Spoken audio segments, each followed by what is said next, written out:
And yeah, he is grinding like a grandmaster, stealing one from Magnus Carlsen. No, this is losing. It's a terrible blunder. Takes, HD, finish. Better say I'm sharp. One heart, one shot, now the future is yours. Go! Wow, she blundered the hook. It's like a mouse slip. I didn't even know that was possible. Where is the killer block? Exactly, book C2. Fantastic play by Duo. What a stunner. I'm talking one shot for the kill. Oh, look at him. Magnus is distraught. He is furious. He's like, what am I doing? And Vincent is back in the game. Check the movement is yeah. 219. Wow, what a marathon. Now the future is yours. She wins it. 29 is the world champion. Smart setup from Bodnar. What was that? Oh, Humpy lost some time. Anastasia Bodnar wins the Women's World Rapid Championship. Oh ho ho! And there's another fork.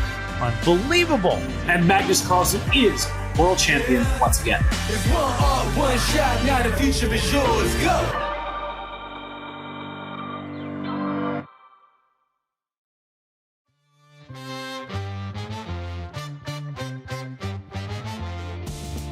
I hope you are hype as we are here. Welcome to the 2024 FIDE World Rapid and Blitz Tournament. Today's the Blitz. We are in beautiful New York City.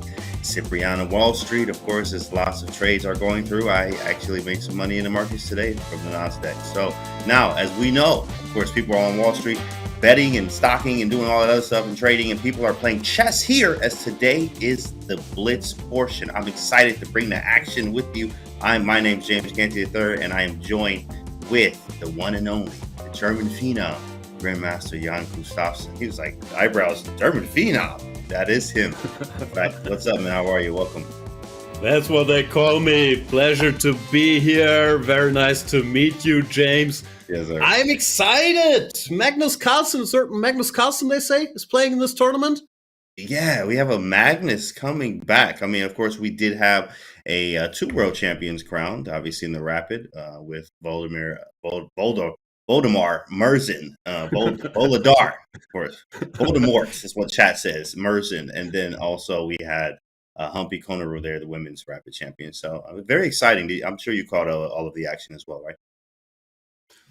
On my channel, I was focusing on the German boys. I'm not sure we're allowed to do that here. Gotta look at the big guns. Who you got? Who are the favorites in the open section? Yeah, you know what? I'm definitely looking for Magnus, of course. Hikaru, Firouzja's there. There's also some other ones. I mean, no one even looked at Voldemar or Voladar. No one thought he was going to win. You have to stop calling him Voldemort. Poor kid. Voldemort. It's crazy. Oh my god. Chad gave us that one. But yeah, what about you? What do you think is going to happen in the Blitz section? No, you named the big three. I also have my eyes on Duda, two-time Vice World Blitz champion. Okay. I've seen him in action. He looks so stable. He's so good. And did this knockout format. He doesn't tire easily. I think those are the top four favorites.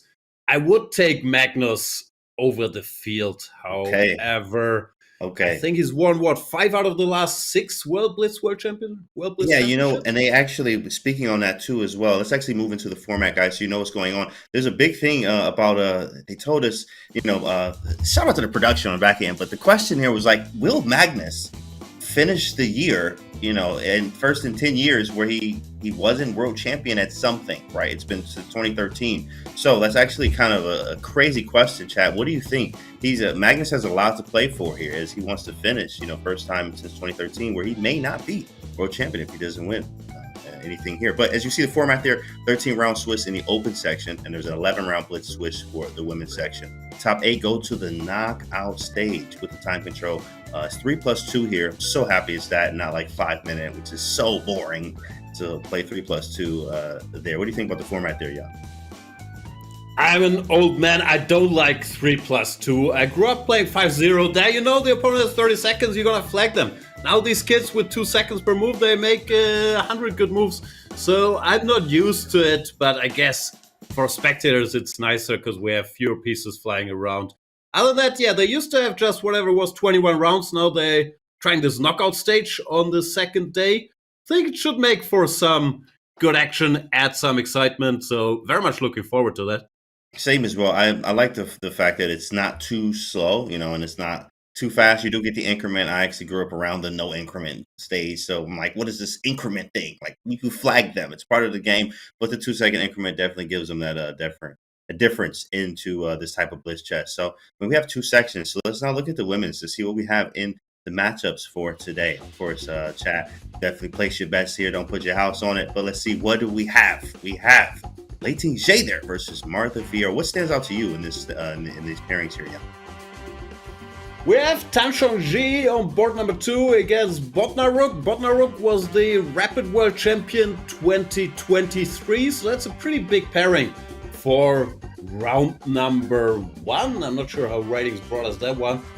Other than that, let's see. Lachno's what? The 3-time Women's Blitz World Champion against Batsiashvili, who's also pretty strong. Yeah. I haven't made up my mind. We've seen Grishuk do well in the Rapid. If Lachno can bring home another medal, then that household will be crushing it. That's a very happy house right there. Of course, lots of prize money too as well. That's going to be very, very happy for them. So here's the men's section, the open here. In fact, is Magnus Carlsen is playing, guys. Magnus Carlsen is playing against Jean's Gambit. Michael Bezold up there. So we understand that Magnus is back, guys, and he's going to try to take this Blitz championship here. What's a matchup that you are looking forward to here, Jan? A lot of heat on these first 6 boards. Well, Michael Bezold is an old friend of mine from Germany playing Magnus. I don't think he's played much chess the last 20 years, but he finished second in the very prestigious German Blitz Championship 2001. And now, I forgot who won. Now he's facing Mr.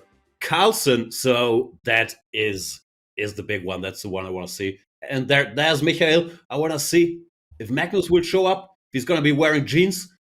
That's really all I care about. Yeah, at this point, we probably will be signing some type of gene contracts and partnerships with chess.com very soon. So sounds like that's coming up. But yeah, definitely ready to play. Is that? Hold on, I had to check his pants there. I think that was Min. Just wanted to see if he had jeans on. Okay, so what's up, Min? That's Min Lay, guys. Nice little cameo there. But excited to see he's at the board early here. Now, does Magnus come to the board late at Blitz too as well? Like, I don't understand. I think that is his thing. No, that's the amount of small power play a world champion, greatest or second greatest player of all time, should be allowed to do. He's pushed it a bit with the Jeans Gambit, but it looks like he bended the rules and they will allow him to play in jeans again. Where do you stand on the jeans controversy? Oh man, at this point, I am looking for jeans sponsorships, but I also would be.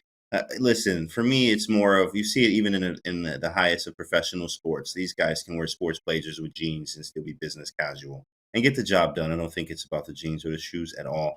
You can have some flexibility around that, which I believe should happen. They don't come in like a hoodie and like some sweatpants. Okay, that makes sense. How do we feel about the same Balenciaga sweater every day? Okay, the sweater is pricey enough. You can wear it every day. Listen, yeah, that is like $1,000 sweater. So yeah, you probably sleep in that as well. All right, that makes sense. I'm with you on the dress code. I'm fine having a dress code. My pet project has always been white sneakers. If you have some clean white sneakers, we should be allowed to wear those. So some adjustments are fine. Overall, I'm pro dress code. Same. I'm for a dress code, but some leniency there as well.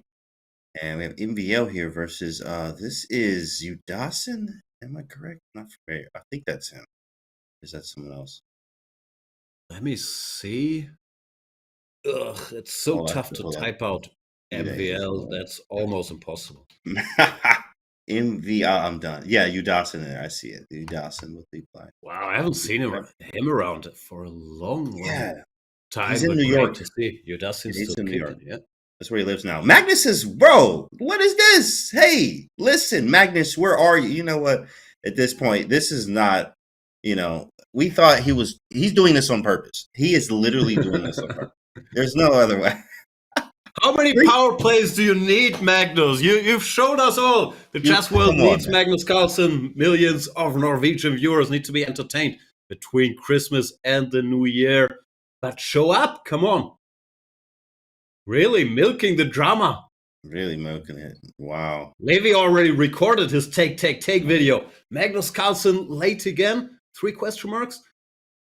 Oh, Poor I spilled water Michael. on my jeans. Oh, he must be coming. There's lots of cameras going on. Lots of cameras pointing, and there he is. There he is. There's the jeans. Maybe he was wearing dress pants and he had to change Had to last change week. it real fast. Yeah. Adjusting the English opening, C4, E5. On the board. What was that? B3. B3, come on. Occupy the center. B3, man. That is different. Because old school, he likes to play some hedgehog type of setup. He just wants to go E3, D3, knight F3, knight BD2. But I don't think Magnus minds too much if they just play a game of chess. Magnus is into that, obviously. You know, where's he going? Yo, what? Yo, who is this man? He gave him 1 minute already. Now he's taking a little walk. Let's check out what Alireza's wearing. He's back. He's covered his pawn on E5 wisely. E3 and D4, as you mentioned before. Oh, F5. No, D4 is not coming. D3. He's gonna bishop E2. Very ambitious here. Bishop E2. Yeah, D3 looks good. Knight BD2. Kind of a Kali type of setup. Take his jacket out. That's right. Has their jeans on as well. What are you wearing? Did you buy some jeans for this occasion? You know what I did? I did have jeans. I wore some already. Now I'm in shorts today. So I'm actually in shorts and a polo. Very nice polo here. So yes, I'm comfortable at home, guys. What about you guys? Where are you, chat? Where are you? I checked my closet and I only own like one pair of functional jeans nowadays, so I couldn't put those on because I was worried I didn't know about the chesscom dress code. I went with suit pants, probably way overdressed now. The times are Oh, that's fine. That's all good. We love it. Wait, what happened there? There's a result? That's weird. It's a bit early for a result. Our top game is still going. Not much happening. Bezold playing a very slow setup, and I think Magnus got everything he wanted. Some sort of King's Indian-like structure with the pawns already on F5. Next, he can start thinking about some aggressive operations like H6, G5. But no, he's playing slow. Queen E7, no rush.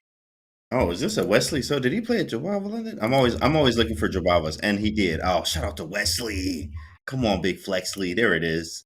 Of course, I have my chessable courses. Jan has his too as well. I have all of Jan Gustafson's chessable courses, guys. Make sure you do the same, of course. But yes, Wesley is playing at Jabava London, so I had to check that out. I had to see that one. That is surprising. I haven't warmed up to the Jobava London. Maybe one day I'll come around. I thought a classical guy like Wesley, would try to occupy the center, D4, C4. But no, he's joined your legions. He has, I understand. Shout out to my boy Wesley there. He is he's changing. He's changing. All right, what else is going on? Anything sharp? We had to bounce around. These games go quick, guys. They go very quick. Remember, 3 minutes, 2 second increment. Not a lot of time there. But for Magnus, nice knight on G4 here. F4. Yeah, this looks a bit scary. Queen H4 was looming, so why did it go knight F3? Magnus can grab the bishop on D3 at will. It does look like he's putting pressure here. Also, not an easy spot for Bezold with all this attention, and then he's sitting there waiting for Magnus to show up. He does show up. Grab his jacket. G5 question mark finally pushes. Why is that so bad? All right. They're moving quickly here too, so it's so fast to even tell. But maybe something knight D4. Yeah, it doesn't make sense. Maybe later. Knight A4. Why is very much a business now? Like the knight can jump into D6. G5 hasn't really done anything. D6 is slightly weak. This is a typical Leningrad Dutch structure. But normally white is a bit better. So good for Bezold, but he goes c5. He's going for the infight. Black cannot take directly because the e5 is hanging, but what if we just go knight f3 and then take? I don't understand what he's doing. Why give Magnus that pawn? That is a free pawn. It is double, but it is a pawn. A pawn is a pawn. I don't know what he has here. He's grabbing for it. No. Thinking, yes, and he does take. He takes it. It's a free pawn. Take, take, take. Also, he has to promote take, take, take, which I think he's done plenty last couple days, but here he got in a little take, take, take sequence, which is always nice. That's very nice. Nice. Download the app. Now, I mean, yeah, white. This is a position he likes to play. See pawns hanging. We play b6. Yeah, it's hanging. But b3 is also loose. Black's just a pawn up. You can do anything. Just go rook fd8. I don't think this has gone well. For g4, push the bishop back. Then b6. Very nice. Yeah, just up a pawn. b6, just consolidating. Some type of Rossalimo type structure where you push f and g pawns. Yeah, but you also have an extra pawn, which you don't have in the Rossalimo. Was that rook a2, queen c3 check? Has he blundered? Oh, no. It's not a blunder. Queen f6, bc. I just want b5 and win the endgame with that b passer. Very nice. So clinical. Takes and b5. Yeah, there comes the b pawn. Very nice. He's so good at like converting what looks like a messy position to some clean endgame where the plan is easy. Now you take the open file, you push your b pawn. There's nothing white can do. Lovely to see. Pressing up. The rook's on the files. e5, rook, and there it is. Rook to the 7th rank. Okay, the 2nd rank. Take on f2, bare minimum. Even g3 is nice. h5. Keeping complete control. Now rook takes f2, then g3, and mate is imminent. Bishop d5, ganging up on g2. Can just take it, right? Yeah, bishop g2. Should be a resignation. This is over. Bishop d3, just bishop somewhere, bishop d5 back, or bishop f3, whatever. Mate is near, yeah. Okay. Rook h2, rook h1 looks like a plan. Rook h2 is nice. g3, shut it down. Also can't be too terrible. Magnus not messing around. He doesn't have to give mate quickly. He just has to win. And he will win. You get the increment too. It's nothing. No rush. There it is. Resignation. Magnus with the win there. And sorry I'm late, bro. I spilled water on my jeans. It was crazy. It was crazy. Sorry. Yeah, I hallucinated. I should have beaten you much, much easier. Apologies. But he did get the job done. He gets the job. What else do we have? Alireza won. Hikaru won. Wesley won. Dubov still going? All right. Oh, this is a okay. I thought not as crazy as I thought it was going to be. Excellent. Against I wonder Liang. That's your boy. Some strong young US player. Yeah, A Wonder. I'll call him A Money. He actually had a quick story. He was like, we were out in Portugal. And he was like, yeah, man, I think we had something, but it was some food. And he was like, yeah, it tastes like, pigeon. He just said it casually. And I was like, excuse me? Like, what do you mean? Like, how does he know what pigeon tastes like? And then it was just hilarious because we all start laughing because we're like, bro, what? He said it like, it's like pigeon, bro. And I'm like, what do you mean? Oh, this is a wonder. Hold on. Oh, knife fork. The pigeon. Oh. There it is. The double pigeon. The strikes. Double pigeon there. Yikes. Balenciaga 0 out of 1. There it is. A Wonder strikes. Shout out to A Wonder. Very nice. Much so. What else is there? Bortnik, one of Kramnik's favorite players. The very, very strong blitz player, trying to hold this endgame against Saracchi. I'm not familiar with Saracchi, I have to admit. But I am not. He looks to be winning here. F4. And is there no Philidor here? F3? No, I don't think you get there. King G1, Rook B1, Rook F1. And then Rook F1, yeah. All tied up. Yikes. King F4 mistake. I have no idea what's happening in any of these rook endings. I just watch the bar and say, yeah, he's winning, draw. Winning again. It's a draw, right? Okay, draw. Yeah. Oh, and we'll draw. Apparently. Okay. Oh no, you gave the check. You should have got rook a2. Now it's winning again. King g3, rook g1, rook g2. Yep. Man. My theory on rook endings is whoever has an extra pawn wins. In all these rapid blitz games, rook endings are drawish, like they told us. In practice, you have one more pawn, you always win. Yeah, one point you always win here. There are a bunch of checks. King g3, and he should be okay. Check king h. Oh, okay. But Bar can't even say jumping anything. up every The bar just like exactly seems like a draw to us, though. Now it's over. Now we have 2 pawns. Rook f2, rook e2. Stabilize. And this is it. You're not wrong, chat. Yeah, you're not wrong, chat. You're doing good. Lots of in chat too as well. Do you have any favorites, chat? Do you have any favorites? Who are you looking to win this? Yes, I do read chat, DJ. I do, buddy. I see you. Yes. Who do you have to win it? Who's your favorite? Over. I'm team Enderim Sarachi from now on. That's crazy. Magnus, you've had enough coverage. You got your genes. You got all the good stuff. You threw Sotowski and the Arbiter under the bus. We will watch Sarachi from now on. We need some new stars. Wow. Sarachi with a first-round dub against a very strong player in Alexander Bortnik there. He's going to be ecstatic. A lot of confidence there. Lots of games left, too. I mean, not lots. Just like 5, 6 games, something like that. All that Migos song, Sarachi, Sarachi? Or Versace, Sarachi. In fact. Yeah. I do understand. Yes, chat. Look at that. Let's see what is still running. Music there, chat. 4 more games. Got it. Let's check Alex Lenderman. Okay. Local hero from New York. Lenderman.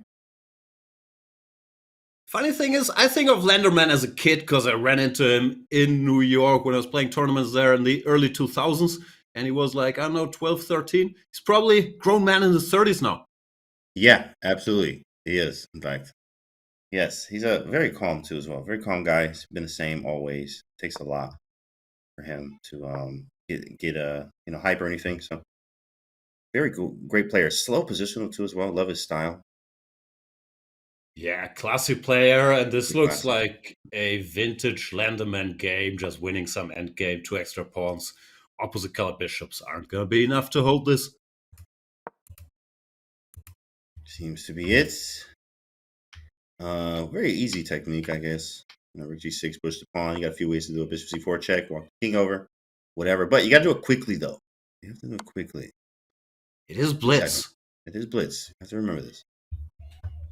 We should mention, especially once we start jumping around, I think we have cameras on like the top 8 boards, so there won't always be a live camera on all these games, but we'll do our best to watch all the action.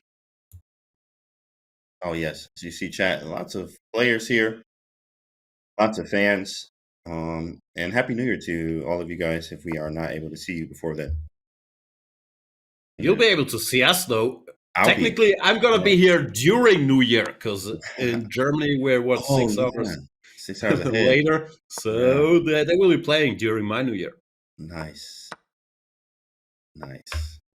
Lenderman ran into a bit of trouble there, lost his h-pawn, but he did pick up the a-pawn, still has 2 connected passers, and with a king cut off, I think you just pushed the a-pawn.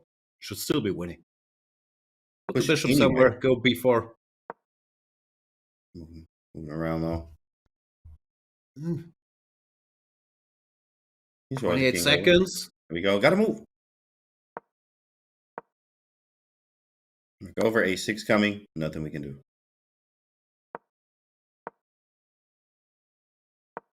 Here comes the king.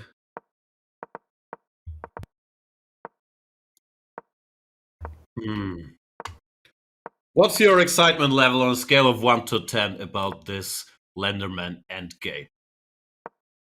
Oh, I'm actually looking at chat. I forgot there was a game. Okay, that answers the question. I forgot there was a game. I thought we were on break, actually. So I guess not. We're still here. I'm contemplating a switch. I'm not sure what's going on in the women's section. Are they playing right now? Because I think the start times are staggered. Let's have a look at the game on board 2, Tan Shongji, former, I hope this is correct, but I think it's correct, former women's world champion against Bodnaruk, who is the Rapid World Champion 2023. This is a reverse. They just started. Oh, it just started here. Yes. Okay. I see there. Oh, yeah. They started a little bit later, I think. Yeah. So have a Grunfeld, knight c4, knight d6 type ideas here. This was like the d5 early instead of c6, d5. What do you think about these variations with black? This is all theory. Queen c2, you're supposed to go c6, and it does peter out after some precise moves, like every opening does. But I do like it for white. It's a bit easier to play with white. Black has to find a way to arrange these knights on the queen side and get rid of the pressure. I don't think you can take on d5. There was some rook d1 trickery. Actually, while I'm saying this, I'm wondering, knight d5, rook d1, knight b4, why can't I do that? There was a reason. I don't get it. Yeah, right. That's the pawn there. That does look like a free pawn there. But she's like, should I take this pawn? It's blitz, and it's a good practical sense because she's eating up time right. Yeah. I also know this happens when you can't think anymore, but you know stuff. I know knight takes d5 is bad, but I have no idea why. I know you're supposed to go c6. Like, you know what? Here, you can have it. I'll just go e6 or something. And knight takes d5. Like, she does take. Maybe we'll find out. We're going to figure out. c6. She wants to wait for e4 and then go knight b4. Okay, e4, knight b4, queen a4, queen b6, bishop b3. Wow, apparently this is just not it. Knight b4, okay, queen a4, queen b6, bishop b3. c5 we have to play, but that doesn't look healthy. Like a3, b4 is there. Exactly, right. b5. Exactly. Too many enemy. Bishop e3, c5, a3, knight c6. I guess you're okay. Knight d5? No, you can't be. You can't be okay, but it's not that easy yet. Like knight d5, queen b2. And I recall when Bodnaruk won the World Rapid title, she played a lot of dodgy-looking stuff, but she's a very good calculator. She's very fast. She won some tiebreak against Humpi Koneru, I believe, by just being much faster. So she's very nasty blitz player. Still hate the position. Is insane. Yeah, definitely hate the position. But you're right. Queen b2 is insane. It's crazy you can do that. So wait. What about b4? We did mention that earlier. Yeah, but there's bishop takes c3. I don't see. Takes. That wins c5. Yeah. Wow. Got away. The one that got away. Maybe rook ac. Something like that. Maybe just some random move. Rook b1, rook c1. I don't know. But chess are difficult. Yeah, that's correct. All right, let's see anything else going on there. Oh, that's a crazy game. Kosteniuk, we got to go over there. That game. Let's go there. Oh, wait. As soon as we go over there, it's like... It's not that crazy. It's just a positional grind. Kosteniuk crashing two bishops. Nice endgame here against... Was that Sabina Feuser? Yeah, that's a chess family. The Feusers. Oh, no. She's in trouble here. Knight e4, trying to buy her way out with the pawn, but I don't think Kosteniuk is going to take that. She found a nasty sequence with like knight f5, trading queens here, but yeah, it's a very good position for Kosteniuk. Yeah. Well, another former women's world champion still keeps going strong. Consummate professional Kosteniuk, always well prepared, always, balanced, does her job, doesn't go crazy. There's a mate in one. Blundered mate in one on Maria Musichuk's board. Mate in one blunder. I don't know. Did she play it yet? Or is there a reaction? Do we have a camera on that board? Oh my goodness. Blunder mate in one. Checkmate. In the Blitz, the championship? Yikes. It happens. Maybe some nerves there. That's crazy. That is not pleasant. Another world champion. Everyone's a world champion, but even champions allow checkmate in one once in a while. Yeah, once in a while, right? This is one every 150,000 games, right? So, that's the general consensus there. But That one is one. It is a 1%er there. Yikes, that is the tough number. to start off like that. Let's zoom back. So normal position, and she goes knight to b5. Looks nice, attacks the queen and the bishop, but there's a small drawback of queen takes c2, checkmate. Check and mate. That probably was a shock, both out of the blue there. Yeah, the bishop on g6, guys. Remember, that's a sneaky bishop.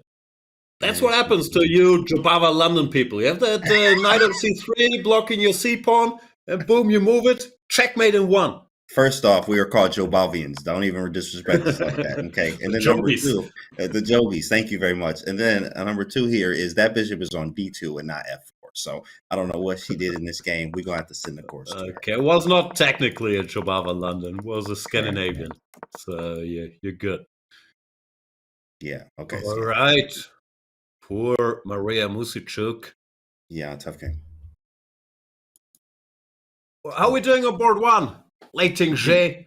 I've always been a Leiting Zhe fan. I thought she was the favorite in that World Championship match against Zhu and June. Zhu and June came through. Same. Yeah, definitely. She is a force to be reckoned with. Very, very composed game. Strong. She can very versatile, too. I've seen her play a little bit of everything. You know, sometimes it's just hard to prep for her. So very strong here. I'm not familiar with her blitz yet, so we are going to see how she performs here. Looks like she just made a comeback. I didn't like her position much, but now she has this little pin going. Knight d5, trying to unpin. Takes, what do you do? Rook b8.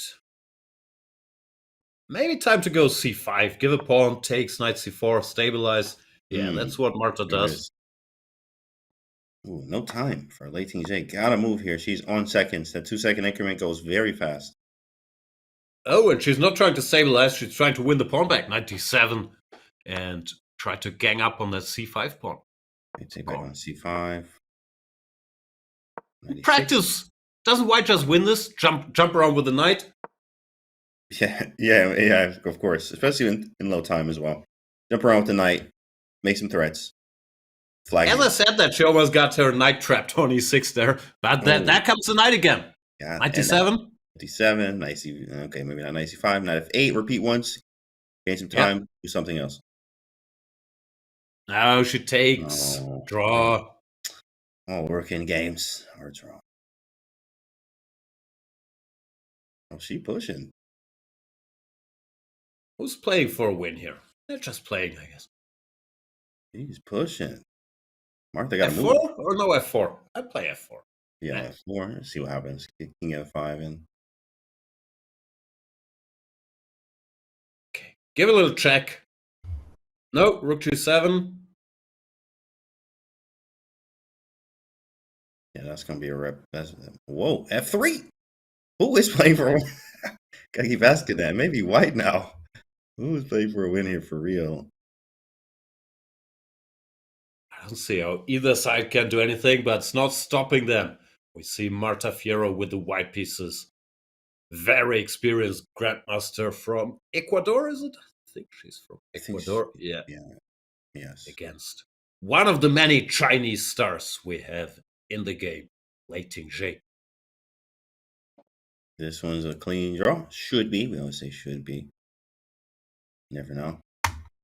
That's the problem with the 3+2. In the good old 5-0 days, someone would have flagged somebody by now. Now they can make 100 moves. Yeah, I can put the king here, give another check. I know. Yeah. Be here all night. +2 stuff. +2. I think it was Fisher, though, actually. But +2. Always trouble with that guy. Yeah. +2. D3, let's exchange some more pawns. Oh, E4 then? Okay, maybe not. Okay, play it out. We're going to be here for a while, guys. Well, I guess we go to chat. Chat, what y'all, hey, man, how was your day? You know, we start talking to chat at this point. What you doing for the new year, guys? You know, what was for breakfast, lunch, dinner? What time is it where you are? Where are you watching from, right? We can just be here all day. That's what we're having right now. What do you get for Christmas? What you get for Christmas, chat? No. I'm sending you some love. Merry Christmas.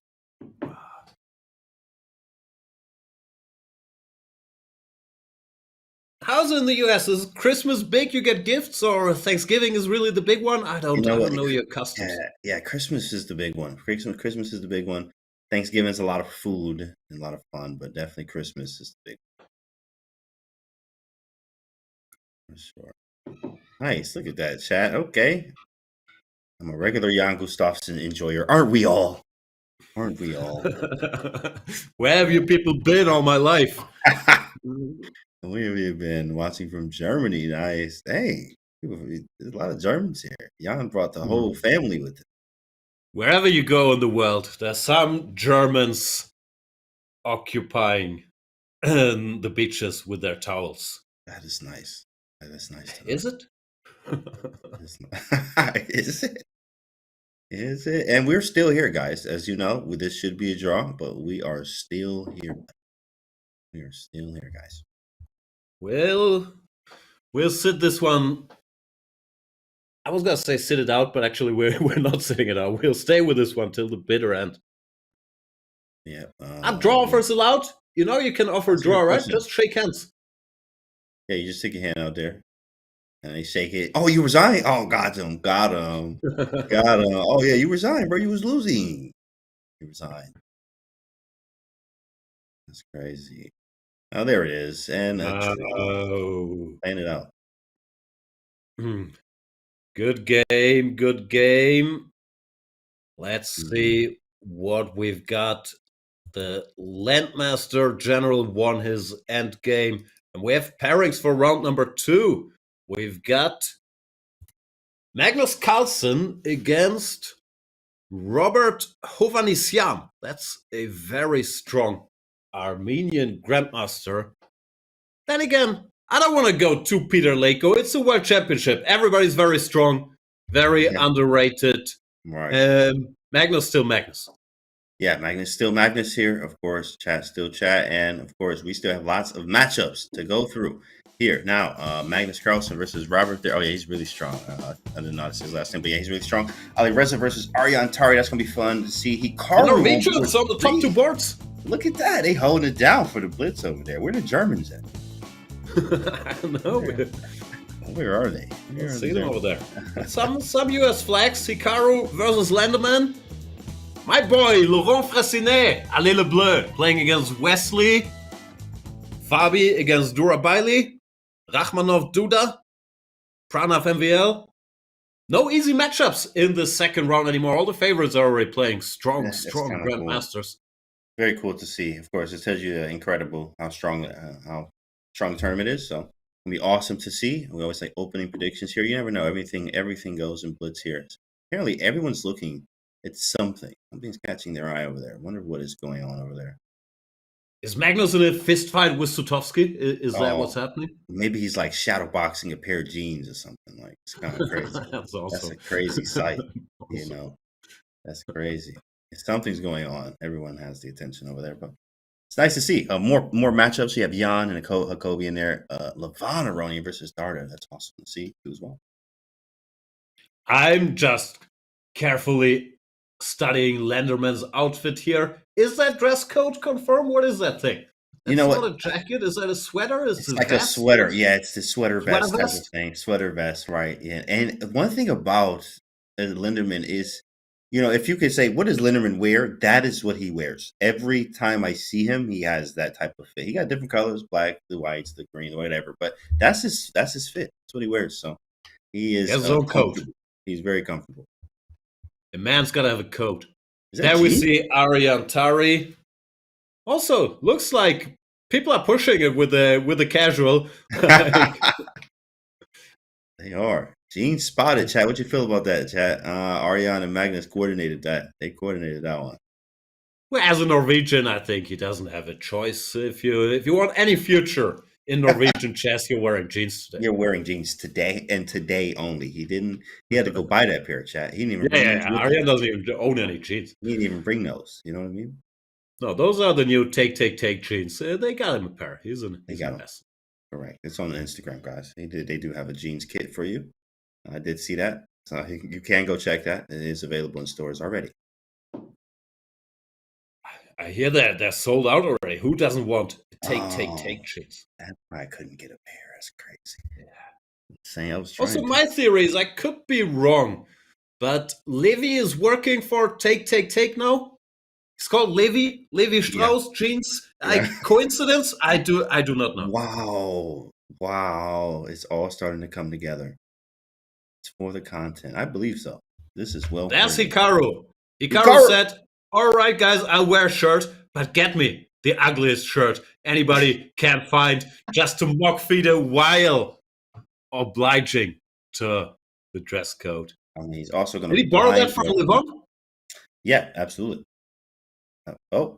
I actually kind of like it. I should take back the ugly, but it's no. Yeah, he coming to see you right now about shirt. the comment. Yeah, I heard you, Jan. What was that you were saying? Yeah? He heard that one. You see how fast he got up? Yeah, that's he's crazy. busy. He's busy. Yeah, but yeah, there was 2 seconds for him to react. Yeah, he got up too fast, man. You know, make sure your door's locked. Okay. Wow, that was crazy. Yeah, he got up. There's Krzysztof Duda. Like I mentioned, he's one of my favorites for this event. Always cool, calm, collected, but he's so steady. He's so good in blitz. Such a strong calculator. I recall, when was it? Like 2017, one of these years. They had this epic battle, Magnus against Duda. Both of them had like crazy scores in blitz and kept winning game after game. Magnus won eventually, but Duda was matching him point by Incredible. point. That's incredible. Yeah, Duda, he won something. World Cup, that's what it was, when he beat Magnus or something. Yeah, he was absolutely going crazy. I remember that. So Duda has his time, especially when he's really sharp and in form there. And anything happens, 3+2 here. Anything can happen. He's good. Worked for Gukesh during the World Championship match. Was a sparring partner, or I think before the match, for Gukesh. So he got his training in. There we see Robert Hovhannisyan, the Armenian Grandmaster. Very booked up. I think he plays all these Armenian openings like the Marshall, the Najdorf. He knows his stuff. And Alireza.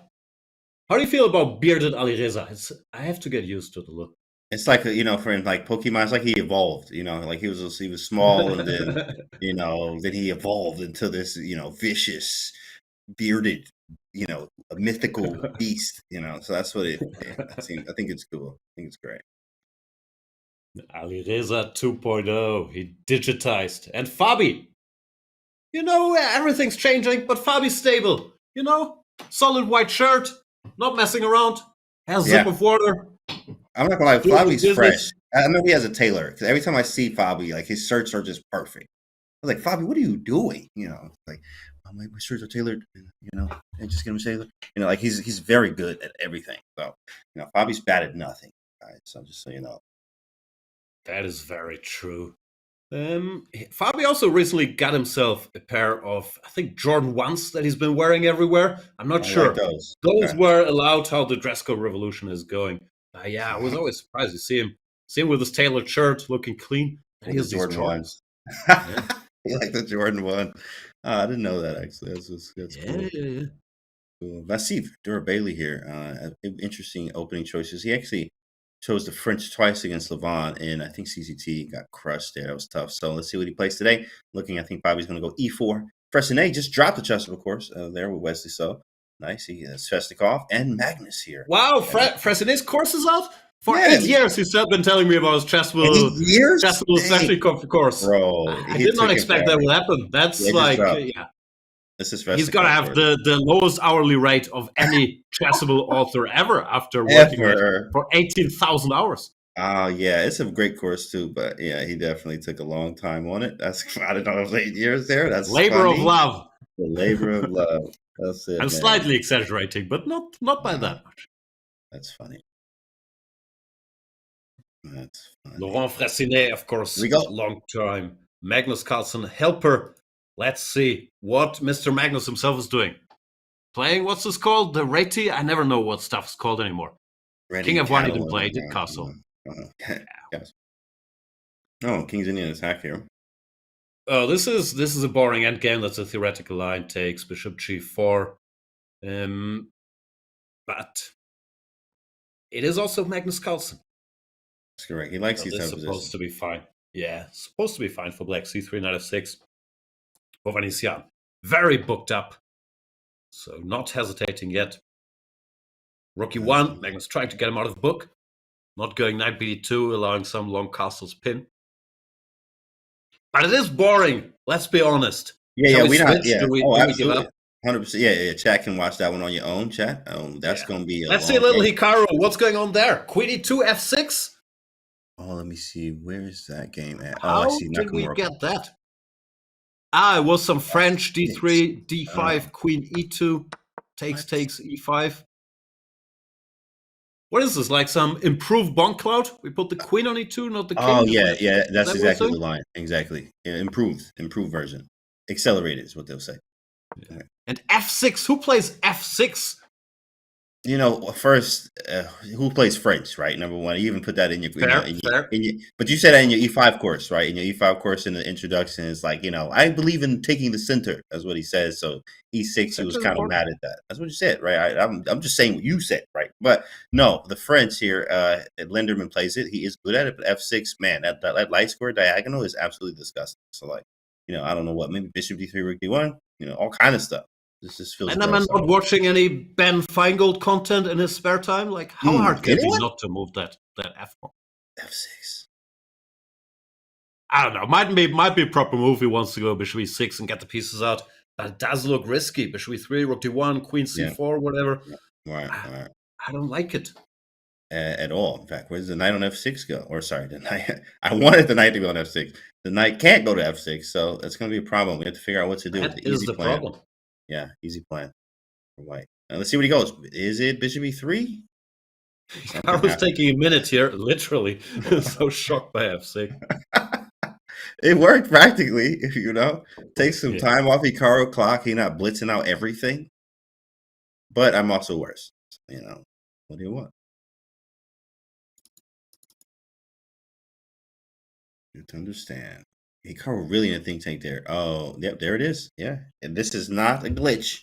He just was shocked after F6. No, now there's now a bunch of moves are coming in all at once. Okay, what happened? What happened?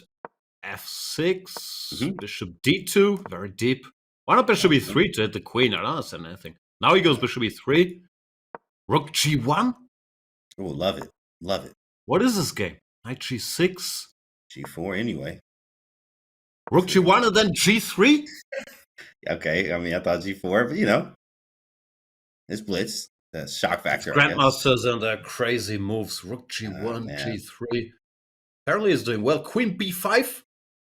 It's B7. Yeah, but long castles? That's crazy. I have Queen A4 there. That's what he wants. Yes. Queen A4 and then Bishop B5, Knight D5. Some business on that side. Okay. He castle right into that. How do you defend it? Maybe King B. No. King B8 is like losing. But Bishop C5. He's in time. He's in time. Finds it too. Exchanging some stuff, stabilizing. Bishop takes E3 is a threat. If Bishop B5 now, we take on E3, go Queen C5 and gets messy, but looks like Lenderman's doing all right. One thing I do know is he is a great calculator. Even though he doesn't play the sharp openings, his calculation, it doesn't matter. Like, he calculated his way out of anything, really. He has played a lot of great chess, played even in the U.S. Championship as well. But Bishop B5, it looks good. White is on the attack. And he goes Bishop B5, takes. You often have it with these slow positional types who you think play a super boring chess. They're actually very good tacticians to make it all work, like spotting all the little tactics, just hiding behind some solid position. This boy heating up. E3 hanging, not anymore. Take on D1. Why does he take back with the knight? No, he doesn't do that. Why did he take on D1? The rook couldn't take. Knight E7, now Knight D2. Yeah, now Hikaru's back in business. Knight B3. And all of a sudden, not so easy for Lenderman anymore. Yeah, especially that knight coming to A5. There's queen. Oh, wait, where are we going exactly? Maybe B. Wait, what? Take with the knight. Queen where? Let's see. Knight A5 is imminent. But yeah, taking it is not fun either. Yeah, he plays Queen B5, but Hikaru's not exchanging queens here. Queen A3, Knight C5, Knight C3. All the pieces are coming. This is bad news for Alex. Not at all. Queen E3, maybe Knight A5, Knight C5 is coming. Here we go. Takes. How about a little, the German word Zwischenzug? The Zwischenzug, Knight C3. Right, Zwischenzug or in between move, in between tweens, what we'll say. Knight c3, very nice. Intermezzo, as Peter Leko calls it. Knight Right. c3 hits the queen. Intermezzo. White has a choice what to take next. e7, b3. The world is his for the taking. Okay. Yeah, he takes on Queen e7, now the very bishop nice. is hanging, g7 is hanging. Yeah. This is over already, it looks like. It was so fast it happened tactically there. I mean, obviously bar is up all the way for white here, but black can still try to create some things here. White is going to take g7 though, f6 and e5. All these pawns might fall very quickly. d4, maybe not e5 too much. There's a king d4 or something. I also like b3, not in any hurry whatsoever. He's saying, put this bishop on an even crappier square. I don't want it on that diagonal. Yeah. So please go to b5, a6 somewhere, and then I'll take all your A6. pawns. Queen g7, rook d8, queen f6, queen nothing. That's crazy. I'm just taking everything. If you wanted to, you could also go all positional, play knight a4 here, put it on c5, ignore the g7 pawn for now. I guess that's what he's thinking about, because that also looks absolutely dominant. Yeah, king b2, not in any hurry. There comes knight a4. Rook d1 next. Very classy by Hikaru, just activating all his pieces. This Not was in nice. a hurry to cash in. Rook d1, rook d8, knight c5 is coming, guys. Knight c5 first. You also could block with bishop c8, but let's see what he does. Yeah, Queen b4 I check. thought he was going to go rook d7, but queen b4. Can still go rook d7, bishop d5. I know rook e1 and c4 is coming. Oh, yeah. I know might be c4. rising. He has to keep the Not queen yet. on the second. Right. a4 is there. Yeah, it's not gonna work. a4, a5, trying to keep the bishop alive. Check. But now the king is in some danger. Bishop b5, no resignation. Not yet. Maybe. Come on, Alex, it's checkmate. And your piece and the pawn down. Check, check, check, Why do you check, need check, to check. resign? Oh, man. Yeah, check, check, check, takes, check.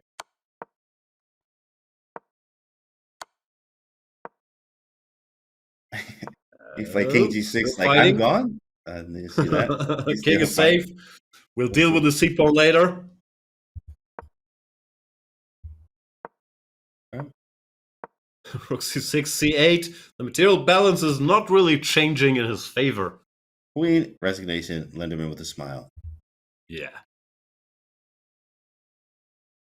Hikaru moving 2 out of 2 there. The usual stuff. Magnus favorite. Carlsen won. Meanwhile, let's go to Alireza and his beard against Arjun Tari. The bearded beast. And up a pawn, but hard to convert. He's just gonna win. My thesis pawn up always wins in blitz. Still yeah. applies. He's got to win. Just move around a little. Something's gonna give. Wait for a mistake. Both on seconds, though. 2-second increment is crazy in this time control. Oh, here we go. Trying to move fast. Arjun Tari got a nice little construction there. Has some counterplay with the knight on e5. Not so easy to break. But I still believe in Alireza. Alireza. Something can happen. 95, move around. King f3. I think white may be okay there. Wait. Did he hang the rook? Did he hang the rook? He hung He the hung rook! That's how you win it. Rook hung the c7, rook! knight takes c7. I thought that was Whoa. over the board mouse slip. And it was not. Let's do it in slow motion. Rook c7. Hitting f7. That does have the drawback. That knights can move backwards. Knight takes c7. My goodness. And the game is over. Draw what draw. Yikes. Oof, painful for Arjun Tari. Looked like he That's was hanging in there nicely. That is painful. Yeah, he was trying to. And of course, there's no time. Literally seconds on the clock there. And he saw an absolute ghost that swung back at him. All right, most games are done. But Mr. Duda, After all this praise, he's now pawned down and fighting for a draw here against Rachmanov. Who's Okay. Rachmanov again? Was he a former junior world champion? I think he won Yeah. something. I'm not familiar, actually. First time I'm hearing about him, actually.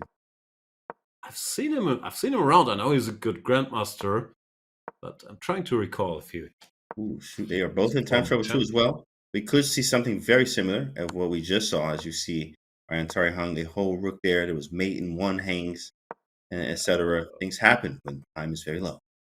No, but that's Duda's superpower. He never hangs his rook. Oh, that's it. That's great.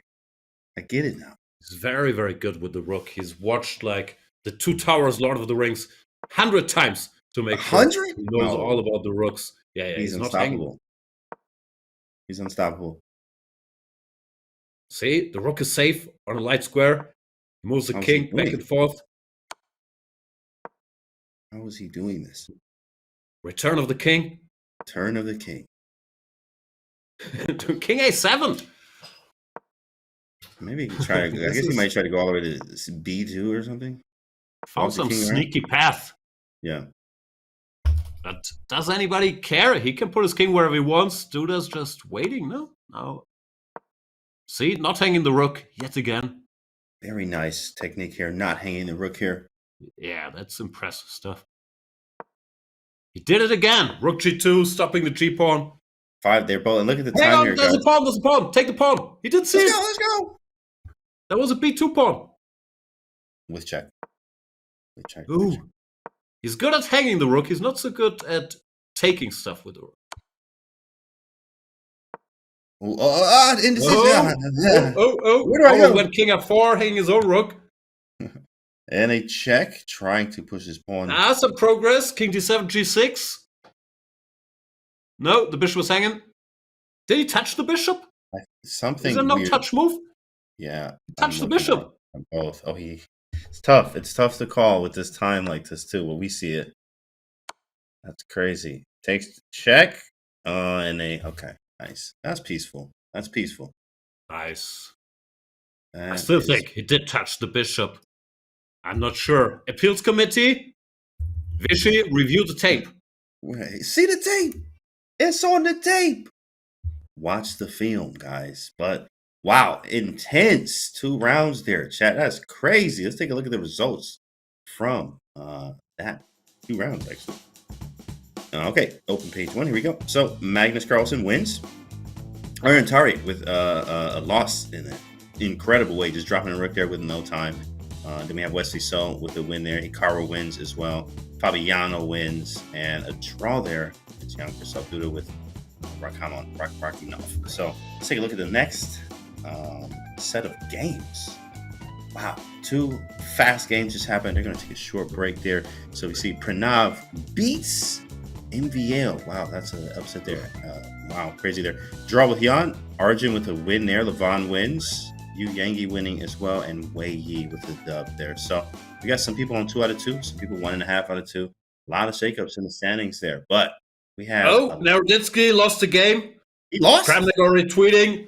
Live rating performance after 2 games. Interesting. Not saying anything. Just saying he did lose a game. Against Sindarov, who's an amazing blitz player as well. We will do our calculations and etc. on Naroditsky when we get back from the break, guys. I'll check in with my team of method.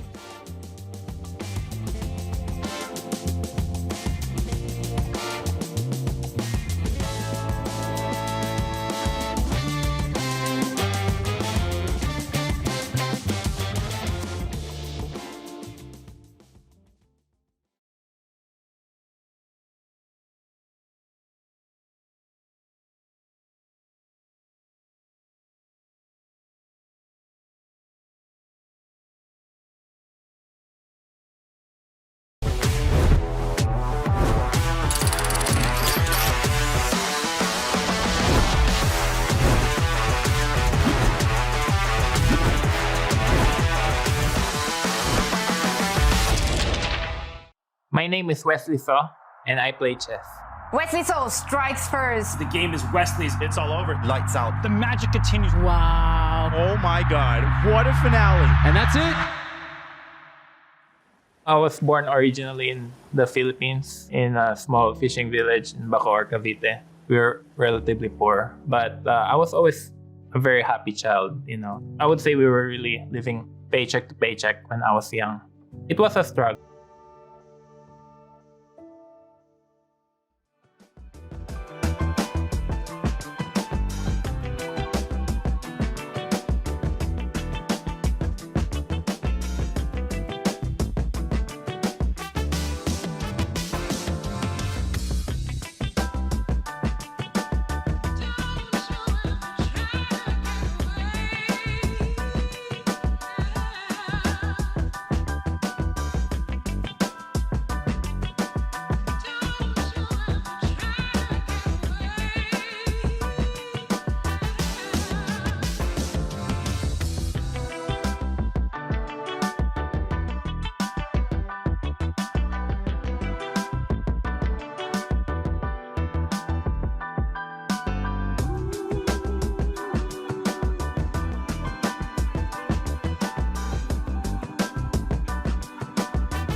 We are back with the FIDE World Rapid and Blitz Championships. Today is the Blitz. Look at everyone standing around there. Of course, this is a good place to be in New York, Wall Street. Of course, it's an awesome time to be there. Even there's a basketball player that was in the park. If you saw that NBA player, Victor Wembanyama, was out there playing chess in New York. Guys, there's a lot going on, and right now we have the Blitz portion brought to you by James Kent III and Grandmaster Jan Gustafsson. We have another round coming up, Jan. So much excitement so far, correct?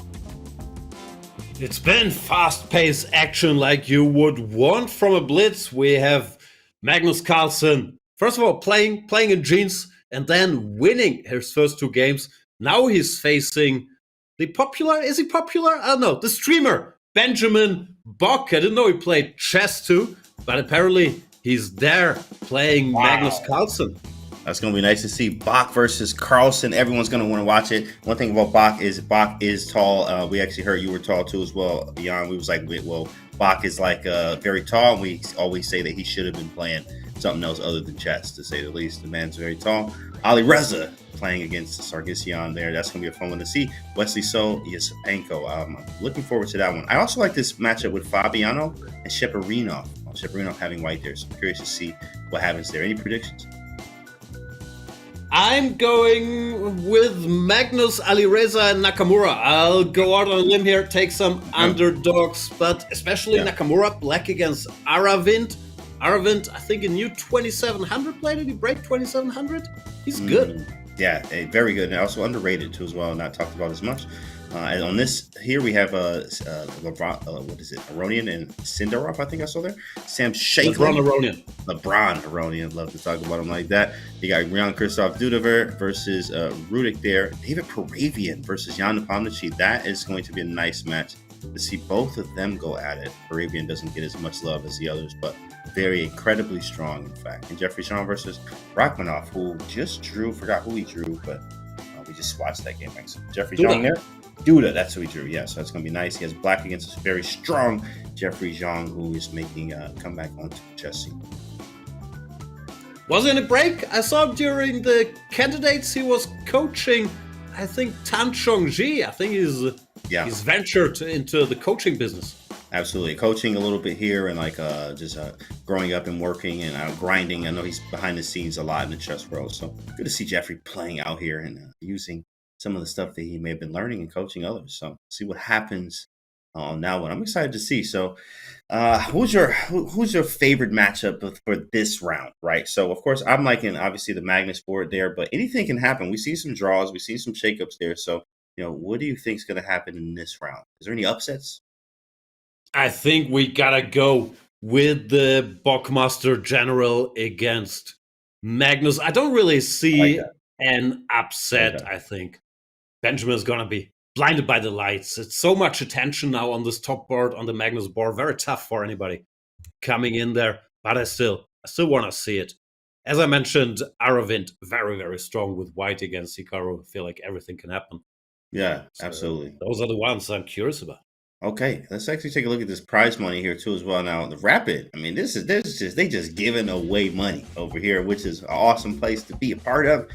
First place is 90,000, 90K of them big things there. That's a lot. All the way down to 40th place there, Jan. You still get 1,600 for 40th. How tough can it be to finish 40th in this tournament? Do we even have 40 chess players in the world? It's funny. But also dollar is strong too, so that's a lot of money even for Europeans. Oh man, it's very nice. That's a very nice payday there. And of course, second place and third is 42, 20 right there. Ninth place, 11,000 there. That is awesome. I mean, it's good to see all these players with the 450,000 total in the open section. So, of course, there's a lot of players here, but there's only so many that are going to get some money. So you got to be careful, got to be ready to play here and be on. There's only one game and it's fast, 3+2, as players are getting seated and ready to get into the round there. Here we go. Yeah. While we're talking about the money, obviously the money is great, but if you're like a strong but not world-class grandmaster, you have to do the mathematics of the chess business, no? If you need a flight from Europe to New York City, I hear hotel rooms aren't cheap in New York City. Then you do the math. Am I supposed to win more than 1,600? It's tough, but not a worry for Magnus Carlsen. We're delighted that he stuck around. He didn't go to a place where the weather was better, but he's here fighting for his, what is it, 6th World Blitz Championship in the last 7 editions? And of course, that was just kind of a crazy feat that we heard earlier with production about, it's been 10 years. He always been winning something in World Championship wise. And this could be a year that if he doesn't take this, he didn't take the Rapid, he will not, be a world champion of something in the first time in 10 years, which is a crazy feat, by the way. Like every year he was world champion something, but it is possible that it may not be him. Yeah. How do you live without a chess world champion title? Listen, man, I don't know. Only Magnus knows. Of course, we'll see. Well, we will see. He's been the world champ for forever now. He's like, all right, can you share with everyone else now at this point? Yeah. Spread the wealth. There we see Yu Yang Yi, tremendous Chinese player. I think Chinese number 3, Wei Yi is number 1. Ding has dropped a bit, but should still be ahead of Yu Yang Yi in the 2 spot. Yu Yang Yi, been a 2,700 player for many years already. As has Hikaru Nakamura, who's actually, I don't know current ratings, he's still a 2,800 player, isn't he? Number 3 in the world in classical chess. Hikaru's been going strong for a long time. Actually, yeah, he has. And actually, in the recent years, too, what's really been helping him is just kind of, because, I'm a streamer first, which actually, it just takes pressure off. You don't have, he's like he said, I don't get as mad as I used to over games and et cetera, which is really good. But that actually helped his game raise up. He was, I haven't been top, 5 in the world type thing in 10 years or something, he said. But it was just a crazy feat that when he became, Hikaru the streamer, that his chess actually got better. I've tried that trick, didn't work at all. That doesn't work for you. Oh, dang. I'm a streamer first. I'm a coach now. No pressure. Keep losing rating. Yeah. Okay. You know what? I'm sorry, Jan. I'm sorry. Forgot. Hey, you know what, guys? Go buy. Just give him money. Just give Jan some money, guys. He has chessable courses. Find a way. You know, find a Chessbook way. course is still on sale. Still Oh, on they're sale. All You know, through 2024. Go get all of them. Aggressive E4 repertoire. Like You got the E5. I want to see course. a little more aggression here. We've seen all these positional end games. Show us some Jobava London's some E4 stuff. Let's go. We haven't seen There we everything. see Benjamin Bach. There is Bach eating. Bach, there he is. Is that allowed? Where's the arbiter where you need him? He's eating at the board. At the board? Oh no. Oh no. But you do have to be careful of not spilling something on the board there. That is annoying. I've actually had that once or twice, but these guys are professionals here. He's ready to go. Arjun here. I forgot this guy's name is Hike. No, it's not Hike. Is it Hike? Forgot. Who is he playing? Who's that guy? No, that's our Dutch friend, Robbie Kevlishvili. Robbie, yeah. Yeah, Robbie. Okay. Magnus on the top board. My theory is he doesn't like when I ask him about this, but I do think that apart from his superhuman chess powers, he also has superhuman hair growth powers. Like you watch him, tomorrow his hair is going to be double the size, going to reach till the 4th rank of the opponent. And the game is about to start. Begin. Fight! Finish him. It's about to be fun here. And Levon rolling up his sleeves there. Ready to get down and dirty in the business here. He's playing Yavakir Okidov there out of Uzbekistan. Those boys are absolute beasts. They actually love the accelerated dragon too with the black pieces, because I used to play that a lot. Saw a lot of their games in the database. Maroxy binds definitely suck. We'll see if we get one, but Vakhidov is white. He likes his D4 exchange Slavs.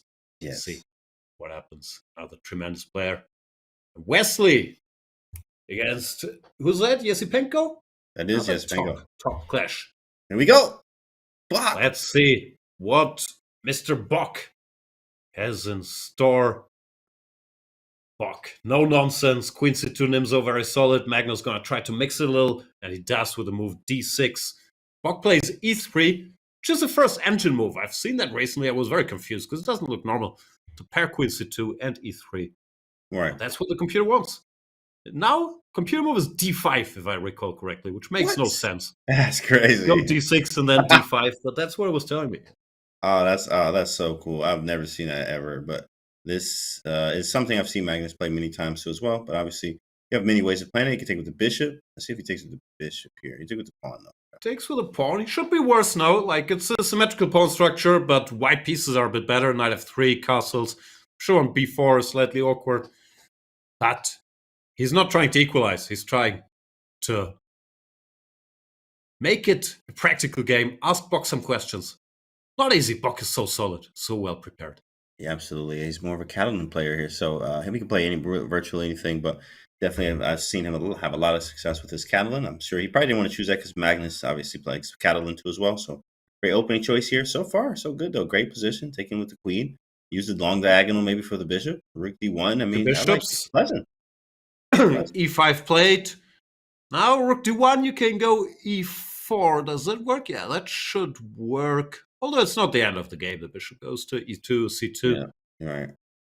White should be better, has the two bishops, but next move is key. Maybe some move like knight g5 or knight d2 to control that e4 square, put a knight there. Let's see what Bach does. Yeah, definitely. You don't want to, yeah, that comes the knight. Could have gone here or here to control that square. And yeah, white is better. There he is. White is better there. Queen e7, knight e4 takes. Trying to support that pawn. We can just put the horsey here. The square. Takes and takes. Nice nice trades. Thing is, the two bishops, they aren't doing much yet, but they are a long-term advantage. So if you manage to exchange a pair of knights, then bring the bishop out, b3, bishop b2, whatever. Magnus has this weak square in the middle. It does look slightly unpleasant. Then again, he's Magnus. Rook to d8. He's hoping for some cheapos here if white plays bishop somewhere, and queen d6, and there's a lot of pieces up for grabs. Cheapos for sure. That's funny. Bishop b2, queen d6 or d7. So 94 first takes. There's no f5, and I just go bishop b2. Maybe I'm feeling good there. Yeah, white in excellent shape still. There's no sacrifices, right? Rook takes d3 doesn't work. Yeah, we have knight f6. It's pretty minimal. We're good. Box thinking. Down to 1 minute. Shouldn't be down to 1 minute. They just got out of the opening. He made a bunch of normal moves. Well, Bach. One thing about Bach, he's a calculator. Like I think he holds one of the records for being one of the best puzzle solvers. Like in the survival stage, like he gets very high in the hundreds, right? So he calculates a lot, but you need to have obviously a little bit faster here. In Blitz and Bullet, sometimes he will struggle. I'll see him on stream with that, and I'm like, he just doesn't move faster, but he thinks, which is nice. You see that with Gukesh too.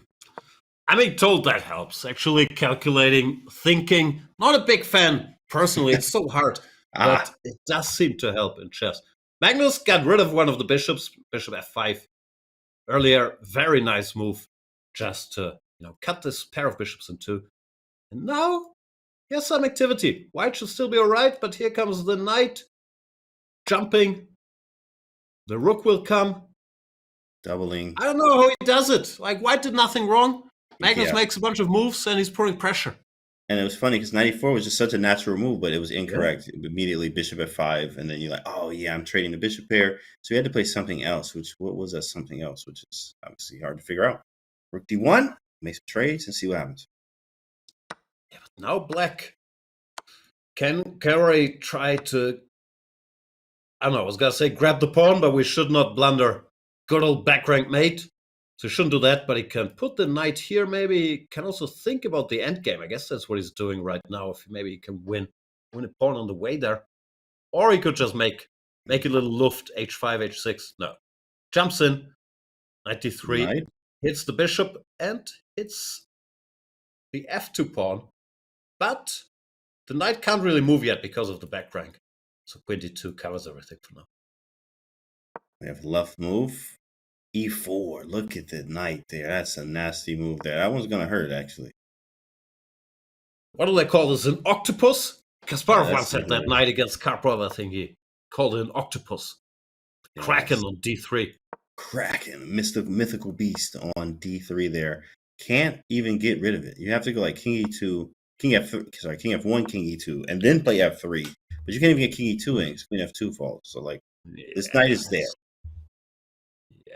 This is gonna be suffering for Benny Bock, but so far he's hanging in there, stabilizing a little bit, just waiting, moving his queen back and forth. Magnus with the okay. I guess do I have anything? I was and Bach's like maybe not. Shuffling back and forth. What's the time for Bach? Oh, and he goes f4. He's losing patience. Feels he has to do something. With 17 seconds on the clock. Tough here. Magnus has the perfect time to think. He has enough time here to figure this out. En passant is forced chat, as we know, so we don't know why he's thinking. He should en passant because we know that it is forced. So let's see what happens. Maybe he doesn't know about en passant rule. Many people don't know it. He probably wasn't aware. King moved instead. Yeah, That's he didn't know that. a bit disappointing. It's crazy.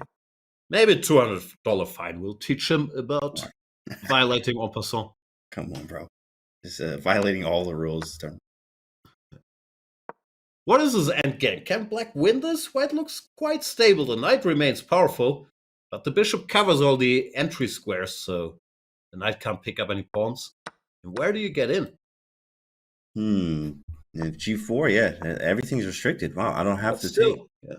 I don't have King sitting there, and then how do you break it? Bishop e1? Whoa. Allowing knight c1? Oh, blunder. And no reaction. No reaction from Bach there. No reaction from Bach. Anish lost! What? Anish Giri lost his game. Who did he lose? I thought he quit losing. He drew his last 7 games in the World Rapid Championship. I thought his strategy was to never lose again. And he lost. Right. In this case, he lost. Anish took an L. Gotta check that one. Let me see what happened. Where is Anish? Oh man, Elham. Meanwhile, Magnus is winning this. This is now a pawn endgame. Pawn up. Oh, hang on. There's something happening in the Magnus game. Just while I was ready to quit on it. King A4 and you can't take because of the stalemate. That's an amazing trick. He's missed that. Look at the reaction from Magnus. He's not happy. He's not happy. He blundered the stalemate trick, and it's a draw. Wow! Back with the swindle. Bock swindles. Magnus Carlsen gets away with the draw. That is sick. Look at this. Black is completely winning. Like B5, white resigns with the passer. But Magnus goes B6, thinking it's Zugzwang. Pushes it. He could just go this. And if you take this, you just win. In your sleep. But instead he goes pawn forward one move, thinking Bock is going to resign because he has to give up this pawn. But after King A4, if you take, it's stalemate. And if you don't take, you also don't have a way to hang on to your pawns. So it's both stalemate and Zugzwang. Because if you move the king, you lose the B pawn. B5 white takes. So I've never seen that construction that you get stalemated there with pawns on B6 and B4. That is incredible.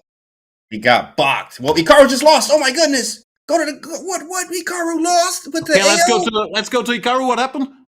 Hikaru loses as well. Upsets everywhere. I saw Hikaru was winning earlier. I just saw the engine bar drop all the way. But things turned, and Aravind is not to be messed with. Beats Hikaru Nakamura. What happened? It was just oh wow. Looks like Hikaru was in trouble here for a while. But oof. Looks like a lot of stuff happened in that game. I don't even understand what's going on. Hikaru's a rook down, but he has like these two passes. Yeah, he had two passes. But down a piece. Whoa, allowed to fork. Down a rook, but then he got a piece back. Kept the A-pawn. Now, apparently, Black had a chance again. And what game is on the rook came through. We still got a game in live. That's Yu Yangi. Okay, Yu Yangi, let's go over there. They are in live action. V Pranav, which is another upset. I mean, literally, you can't tell who's going to win what anymore at this point. Pranav. Wow, Buddy Pranav here from the Chess Bra channel. If you remember Pranav coming up as a kid, as a young dog here, is about to take down Yu Yangi. It is very possible here. It also has a 2-second increment. Buddy Pranav is going to take down Yu Yangi here. Yeah. No stalemate tricks in this pawn end game. This is just over. Black King comes in. And did he resign? No, he's still trying to make moves, but it's not helping. Black just pushes his pawn. Oh, actually, there's a stalemate trick. King H2. Pawn goes forward. King H3. But not like this. Yeah, same one. Oh, man, but not this way. Hans Demon game. Everybody, okay, we still got games alive. Hands are flying all across the board because everyone's in time trouble. So everyone's going to be moving fast here. There's a Hans game versus Theodoru, which is a draw. Is it? He has his pawn. Nah, he's going to win. Oh, Extra pawn always wins. Man, he's not. Is he not? I mean, it seems like he can get there in time. But he's gonna win. The H pawn speaks for itself. There we go. Queen E7, forcing the trade of queens. He caught him. Awesome. And time as well. Hans with a win. Anything else?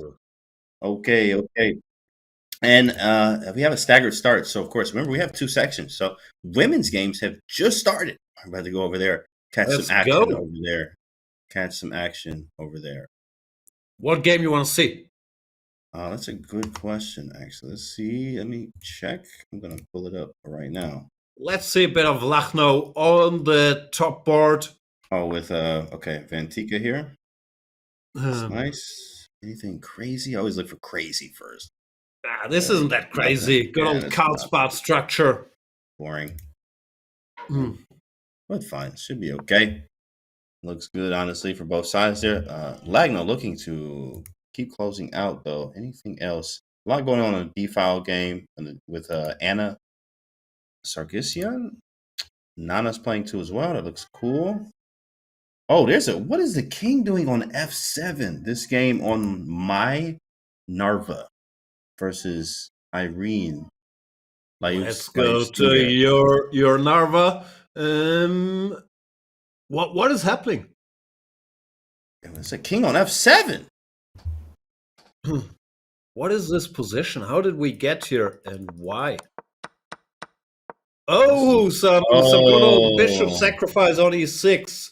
The bishop abandoning, protecting that pawn, playing with fire, and my Narva. That's nice. Does not mess around. That was vicious. Bishop D4. The computer didn't love this move. Don't ask me why. She takes the pawn. If the knight takes, you take here. Let's jump into the live action. She's still thinking here? Oh, no, there's something. Takes. Yeah, there we go. Yeah. Yikes. Yeah. And I see 6. Everything's fine. Okay, I go bishop D4. Only move, maybe?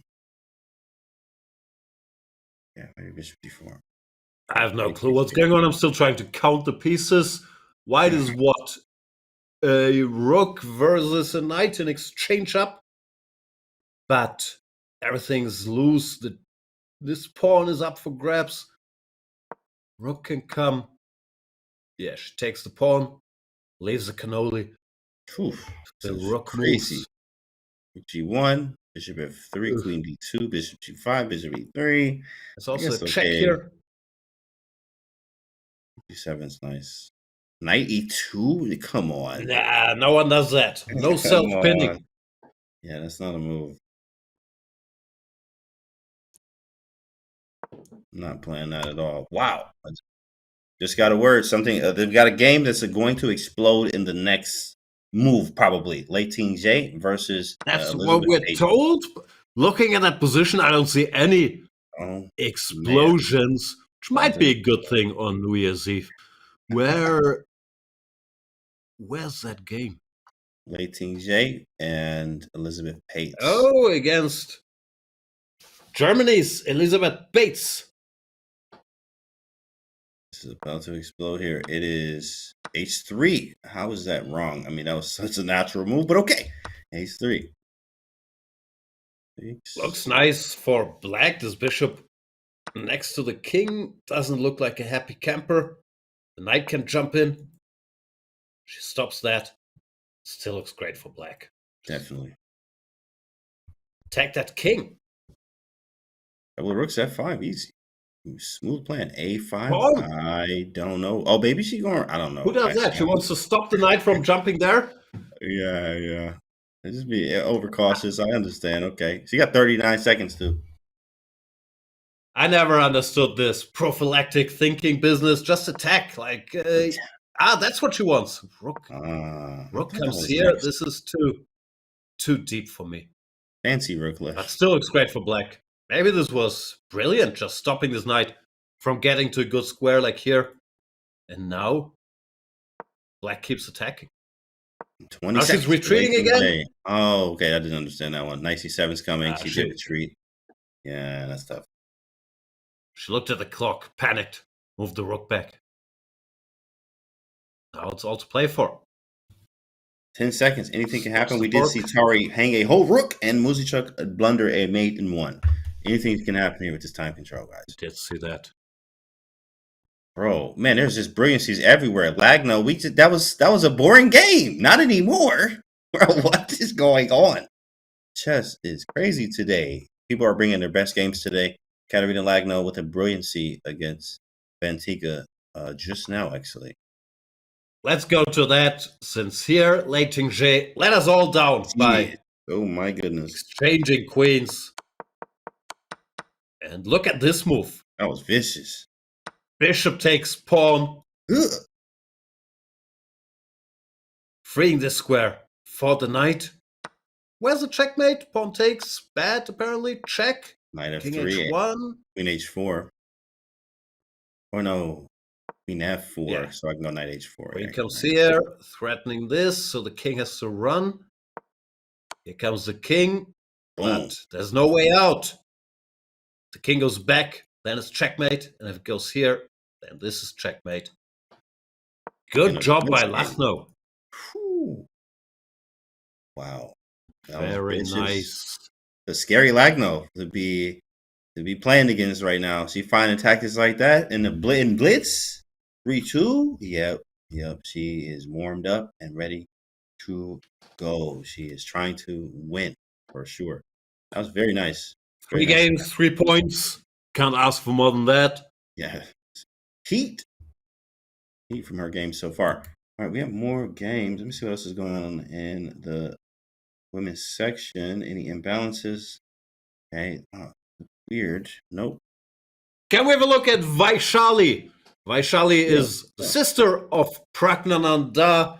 Sure. Also became very much a top player in her own right. I'm not sure if we have a camera, but I've commentated plenty of Vaishali games, and I find it very upsetting that I think she's never once in her chess career got up from the board. She was always sitting there, focused. For me, my opponent thinks for more than 10 seconds, I'm off for a walk. Vaishali has never left the board, ever. Wow, that focus and discipline that she has there, that comes from focus and discipline for sure. Wow. Incredible, honestly. And this probably was a Grunfeld. She's a very, very good Grunfeld player. Studied some of her games for that. Maybe it's Pawn up. You know my rule, pawn up always wins. Right. Yeah, now it's 2 pawns. What's your approach? Can you sit still at the chessboard for 4 hours? I just can't do it. No, I actually like walking around. I am a big fan of it. I also move fast too as well because I'm prepared. I know you are an opening theoretical beast, so I actually follow in the footsteps of a Jan Gustafsson myself, and I like to be very prepared. So if I'm sitting down, it means either I'm calculating or like, especially in the opening, I don't know this. This one's I'm not too prepared.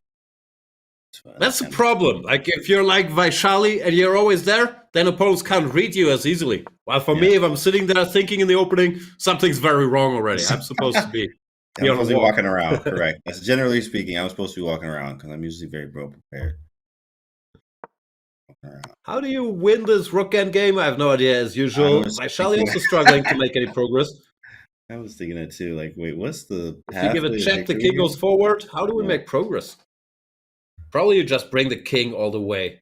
Yep. I was about to say the a-pawn. Right.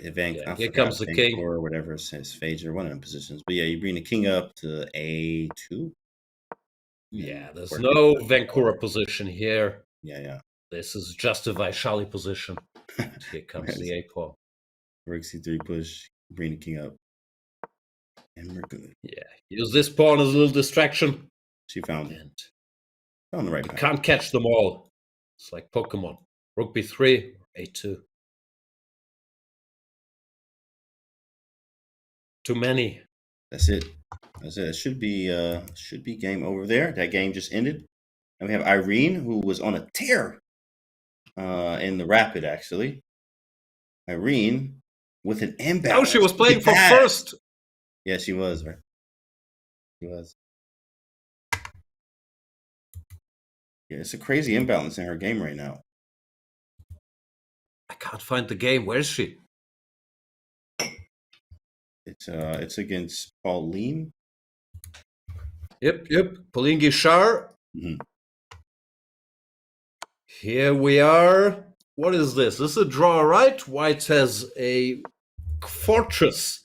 White has a rook and a bishop. Everything secure. Pawn defends the bishop. Bishop defends the rook. Maybe it's white trying to win this, trying to go after the black pawn and then queen the e-pawn. But it does look drawish to me. Definitely. That is very possible. I guess I do get checked where the configuration might be weird. But yeah, if I could get rook c8, which is happening, yeah, that check's stopping everything though. Yeah, she couldn't take because then there was this. What do you call this? A skewer? Skewer. That's right. Skewer there. I don't speak chess lingo. Yeah. Was this live? Take. Yeah, just repeat. Takes check. Uh-oh. Yeah, that one hurts. That one's gonna hurt. Very much. All So done there.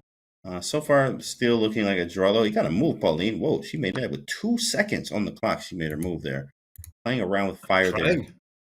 trying to get to the live action. This is refusing to reload. You'll have to keep filling us in.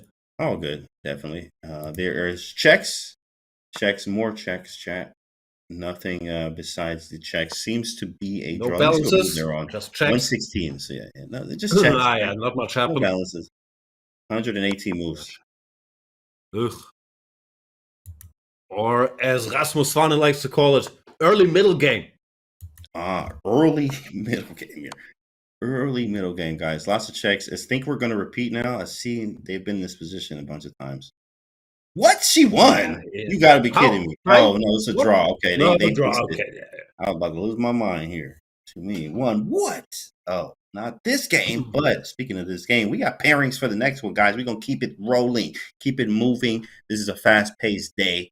And there's lots of games still being played, guys. We got the open section pairings are live. So we're going to take a look at those and bring you guys into the next game. Won the draw. Yeah, we won the draw. I know, right, Chad? Crazy. Finally, here we go. Magnus Carlsen versus Shamanov. They actually faced in the Rapid, I think. But I think that was a draw. Ranak Sadwani versus Alireza. Wow. Hey, what stands out to you, Jan? What's a big matchup for you? Okay, Carlsen Shimanov is a big one. Magnus wasn't his best first day of Rapid, but he was lost against Shimanov along the way. That lost, escaped with a draw. I'm pretty sure he's going to be eager to take revenge here. Shimanov, interesting character, very strong player, also does a bunch of commentary, travels the world, and he made it to New York City, playing Magnus Carlsen twice in 3 days. Oh, we have Sam Shankland against Wesley. Little US clash there. US clash for sure. And we got Rasmus versus Jan there. Hans versus Pranav, Buddy Pranav there. Wei Yi. We also have another American matchup. Miguel Antipov versus Linnea Dominguez. Grishuk there too as well. Don't count him out. Remember, Grishuk was going crazy in the Rapid portion. Bach was who True Magnus. Crazy game there. Black Pieces against Isaac Can there. Hikaru versus Iman Ohanyan there. And Aryan Dubov. That's going to be nice to see as well. What about you? What do you like on this page? I kind of like the game on board 4, actually, if we go back between Caruana and Ivanchuk. Certainly, Vasil Ivanchuk. Nice. I believe former world champion, was a Blitz, was a Rapid, in one of these formats as well. And still going strong. World number 2, and when was it? 1989, somewhere around that. Young Ivanchuk was already number 2 in the world, and he can still play. Fabi once lost to Korchnoi, if memory serves. He's not immune to getting a lesson from the old guard. But of course, he is Fabi. Let's see, Ivanchuk. Let's go! Chat, do we have any Ivanchuk fans in chat? Do we have any Ivanchuk fans in chat? Of course, we all love Fabi. What else do we have? But yeah, let's have a look at this Fabi Ivanchuk game. Magnus Shimanov, Ranak Sadvani against Alireza. That's also a fun matchup. They played in London. They played a match, and Ranak overslept. It was 10 a.m. Wow. Didn't show up, lost the first game by default against Alireza. Couldn't make a comeback. Ranak was claiming he didn't hear his alarm from his iPhone because he had his AirPods plugged in. But I did run the test. The alarm still rings. We don't believe you, Ranak, but we are glad he made it here. Started early, started late enough. And Ranak against Alireza, also going to be a tough matchup. The man had the alarm gambit, guys. Man, your opponents will try anything to make sure you lose the game. And that's what it was. Like Shamanov ready to go against Magnus here. I think he had black in that last game too as well. So this is literally a repeat, but now in the faster time control. Fabi, put on the jacket. Might be either cold in New York City. Right. Well, there's a little code in there. That's generally how it is in the venues. Always a little code. We used to have a hoodie or something to wear. And then he says, "Psych! Check the guns." Put those things away, Fabi. This is now a gun show, huh? All right. I watched your C² episode with Fabi, where Fabi was showing the guns. He was flexing. Yeah, little flex Fabi is what they call him, flexing Fabi. All right. If you think Fabi he looks like a small, skinny guy, Fabi's ripped. Don't sleep on Fabi. Fabi works out. He actually has a personal trainer. I don't know if y'all know this, but me and Fabi, I mean, Instagram. We talk on Instagram sometimes about lifts. Fabi is actually in the gym. Right, here we go. India versus India there. That is a nice matchup there. What's Fabi doing? What's his routine? Is he a push-pull legs guy, full body? What's Fabi doing? Look at both legs. Doing his cardio. Has him nice. Yeah, the trainer has him real good. I mean, he's doing heavy lifts, compound lifts. He's doing some squats. He's doing deadlifting, and obviously bicep curl stuff like that with the trainer. It's actually awesome. His trainer posted him on Instagram, which is kind of cool. He's doing everything. Yeah. Little strength, little hypertrophy. Fabi's all over the place. Exactly. Fabi out here. He's trying to keep it going. Look at Hans here, ready to go. Wow. Versus who is his opponent? Oh, that's Buddy. It's Buddy. Like he looked like is that rocking Buddy? The brown polo against your boy. Hans in the polo. Buddy Pranav ready to go as well. Having a great tournament. Great start. Pranav dressed up. Got the suit. Blue shirt. Very strong. And the games are about like cheesing. Okay, risen up somebody over there, Buddy. And then getting back to work. Here we go, guys. Games are about to start. Let me make sure I have my games up to watch so I can see everything. Even Magnus is there. There comes the jeans again. But I want to see a little Fabi. Can we get the Fabi cam? Fabi with the Rossolimo. Fabi. Oh, game started. Let's go. Here we are. Bishop back. It's funny that often you get the bishop out of the way, you put your rook there, and then the bishop can go back. Bishop is doing well where it started. Just need to make way for the king. And Ivanchuk gives up a bishop. Can't give Fabi the bishops. Sharp bishops. This is all theory. C3. Yeah, exactly. Pawn here. You put the queen back. You bring the horsey. And you maneuver around. Oh, bishop h6, stopping that. He's saying, I want the bishop back. That's interesting. You shall not move your pawn. Interesting idea there. From Ivanchuk, the legend. Always get interesting ideas from him. Maybe you just go, I guess, bishop c4, mate threat. No, but knight a3. Maybe moving around to d5 at some point. Or g4. Ivanchuk, I think he's one of these guys. He's not obsessed with the engine. He's just thinking, he's thinking about positions. Oh, what if I put the bishop there to stop the d-pawn from moving? Comes up with ideas by himself, which is unheard of in 2024. Yeah, that's true. And we love to see it. I even see Fabi likes to do, he says, sometimes I'll choose, move 3 or 4 on the engine, maybe slightly worse, but if I know it better than you, he likes those type of positions. I agree. Yeah, Fabi is, of course, deep into the prep game and, trying to choose a move that gives him the most equity. And to do that, often you have to surprise the opponent, choose the third or fourth line, except a little minus 0.20. But you know your stuff. Opponents to finally moves. Fabi is one of the best in the world at that stuff. Absolutely nice here. So, what do you think of this position here? Are you taking white or black here? Maybe I'll take white by a hair, maybe. Yeah, a little bit, but you got Blitz. I'm always wondering, should there be a premium for the horses in Blitz? Because they're trickier. Like, I like bishops, but in Blitz, so much easier to blunder a knight fork than a little bishop skewer. So I would think white is slightly better, but in Blitz, I don't mind black's position too much. Yeah, you do have the 2 knights. Easy to make moves, I guess. b5, move the queen, put the rook somewhere, consolidate with king g7. Right, king here. At some point, now you ask, do you want to go for a little French structure? Little café au lait, e5, knight to e4. Probably that's fine for black, so Fabi will have to take, simplify. But Ivanchuk doing fine here. Definitely. Let's move around. Oh, we have a sacrifice on Aronian's game. I was going to see, I knew it was heating up, but now it officially has hit. All right, let's go to Really Levon. Sorry, out over there. Fabi. We Like, are no. not entertained. Aronian with What a is nice. this? I don't know how it started, but he said, I was like, I know something's coming, and it happened. Like, so, but what was the start? Was this a French? Is this the, what do they call it? The Alien Gambit? Oh, wait, was that? I was think it it's a Carlsen? delayed Alien Gambit, and Oh. H6 pawn here was punished by this. Now H4, amazing idea. Just slowly trying to bring the rook using this pin. It looks like Elham, now the Norwegian, is in a bit of trouble here. He might be already cooked here. Queen C7 was a good move. But yeah, Rook H3 takes check, and I just take the knight. Oh, but I guess he wants some D4. That's what he wants. Okay, it is something. I'm not gonna lie. He has a point. Check. Right, Queen E5, Rook F3. All right, happening. Check.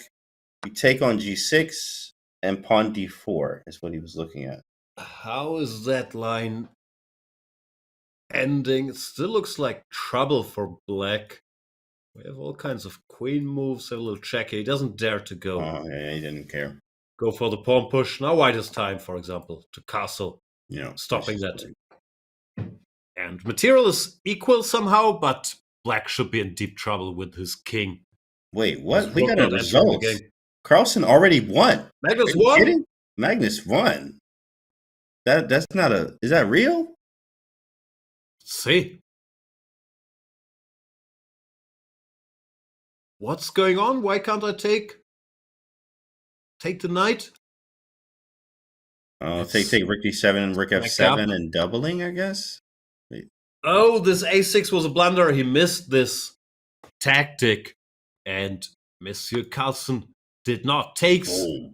Shimanov had already seen enough. If takes, you take, give a check. King goes, take again. This is hanging. Why is the pawn up? Feels early to resign, but he's clearly in trouble. And Shimanov said, okay, if I'm going to miss this, I'm not going to hold against Magnus. He resigns. Carlsen with 4 out of 4. He got out of there real fast. It was a wrap. Magnus is looking very, very, very, very strong. Very strong. Oh, he has 3.5. Actually, he got the draw against. 3.5. Sorry. He blundered. Yeah, he blundered the stalemate. I forgot about that. Yeah, oh, very true. But where shall we go? Can we see a little back to Fabi? Let's go. Fabi is doing his super grandmaster stuff, like fix the structure and then slowly we'll build an attack on the king side. Everything's covered. Pawn is nicely covered. Now he's trying to open up position of the black king. This is the type of Fabi I like to see. When he aggressive like this and he put that calculation to work, it's very nice to see.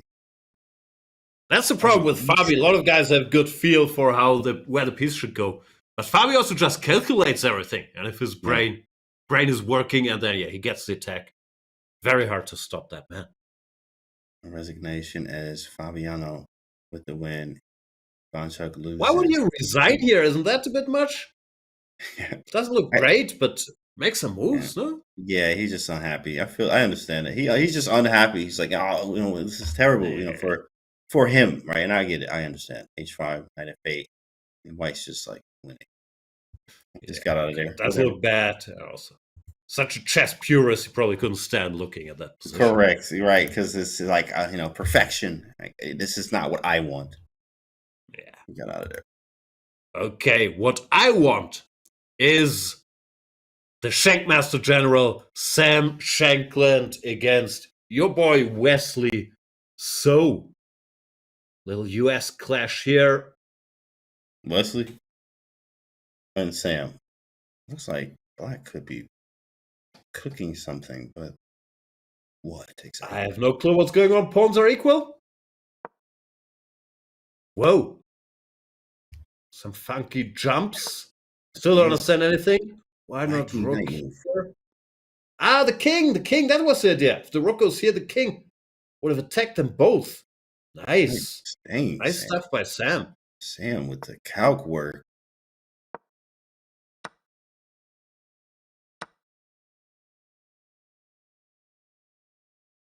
Three, four, five, 3, 4, 5. Everything's same. White has a more active king. I think a piece is trade. King is nice, yeah. Exactly. This past pawn is vicious, but I mean, okay, black has one too. What we're saying.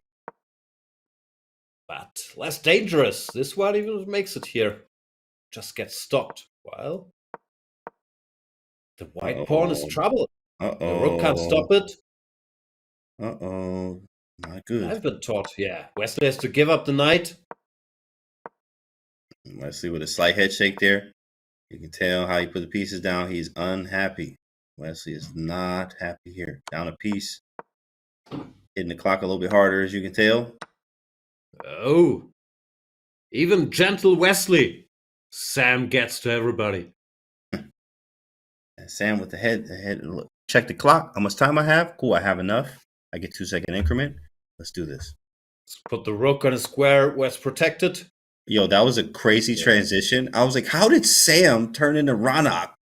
Like, it was just, I know chat, that was so crazy. Like, I was in the crazy edit there because I was like, he just turned into Ronak. That'd be a very strange version of Face Off. We have a movie where Sam turns into Ronak and vice versa. I would be very confused. Very confused there. Yeah, man, that was sweet. I'm not gonna lie. That was a sweet transition. I was confused. I was confused too. I see you, chat. We were all together on that one, chat. I see you guys. What's going on here? Why not? I don't know, Wesley can't make up his mind. He's putting his rook on every legal square. Sam also looks a bit stressed. Which is understandable here. I mean, you have no time. B-pawn is coming. This is OTB Blitz, guys. OTB Blitz is always different. Queen takes. This is a draw now. Yeah, this is just draw. Wesley, piece down, no problem. Wait, what's going on here? Did he miss? Did he miss the little bridge? Huh? How is this not a draw? I don't know. Rook can build a bridge, and now I take. I push.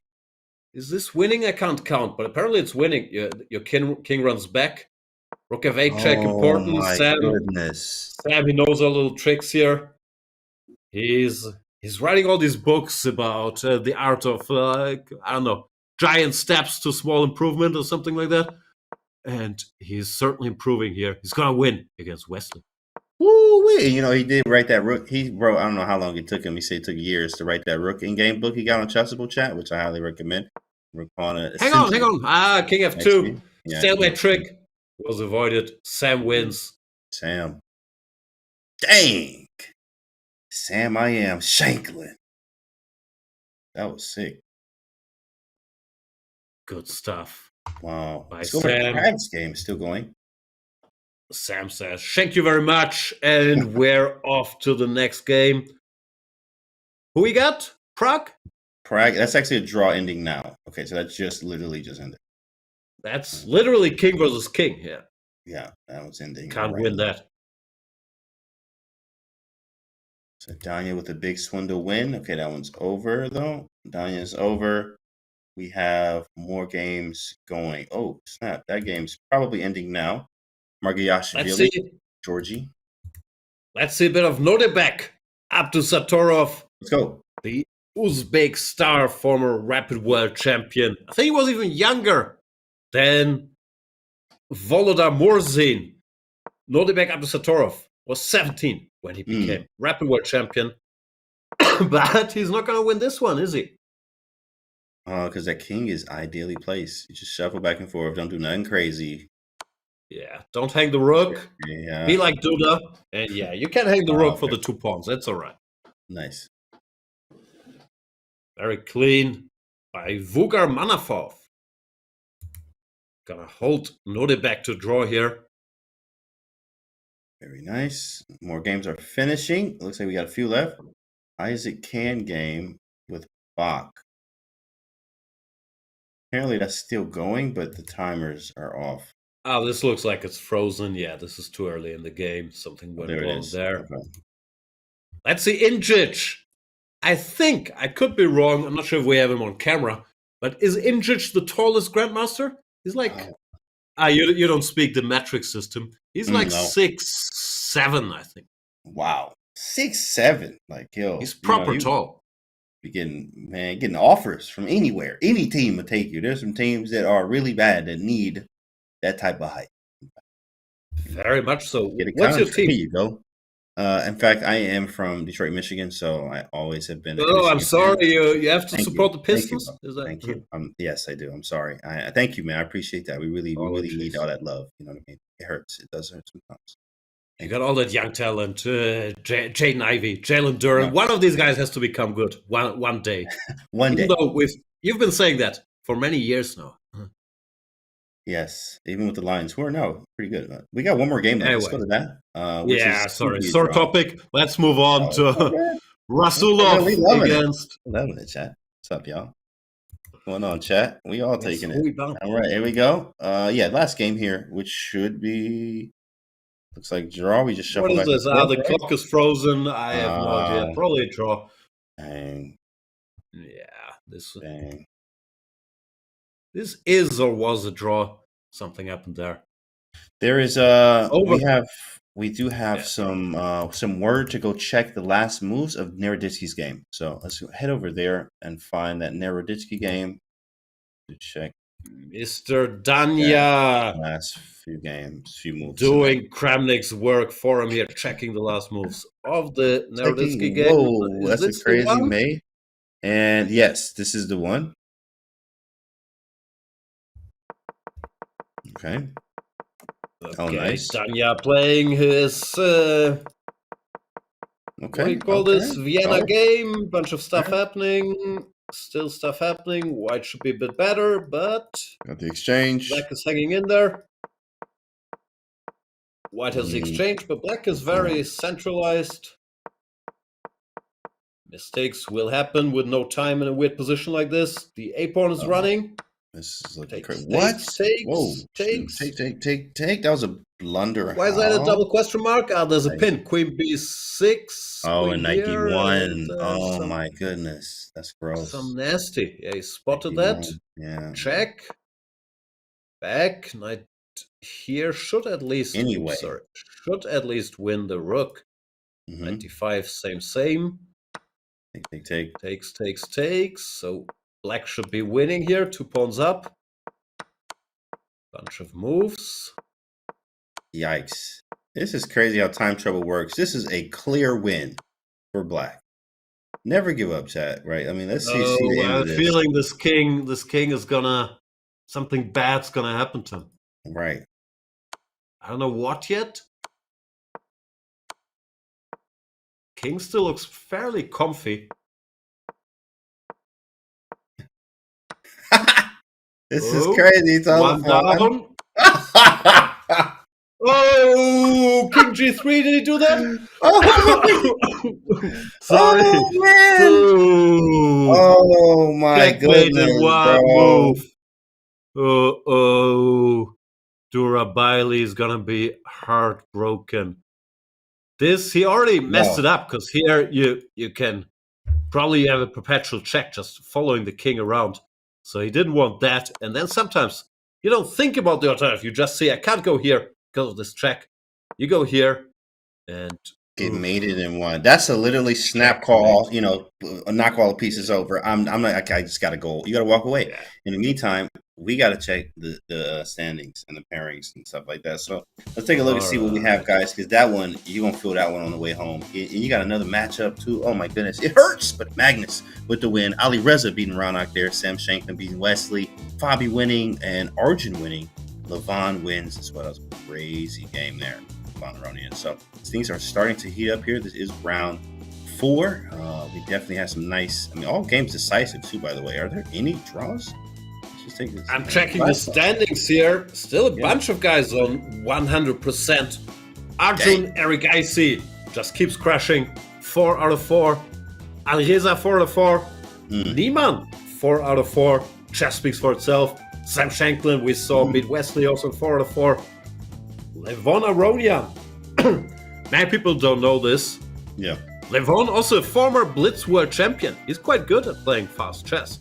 Yeah, he definitely is. He also is a very nice at Bughouse. And here we go with the standings. Look at all those fours right there. Arjun Erigaisi at the top there. I think this is usually based off of tie breaks and who they played on how they get their seedings here. But all have the same score here all the way down to Fabiano Caruana with all fours, guys. Look at that. You got Serrana as well. Carlsen with 3.5. But guys, you have to know that the top 8 move to the next stage. So everything looks cool. Look for your favorite player, and of course, people on the other side of the page. And you got Jan, you got, how many time Grisha winning champion Blitz-wise. You have a strong players box over there, Wesley So, but whoever makes it to the top 8, it makes it to the next stage, which is the knockout portion, yeah. That's what it's all about. It's like everybody's the Philadelphia 76ers. You gotta hang in there, make it to the top 8, and everything is possible. Everything is possible here. Everything, chat. Go ahead and make your predictions. Who do you think is going to make it into the top 8? That's all that matters to make it to the 8 knockout stage. While you're doing that, we're going to take a short break and we'll be back in a few. Back at 8.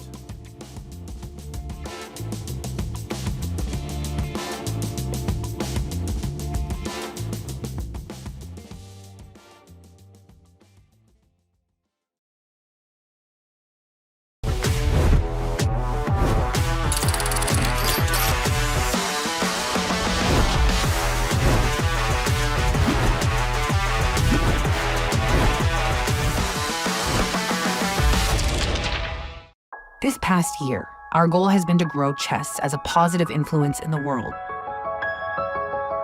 We're joining forces with chess.com to launch a fundraising campaign to support the education of 5,000 children next year to help them get back to school. This is Chittle Bear Awazir, here with Big Brothers and Big Sisters and chess.com at St. Boniface School.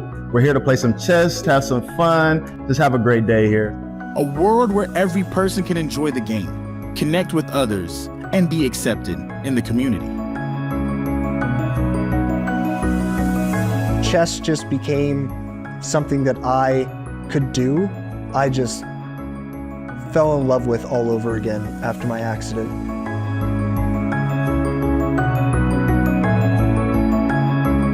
We strive for broad representation in our product and in our content. Three sisters smashed chess's greatest records, and it all started with an experiment. I use your puzzles, and I have 2 people I play with on 3-day. Believing you can do it is one thing, but knowing you can do it is a whole different thing. We hope at the very least to earn the respect of our opponent. Are you afraid of being wrong? No. We aim to create a place where everyone belongs, regardless of their background or identity. Whether you call it ajedrez, Schach, chess, xadrez, schach, Schachmatte, or chess. It's the global game that unites us all.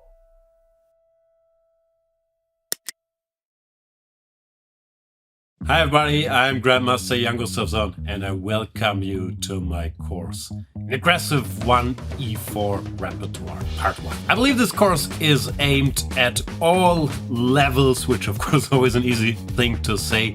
Basically, the approach has been to be as aggressive as possible against the main lines, setting an emphasis on surprise value while still having some soundness in order to pose unique problems. Knight f6.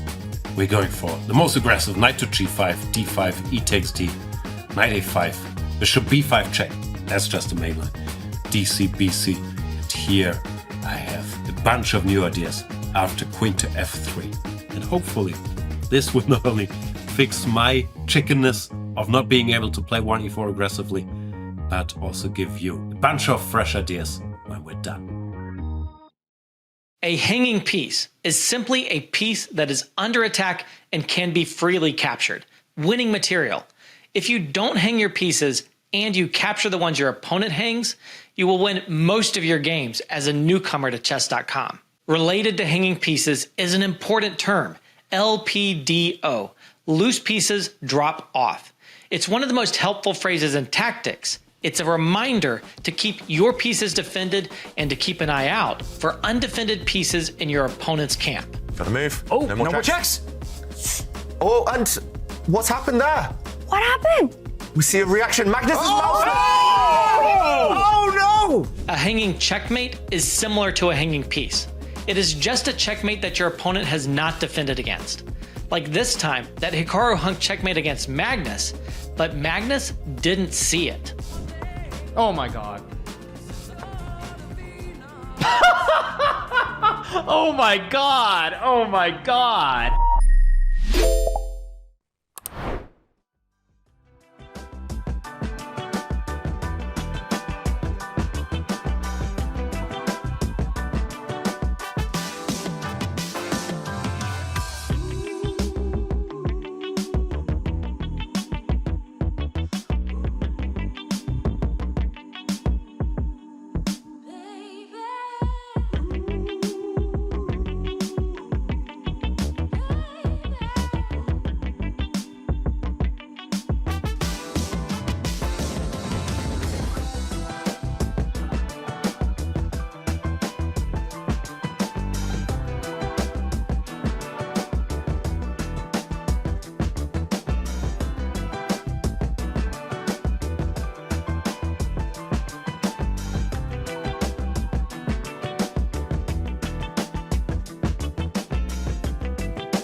Welcome back to the FIDE World Rapid Blitz and Blitz Championships, guys. It's going down. We still got work to do. I'm here with Grandmaster Jan Gustafsson. But first, we have an announcement for you guys, of course. Registration is now open for the next Collegiate Chess League season, of course. If you want to compete for your university in 2025, the spring season, and battle for the most prestigious title in college chess, visit go.chess.com/CCL2025 or use exclamation point CCL in chat for everything you need to know. We'll see you in the arena. Now, Jan, we still got a lot of blitz to go here. The knockout stage is coming up. What do you think so far about some high performers, underperformers, maybe? Still a lot of chess up and a knockout stage to come. Yeah, I just love the Blitz World Championship. There's so much actions, hardware to look. I don't think we've seen any big underperformers or high performers yet. The names at the top look fairly familiar. Magnus Carlsen, Alireza Firouzja, Levon Aronian, Hans Niemann, Fabiano Caruana, Arjun Erigaisi, Wei Yi, Grishuk, Nepomniachtchi. These are the top 5 boards. So the big guns, they are so far doing it in 2024. What is this? The stock market? We need some small caps up here. Ooh, here we go, y'all. Okay, it's some heavyweight matchups here. I mean, they all are. Every round, you don't know what you're going to get. Of course, you're just always happy to get something every round with these guys. And it's always going to be some nail-biters and fun games. Look at that. Hans versus Fabiano. That's going to be a very crazy matchup there. Jan, what are you looking at on this page? I don't know. Magnus versus Sam. That is, of course, big one. Fun fact. I don't know how fun. I spent 2 weeks with Magnus and Sam Shankland in a Norwegian resort back in 2016. Magnus was preparing for his World Championship match against, who was it then? Karyakin. So they know each other, and Magnus, I don't know, he likes playing practical jokes. Maybe he wants to troll Sam a little bit, play something funky. We shall see, but that, of course, is the big one. Niemann against Fabi. Fabi is one of the guys Niemann never sued, right? So they should be on good terms. They should be on good terms, in fact, right? But it's gonna be always fun to watch here in the chat, and also the energy behind both of them is just gonna be crazy. I saw Bach versus Naroditsky. We got a nice matchup there. You know, commentators, streamers at the same time, buddies, good friends. That's gonna be nice to see. But no friends in this event. Sorry, not today, my guy. Shake my hand and get ready to play. There's Merzen. Everybody was asking, where's the champion? The champ is here. How many points do you have, actually? I don't actually know. Let me check. Let me see how many points Merzen has. He may have like 3.5. Curious to see. Merzen has... Where is he? He doesn't have 3. Or 3.5. Chat? Anything? Chat knows. Oh, he has 3. Okay. You just have to scroll. 3 is not bad. He's probably been partying. Volodar, young man in New York with money to spend after that World Rapid title. 90K. I'm not sure if he's ready for the Blitz. There we see bearded Alireza against shirted Levon. That's another amazing matchup. Although, I don't know.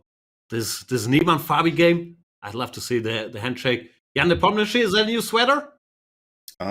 Yeah, actually, no. He, you know, he does change his clothes, but he definitely wore that sweater like 2 days ago. It was a turtleneck. Back we was like, oh, this is a nice turtleneck, you know, and it was nice. He also, when he was winning in CCT, he wore the same sweater off. It was like off or something. It was sweet. It was all, we all were in the chat like, the off-white sweater, yeah. It's an expensive brand. I think there's a little rivalry with Dubov. $1,000 sweaters there. Yeah, nice. $1,000 sweaters. Okay. Man, I like the turtleneck. Don't know if he's also rocking the chain. Turtleneck and chain. Then we see Magnus against Sam Shankland. Sam wearing jeans? The Jean Squad. Magnus with white versus Shankland. What's going to happen? Where do we start? Predictions chat. Definitely. Oh, well, we might as well start. Yeah, I guess we can start here. Fabi and Hans, and then Magnus Shankland. And let's go to the Hans game. Oh, Hans doing a little adjusting there. Did he just, I don't know, looked like he shuffled his knight and his bishop around. But so far we have a theoretical battle in the Rosso Limo. Fabi doing his usual thing, getting the bishop. Ah, no, this is Hans with white. Getting the bishop out of the way. No, bringing it all the way back. But it looks like both sides are booked up here. Bishop to d3. Funky looking square. This is all theory. Now you go b4, bishop here, a4, knight a3. Very strange line. It's strange, yeah, because I'm not familiar with this line. That is a strange sequence. But I guess it's just developing the queen side very quickly, and maybe the bishop points to the king side, which is nice. Yeah, you're arguing I can get these guys out differently. Here comes the knight and the bishop. Once black takes, it's fine.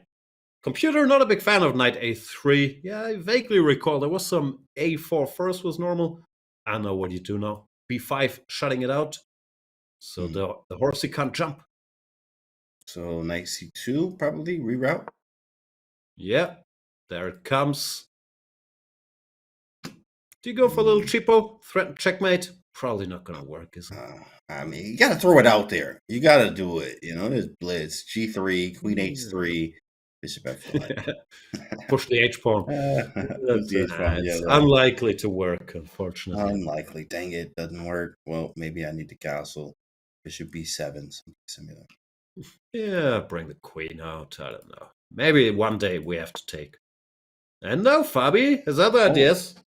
He jumps, hits the bishop. Now what? h5 isn't crazy now. You know, he plays d3. Pawn to d3. Whoa. He's trying to cramp the white pieces, trying to say, this bishop, thou shall not pass. Can't get out. Interesting, very ambitious. Because this pawn could be weak, of course, as well. But Fabi is saying, no, no, no. This will impede your development. But now, if white pushes the pawn. Already a very sharp game here. This is very nice. f4, that is correct. What are we going to do exactly? I don't know. I guess we go away, hit this pawn. And e5. This is provocative. Go away again. Very provocative. Gets the people going. F4, E5, F5, something like that. No one knows what it means, but it is provocative. Oh, come on, Hans. Oh, yeah, we got push it. Push it. Push the pawn. Speaking of pawn, looks like 3, 4, 5. No, he doesn't do it. Dang. This might be a better move. He's trying to exchange the knight, then grab this pawn on D3. But we still wanted more action than this. How does Fabi keep his pawn now? Maybe a castle and F5. Knight takes, castle, takes F5. He just steps out the way, though, I guess. Something. Yeah. Taking this was a cover, then the queen goes. I don't know. I don't see it. Fabi get a little ambitious here. Engine bar is still in the middle, which means this has to be equal. But it's complicated. See spectators looking very serious. All have their arms crossed. All three of them right there are locked in. Yeah. Trying to calculate. What does Fabi do here? Okay, go F5. Yeah, F5 is crazy. He plays Queen C7. Yeah, he's got his sights on this little pawn. But Hans should have time. Take, and he can play G3, keep the pawn alive, then try to grab that one. D3 is very loose there. Maybe you're going to see an H5. We might see it happen here. G3, H5, Bishop D3, H4, and just all in. I'm all in, chat. That's why he goes H3. Maybe he was worried about this. G5 now? The pawn. Let's go. G5, H5. No, Fabi covers the pawn. Keeps it for a little bit. This guy. Dead pawn walking. Queen F3. It's gonna drop eventually. No, but it's not making it easy. If the queen comes out, then maybe you can go F5 once again. Maybe too many arrows. Weird Bishop C3, D2. Oh, and D2. Interesting. Yeah. I think that might be the only way out. He tried F5. He goes F5. And now can we take? Bishop takes pawn. Should work, no? Queen takes, bishop takes. Yeah, takes. Endgame. And then we're going somewhere else. Keep the balance. Right. Yeah. Looks like an endgame. Speaking of endgame, Carlsen and Shanklin, very equal endgame. Very equal. Caruana took with a pawn. He does love his pawn weaknesses. But now it gets exchanged. Thing about Fabi is people always say he's not good at blitz. He's a classical player. But if you look at the blitz world rankings, he's like number 6 in the world with 2780, something crazy. Yeah. He's pretty good at all forms of chess. Yeah, I think they meant like probably the old Fabi and also the other one online that didn't play as much or wasn't up there as good with the big dogs. But clearly it's Fabiano.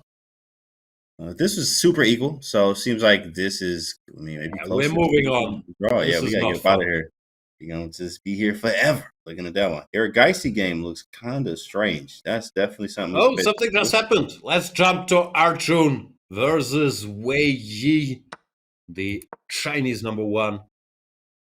The bar is going crazy. A lot of weirdness. Double question mark here. Horsey was no good. Arjun took the rook. Strange. Threatening checkmate. That was parried. Queen. Stepping in. Here we are. White should be better. Up the exchange. But still far from clear what's going to happen here. Yeah, complicated. Knight looks G6. good. Yeah. Queen is loose. 21 seconds. There we go. For Wei Yi. 20 seconds. Knight D4 doesn't work. Rook E1. There might be D3 there. Anyway. I like this move, just stopping the pawn, controlling the G6 square.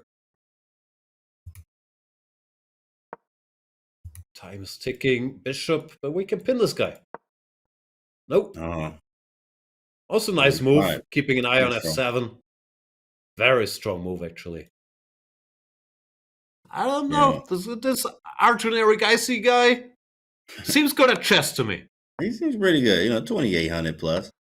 Knight Yeah. takes d3. Very nice tactic there. Hitting f7. Knight blockades d3. How do we get in now? b7 maybe? Slide step is on knight d6. We need to get this rook going. Bring it somewhere. No, he does. He does your thing. Queen e7. Yeah, I don't like knight c6. Queen but comes queen back. e4, I guess. Yeah, this looks like Arjun is in control. Should be clean. That should be a conversion for Arjun. He's looking to convert. Low on time for everyone there. This Alireza and Levon game, they are very low on time there. Maybe just check in on that game because Alireza is close to flagging. He has 3 seconds. Levon has, around 10, 12 plenty seconds. time. 11, 12 seconds. King. Who's better? Looks roughly equal. Opposite color bishops, equal pawns. But one thing about Alireza, he does not like draw. Sometimes it feels. He would rather lose than making a draw, but not this time. Not this time. Hands are shaken. Maybe players are also going less crazy because they know it's about the top 8 here. I don't need to win every game. Just need to keep the pace. Magnus looking to draw as well. Definitely just ended in a draw. That's a crazy imbalance on. Oh wait, that just ended. It moved around. The games are going so fast. I look at one and then it just moves away. Draw. Let's win. see Grishuk versus Nepomniachtchi. That one still seems to be going. Is another rook endgame? Oh, this is a draw. The king is in time to pick up the pawn. Another draw. King f5, important not to run into the check. And yeah, this will be a draw. Hands are shaken. Grishuk also shaking his head. The 3-time world champion. No one's won more Blitz World Championships other than Magnus Carlsen. Then Mr. Grishuk. Dang, Grishuk, guys. Very underrated player. And as we see, Fabi and Hans still going at it here. Should be. It was looking draws there, but now, I just came back to the game and it's not a draw. What's going on? There's a little Fabi pawn on d2. Fabi was able to convert that in game. He had this idiot pawn on d3 earlier, which got picked up, but he just built a new d pawn and queened it. How's he getting those d pawns there like that? Boy, that's crazy. That is crazy. Where did this d pawn come from? I do recall he didn't have a d pawn. Oh no, yeah, he kept the other d pawn. Oh, he did. The original d pawn wasn't. That's funny. And that unassuming little pawn made it all the way. The one that they counted out. Yeah. Good job. Fabi swinging there. Fabi grinding. I don't know what happened. Looks like Hans was doing fine, but then he lost sight of Delroy the d pawn. Delroy. It's always Delroy. It's always Delroy. Always is. There he comes. I'll tell you. Ouch. Ooh, very nice. 87 ending.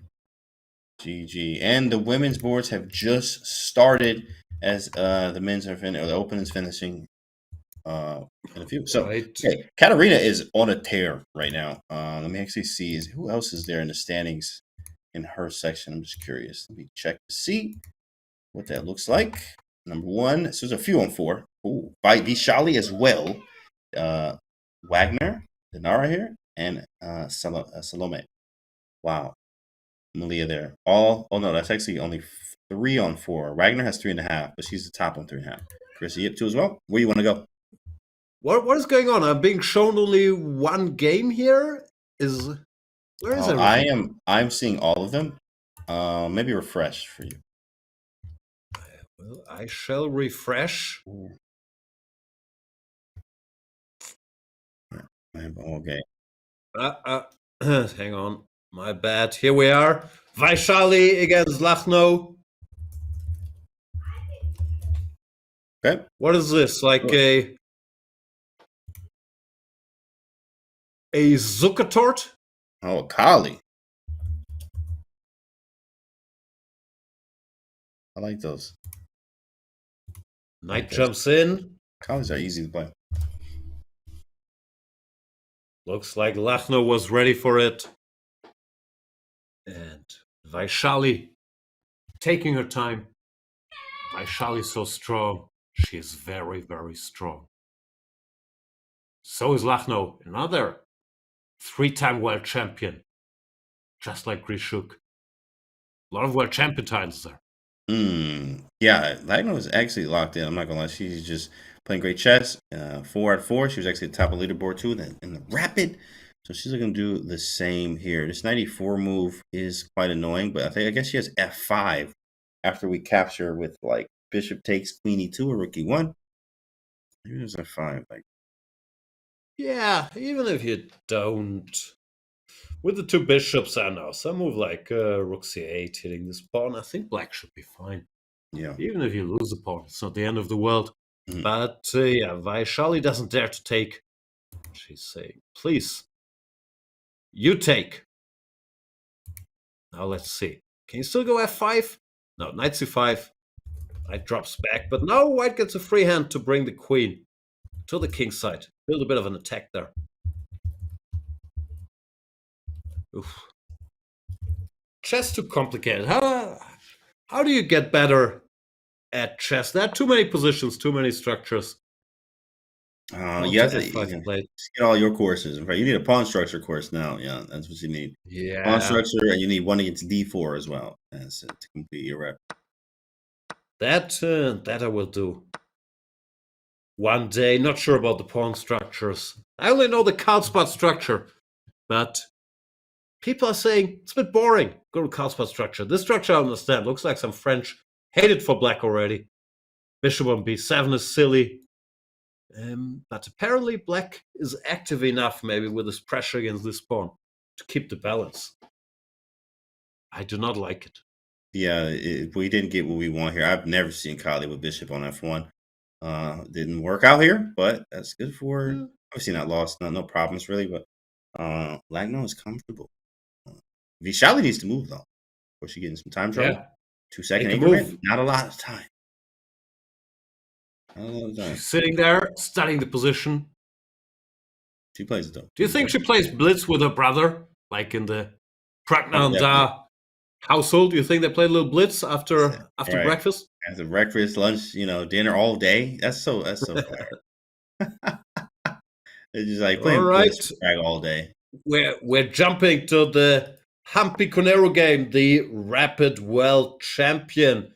Stuff is happening. There's a pawn on C7, but Compis on press is saying Hampi is almost lost against Anna Sargsyan. Why is this so bad? We have a pawn up here.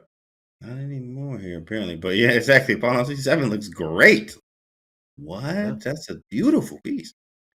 Where do we move, though? Queen B3. There it is. Queen B3. You didn't like it, but I understand. Queen B3 was nice. Oh, double question mark for Bishop G4. Why is this so bad? Queen B7, maybe. I guess we're getting close to doing something. There's something happening with Queen A8, at some point. Yeah. She does take. The rook tries to stop the pawn. Good move. That is a good move. Now what? This is a good move. Can I get Bishop A6 to work? Okay. Looks like we're not in time. It's always Anna Queen here targeting the pawn.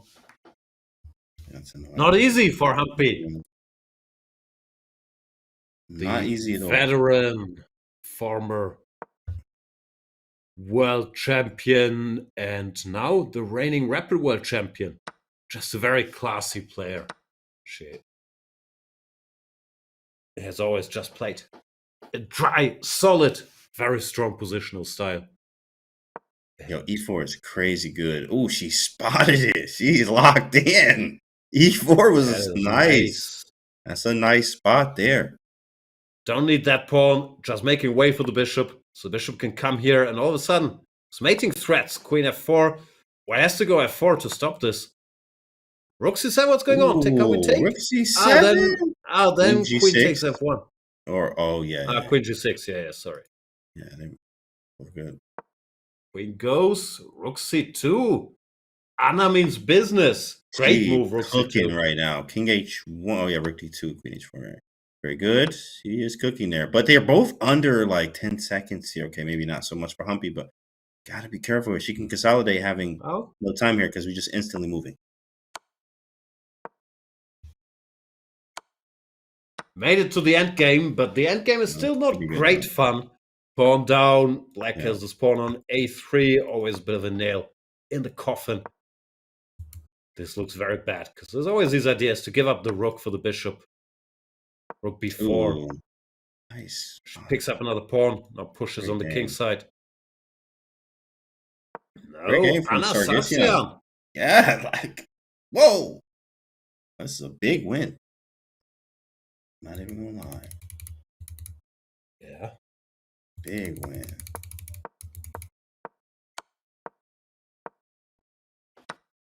Ain't over till it's over, as Lenny Kravitz said. But here, I don't really see it coming down. And just as I'm saying it, Rook A4 hits this pawn. This is a bit clumsy, hitting the other pawn. And this is like a perpetual pawn attack. She has to give up the G4 pawn, and this should be a draw now. It's still difficult. Still difficult. Out too early. Yeah, still tricky. I want to bring the king, but then once again, there's this and this.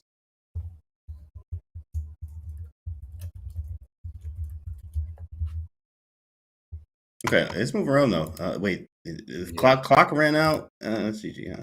Did she lose on time, or I'm is not this the sure. It board didn't playing update tricks yet. on us? Yeah, it still didn't update yet. Still looking around. Okay. Oh, that's a. Oh, yeah. Well, we might have some trouble here. It looks like all boards are doing that. Oh, yeah, that happens sometimes. Happened a bunch of times during the Rapid too. I don't know. People always get very upset, but I think with like whatever it is, 200 live boards, it's not easy. No matter how much planning you do to get all this stuff running with the internet, with the live PGNs, with such fast time control. Still, I am very upset. I hope Magnus does a strongly worded interview with Levy during the break, calling out whoever's in charge of DGT boards. DGT, of course, is working overtime today, as we are all working overtime as we're watching the Blitz, the World Blitz Rapid and Blitz Championships. This is the Blitz portion today. Got the knockouts coming up too as well. That'll be tomorrow, but so much chess to do and so much stuff to catch up on, guys. But we'll be back in a few minutes to set everything up, and we'll be back to bring you to action.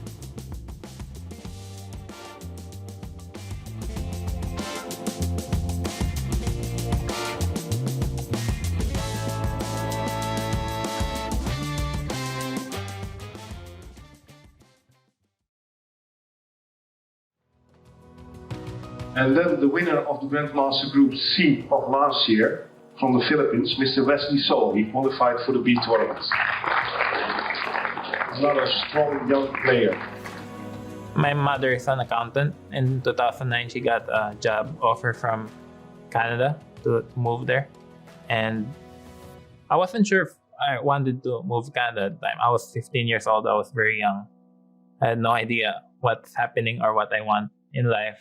So I thought it'd be better for my chess career to stay in the Philippines. Honestly, like I want to keep playing chess. You know, I put in a lot of work. I had a lot of databases.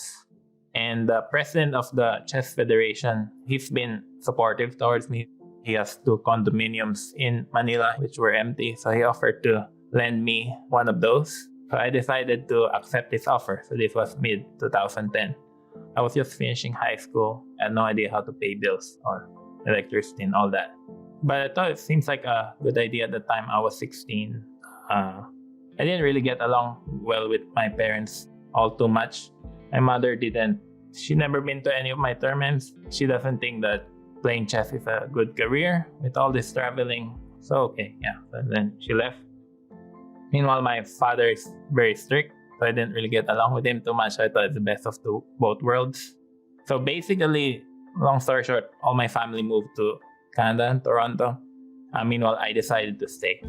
I had friends in the Philippines. I thought I could play chess, try to reach my goal of making it to 2700. Looking back now, it was obviously a mistake. I got into some bad company. relatively bad friend, got introduced to alcohol, video games. So basically my chess didn't go anywhere.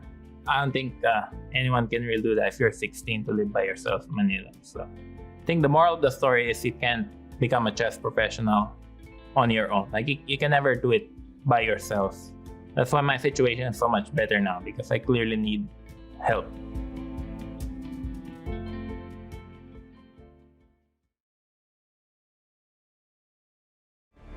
Do you think that you're a better player than I am?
We are back at the FIDE World Rapid and Blitz Championships 2024. I'm James Canty III here with Grandmaster Jan Gustafsson. Of course, man, we got more chess to go. How excited are you?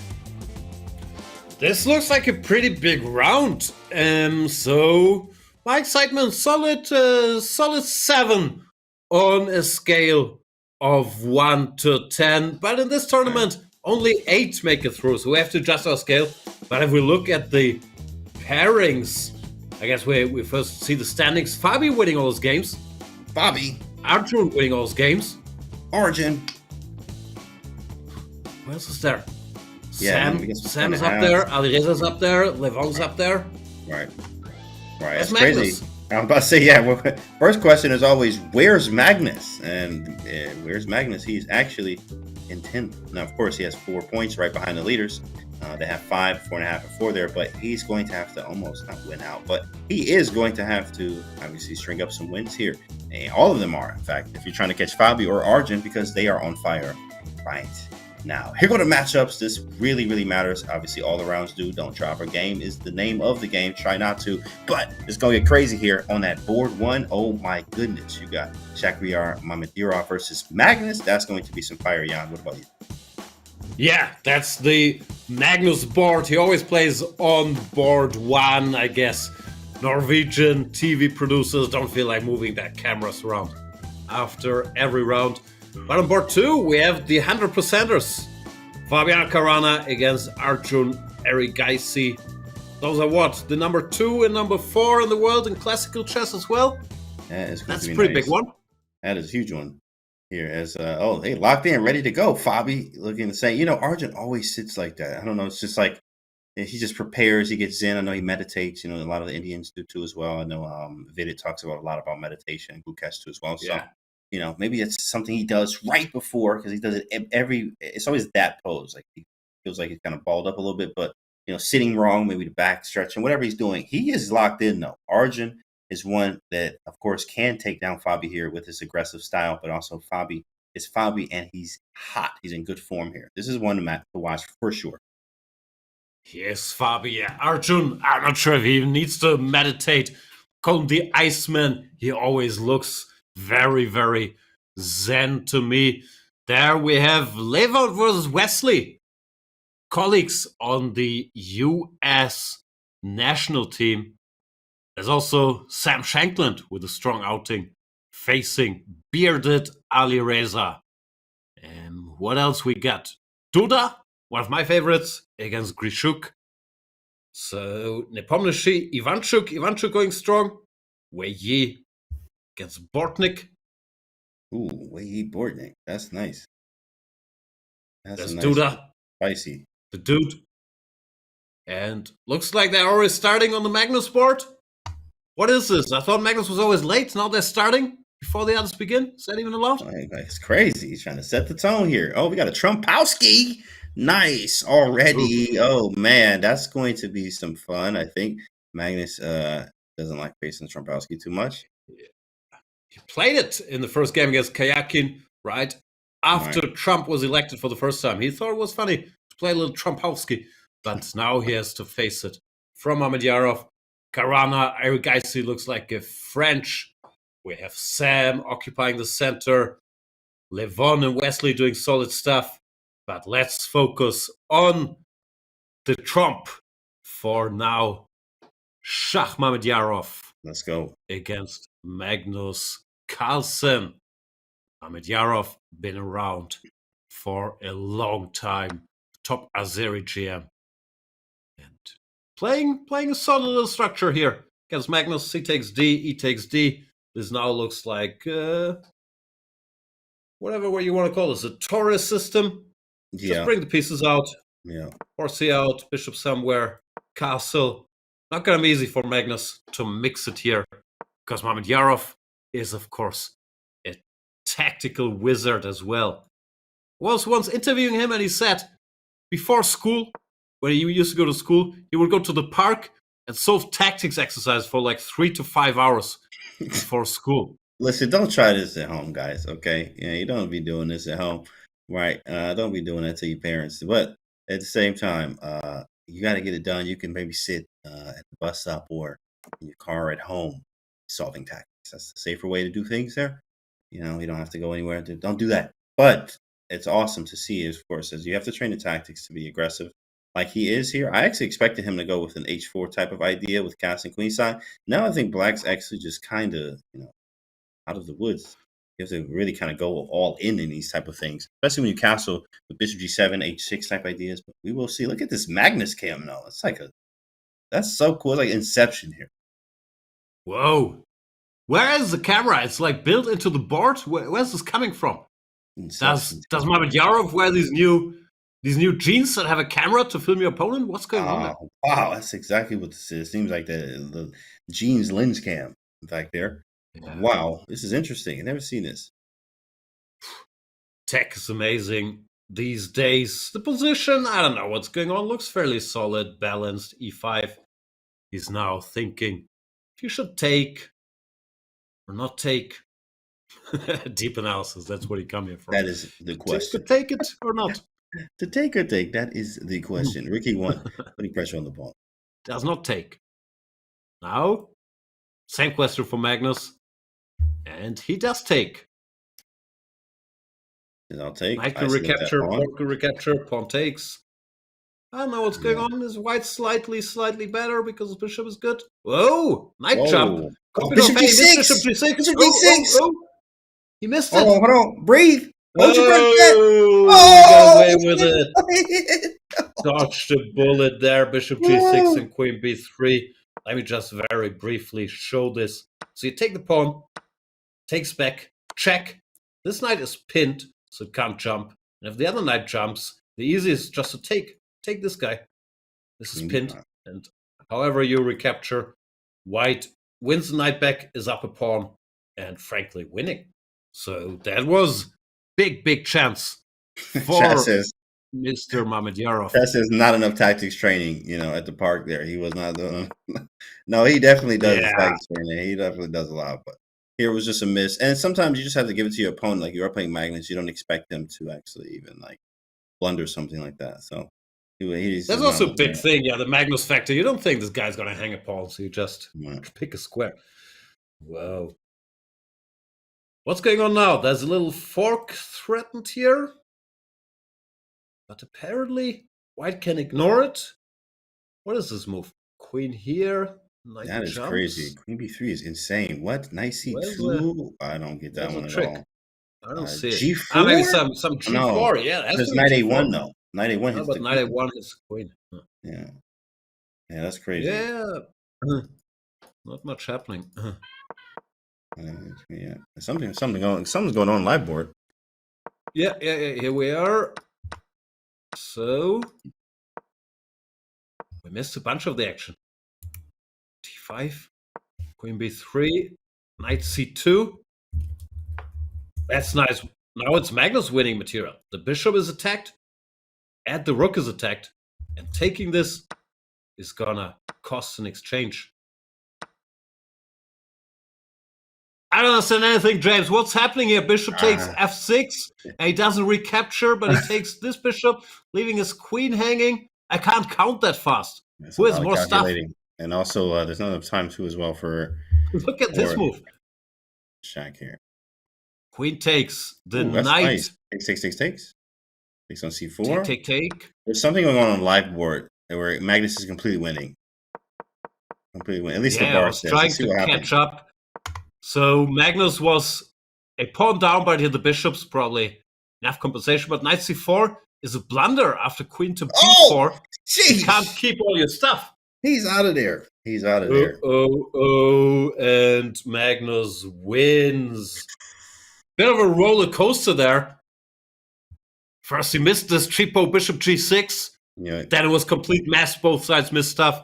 But in the end, whoever makes the last blunder loses. So what was the rule of thumb there? Knight to c4 gives it all away because queen here, and if white takes, the pawn recaptures. This guy's under attack. This guy's under attack. You can't keep your stuff. So it's about Alireza's beating Shanklin. Dang, that's over too. Quick games here, very fast games. Look at this. Rook takes c4, and if you recapture, bishop takes, and the Shanklin queen has nowhere to go. Yikes. Curious to see what that opening was. Real quick. Oh, King's India. Of course it was. Ooh, KID, baby. Yes, sir. Alireza. All right. Let's go over to Hans' game. What's that? Well, where's Hans at? Hans is playing. I'm pulling it up now. Found him against Sarana. Hans is playing. Yes, Sarana here. Okay. Sarana is one of my favorites. Whenever I try to study chess openings, first thing I do is Check, what is Caruana doing in Title Tuesday? That guy, he's the former European individual and team champion. Very, very good theoretician. So if you're looking to spice up your openings, check out some Caruana games.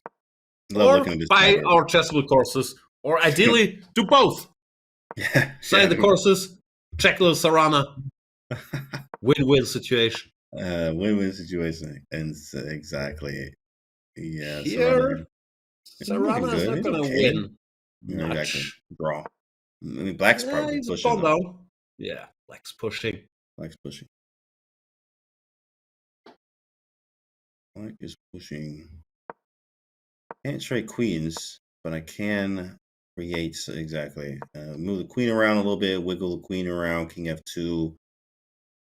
Where do I put the knight? I can't get to g4, unfortunately. It's making it hard for Black, though. It's making it hard. It's on the wrong circuit. Some checks. Oh, but the queen is not. King h5, can you do that? But he's going to pin again. Yeah. So little time. Looks like a draw because it's so hard to escape the checks of that queen. But Hans doing a good job. Caruana thinking, can he grab a pawn? His king looks a bit lonely if he puts his queen so far away from the action. Okay. Apparently, Fabi won. We just got word from that. Fabi beat Arjun. I'm actually going to take a glance at that one real quick. Fabi's unstoppable, 6 out of 6. And looks like you just crushed him, at least from the looks of this position. Not sure. Dang, he was over here already, but does look unpleasant. He just resigned, bro. That's crazy. Wow. Jeez, Fabi is locked in. Another trend with Fabi, his opponents just resign. Like, he puts pressure, and then they just give up. Say, all right, Fabi, we remember St. Louis 2014. I don't want to play this position against you. How do you resign here? I thought the same thing. Game over. Did he flag? There's 22 seconds, so I don't know. Maybe 22 seconds is a lot. So, it didn't run out of time, I don't think, but he just resigned. Sure, the position is bad. You can't take here. Takes. There's a little fork. This rook is loose. King is bad. So it's a bad position. But to resign seems extreme. Maybe. Yeah. Just didn't see anything to do. So yeah, where Hans is winning. Let me turn that active games on. Hans is apparently winning now. Oh wait, this was already kind of. He did have an extra pawn, so exactly converting to extra pawn now. Not sure. The queen is still doing stuff. Looks like Caruana's hanging in there. Queen back. Okay, check. Yeah, you just gotta get close to him. This is what he's doing now. Wait for that check to block. How there's so many checks. Queen here. There we go. He's finding it. Going to wiggle all the way around. Oh shoot! Wait, he has check there. That's annoying. It's too many checks. Oh, there we go. We might have a zigzag option now. King d3. He triangulated him. Ooh, wait, but there's check. Check. There's no way out. Unbelievable. Zigzag. d6. Can't try the other way. Queen f8. I don't think there's anywhere to go. Yikes. Queen h4. If you go back, queen h8. And if not, we do this little dance again. Yeah. Check here. Stopping this. Yeah, and an h8 check as well. King here. Beautiful. We got this check. Caruana got some nice geometry. Did he flag him, or was it maybe he claimed a draw because of a bunch of repetitions? Hard to believe Hans would flag here. Yeah, definitely hard to believe that. 2-second increment too as well. They were moving quickly. I believe he flagged. It looks like it's either frozen or draw is agreed. Okay. Yeah, draw agreed. Yeah. Draw. All right. What do we have left? We got 4 games. 4 games. Like we have Maxim Dlugi against Oparin. Dlugi from New York City. Used to be a Blitz legend. The old days. And Dlugi was a big name on the online chess sites. Very solid, fast. He's a very legend. tough player. He's a legend. A lot of these games are actually looking quite equal there. There is the women's section has started. Let's go. Women's section has started. Give me a sec. In there. And jumping into the action. What do you want to see? More Lachno? Yeah, she's actually locked in. I mean, but that position is extremely boring. Yeah, like I mean, yeah, some open Spanish endgame, slightly better for white. Blah blah blah. Right. Let's see. Dinara Wagner representing Germany against Anna Musicchuk.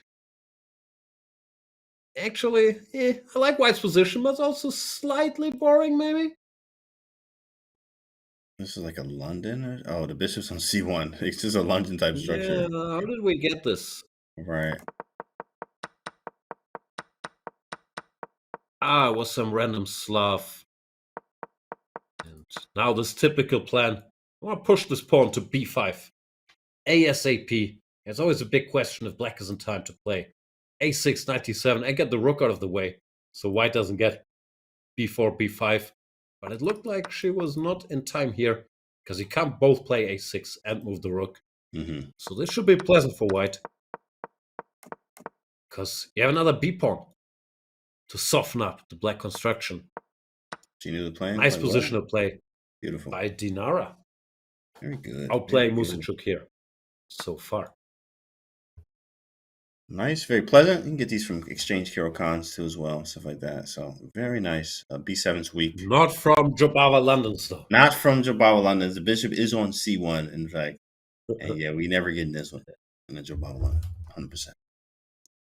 Anyway, this is nice for white, but let's check the reigning world champion Valentina Gunina back in business against Elisabeth Peetz. Another German, and I just saw a double question mark here. Bishop e2. She gave the rook. Probably was worried her queen would end up in trouble here if she retreated. But Compi was not impressed. Very hard to impress Compi. It looks like Valentina is just an exchange up now. Just an exchange. That's all we need. Just an exchange and a dream. That's all I got. And why is it called exchange? I never understood. Like, I don't know. Rook versus bishop or knight. It's such a random word for it. It's material.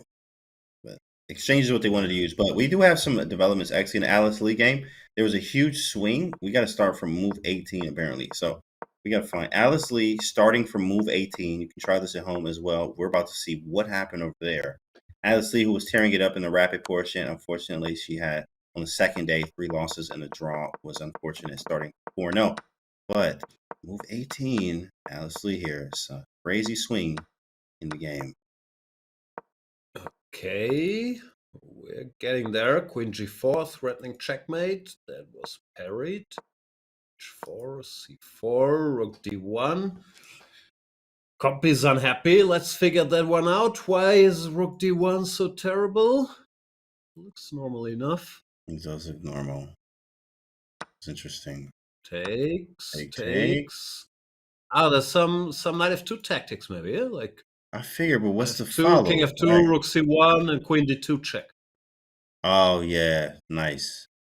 Nasty. Take queen d2. Beautiful.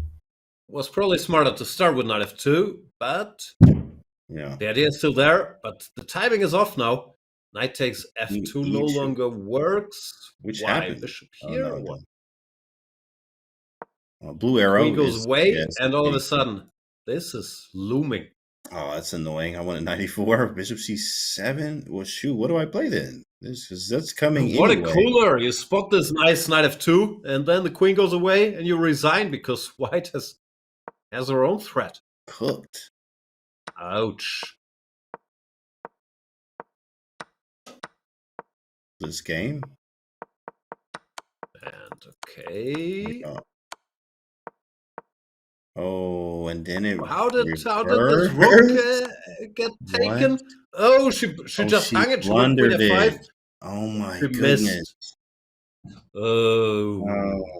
Any move dang, should bro. do here, King G2, whatever. Yeah, it happens. We've seen a lot of like uncharacteristic blunders here. I mean, obviously dropping pieces and like rook hanging, blundering mate in 1. That's what Duda never does. Never hangs the rook. Yeah, never hangs the rook. Duda does not do that. Never no, seen no, a Duda no. game where he hangs rook. Doesn't happen. White trying to hold it. Yeah, He's- bit of a roller coaster for Alice. Yeah, that's tough. It is a tough game. Ju Wen-jun with a win on the standing there, looking good for her. Gunina up in exchange, trying to convert. Lagno as well. How's Bibi Sara doing? Bibi Sara, back-to-back world champion in... I lost track of years at my age. 22 and 23. Blitz champ? Yeah. Very strong in Blitz. 1-2. Very strong period. These bishops, I mean, she could technically hold this. Yeah, okay, engine wins. But against the horsey, nah, the horsey is gonna do damage. Also, should objectively be winning. Objectively, exactly. Maybe we could do bishop e3, get rid of it, and try to play that endgame. Nah, it's always lost. No, I don't think she's surviving that. I have to admit, I'm not familiar with her opponent, Yushin Song, but apparently another very strong Chinese player. Create some pawns. That's good news for the defender normally. The fewer pawns, the more drawing chances. But still looks very unpleasant. Now she has to keep the G-pawn. He's f3. Maybe Sarah's hanging in there. And again, king g7, king f6 at some point. They are on seconds, just literally moving as fast as they possibly can here. Bishop takes e3, bishop d5, king f6. Is this a threefold? The rook has been there a couple times, maybe. That's a good call. That's Maybe hard she to can do claim. no time here. I think the risk is not that high, though, is it? Like, if you're wrong, your opponent gets more time.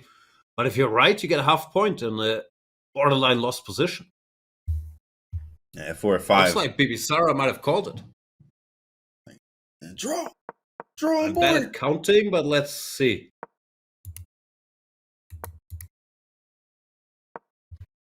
So f3, king goes here. Twice. I can't count till 3, but it looks like they got there. Wrapped it out. Saved by Bibi Sara. Much needed save there. Who is left here? We got a few left. Valentina Gunina here trying to convert against Pates there in not the easiest way, easiest type of position to convert. Having the exchange, but obviously king is active. Black has some active pieces here. Yeah. Knight looks good on f4. Looks like Pates might save this. Rook b5, nice move though. Targets a bunch of pawns, and now... Oh, check. The knight lost its footing. Yeah, definitely lost some footing there. Am I able to hold here? Ooh, that's an excellent move. Nah, excellent move. Yeah, now she has it under control. And you can use this, what's called the scissors technique to drive the king back. Right, scissors, like a lawnmower. Hang on, I can take, right? It wasn't. Here come the scissors. Here they come. Yeah, that's going to be over. And this is it. Whoa, Lagno losing? Oh, shoot. Anna going crazy. How many points does Anna have? She has 4.5. Games. Anna is, like, no one's talking about Anna. You know, oh, yeah, she had a good draw, you know, like, but no, she's about to take down Lagno. That is incredible. We need to talk about Anna. Anna Sargsyan. Incredible. Apparently hang on. Did she just... Yeah, she messed something up. Did Lagno just save it? I think she just saved it. Yeah, she's going to get away with a draw. Smiles from Lagno there, understanding I was probably lost, but the draw.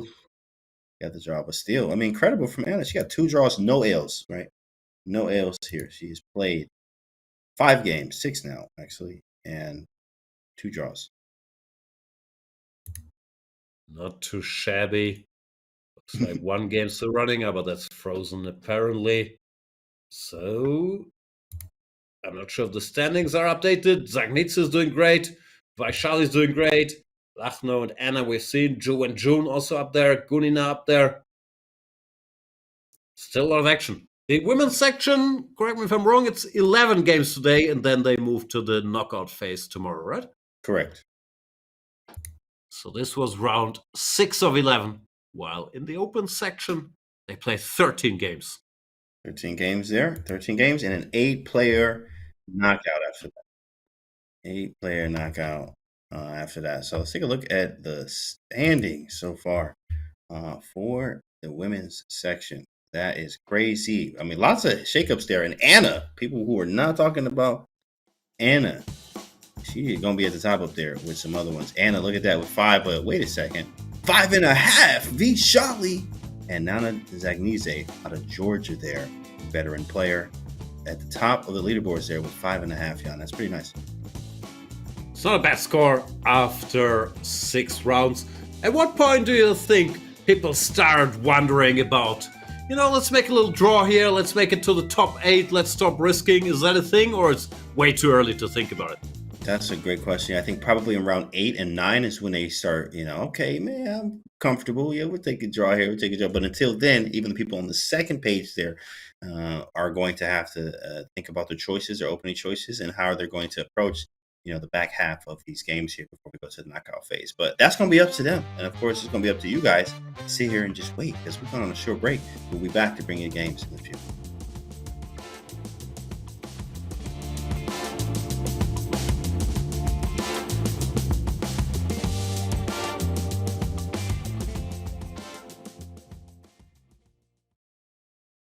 Rapid or classical? Rapid. Rapid. Over the board or online? Over the board. Online. E4 or D4? E4. E4. Knight or bishop? Knight. Knight.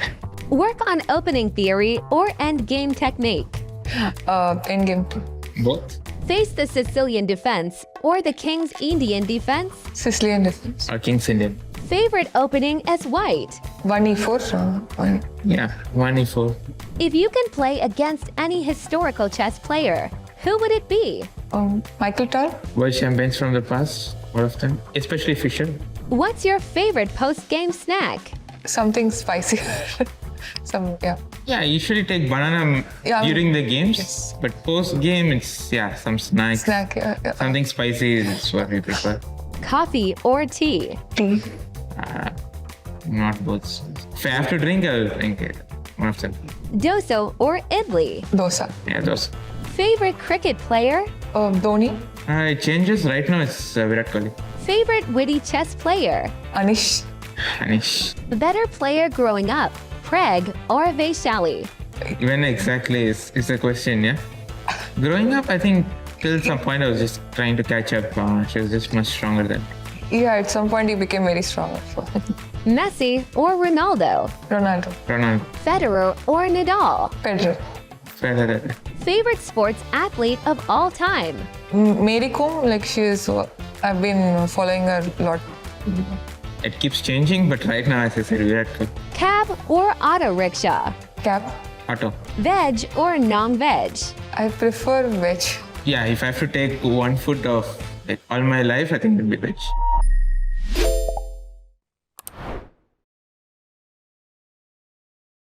This right here is how I use Chessable and why. I've been using it for a long time. I mean, if you look up here, I actually have my streak. It says 1,231 days, right? You're gonna forget a lot of the things that are in the book. Chessable came around. When I got on Chessable, it's literally, I was already doing that. So this is now a game changer because I can do it faster. It's online, it's in front of me. All of my books are here. There's gonna be folders now so I can categorize by white, black, and all tactics in game. But I literally have everything in one area. As you see, I'm scrolling here. This is what I like to. So they're like, how many Chessable books you got? I'm like, all of them. How I use Chessable is actually, I do a lot for the opening training. I do tactics on here. I do calculation. I do in-game. I do everything but the database. All my training on here all the time. Chessable is the wave. This is why I like to use Chessable. It's actually helped me. I remember even online, I was only like capping out at 2350, almost 2400 in Blitz and Bullet. My chess comm is 26 with a high of 2774 in Bullet. And I blame all of this, like success really is just working on Chessable, just being honest with you.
Guys, we're about to see more chess. We're here at FIDE World Rapid and Blitz Championships 2024. James Canty III here with Jan Gustafsson. We got to get to the games fast, but at the same time, it's also time to crown the winners of the 2024 Chess.com Awards.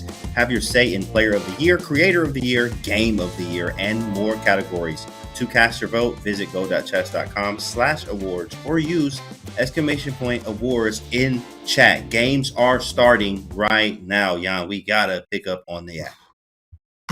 Let's jump into it. We have Carlsen, Aronian, El Clasico. We have Firouzja Caruana. We have Dubov Nepomniachtchi, Arjun against Duda, Wesley against Sarana. It's all heavy hitters on the top boards. Magnus against Levon, little theory debate there in the open Spanish. Alireza Fabi, good old Sveshnikov. Line Fabi knows a little something about from the World Championship match against Mr. Carlsen. Arjun looks like some slower game, some Queen's Indian type position. I don't know how that happened. Dubov Nepomniachtchi, didn't they play this infamous knight f3, knight f6, knight d4, knight d5, knight dance game? They did. I forgot about that. That's so funny, but that hit the headlines and everybody was all mad and it was funny. I'm not gonna lie, it was hilarious when I saw it, but yeah, that it did do that. I forgot all about that. Now they're playing it out today though. Yeah, this looks like a serious game, but let's start with the top boys. Magnus. Oh, also Dubov Nepomniachtchi is a battle of the sweaters. It's hard to miss out on that one actually. Off-white versus Off-white. Balenciaga. Which one wins, chat? Off-white or Balenciaga? Place your bets now. Actually, yeah, no, it's not his off-white sweater. It's his new turtleneck. I can't make up my mind where to go. Magnus and Levon are doing some theory stuff here. Yeah, we can probably go over there because this one's a sharper theory. This is like open Spanish type theory, I think, something like that. So open Spanish. This could be a fight. I am a fan of this one. Because lots of them are rich, complex, boring stuff. They're not a Marshall like Jan Gustafsson's chessable course, 1e5, go get it now. But at the same time, it is, you get an open Spanish is something to do. Yeah, I'm not an expert here. Unfortunately, we see some funky maneuvers from Levon, bishop g4, bishop h5, maybe going all the way here to neutralize this guy.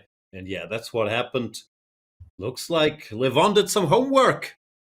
Sitting in his mansion, St. Louis, clicking a little open Spanish.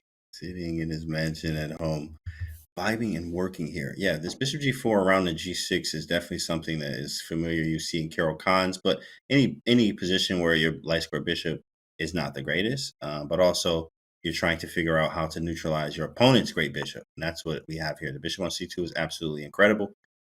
That's a good move. This reminds me of a Scotch Gambino now, aka Scotch Gambit. I am an expert in that. But this is like f5 type ideas now.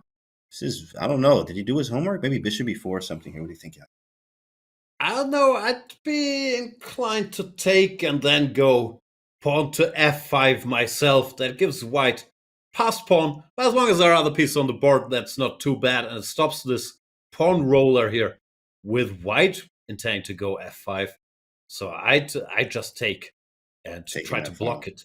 Block it up. Yeah. Let's see. Great move. What Levon is up to. Super annoying. f5, block everything. Maybe takes. Bishop b3, knight g3. Black's totally fine here. It's up to Magnus to figure out how he's going to proceed there. But first, on to Levon. But we already... Okay, so we do have a result. It is a draw with Dubov and Nepomniachtchi. I have an idea who that could be. Yeah. It's the Sweater Boys. The Sweater Boys, but it's not the crazy stuff like before. So it was like, we're going to do it this way, not that way. Levon takes a different path. Also looks good, actually. Changes a bunch of pieces, puts the knight on e4, stops f5 because the queen covers that square. And next he wants to go pawn to c5 to undermine that white center a little bit. Looks sound to me as well. What does white do? He wants to exchange the horsey. Mm-hmm. Can we pin? I like rook e4 too much.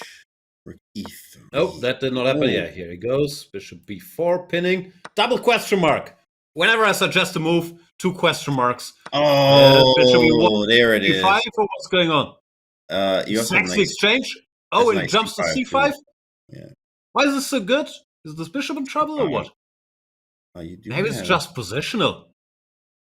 Well, you have f5 coming too, which is so nasty. f5, f6, like this is a beautiful position. Still, it's nice. An exchange. Why is this so good? I don't understand it at all. f5, bishop b4, f6 anyway.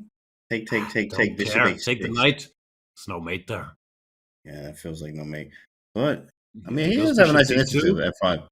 Fabi apparently playing multiple brilliancies is what chat's saying. It's brilliancy. Fabi. Dang, tone it down a little bit. Oh my goodness, he's crushing Firouzja. That's crazy. I gotta go check that game. I'm not even playing. Okay. Levon seems okay against Magnus. Exchange up. And Fabi. Dang, Fabi went off. Okay, so this is a bit of a trick line, but this Fabi will, of course, know. I recall we were checking all that stuff in 2018, preparing for Fabi, so he must also have been checking it in this match. And let's see how we got here. Yeah, I think Alireza tried to trick Fabi with the sideline, where you pick up an exchange, but your queen gets locked up in the corner. But Fabi, what people don't know about Fabi, he does his homework. He knows his stuff. He knows sidelines. You can't just surprise him with some small line, and he's punishing it. King has to go to the middle. Check. Now, this check was very nice because it freed this square for the knight. So he provoked pawn here in order to have this square for the knight. Fabi's on fire. There comes the knight. This poor king. Not finding any happiness. Knight c4. Bishop c2 trying to clear the square for the queen if the rook goes away. Dang! Alireza has to retreat, trying to survive. But Fabi e4 just keeps going. to bring this rook. You can't play f4 because then the queen comes here. Yeah. It's just destroying him.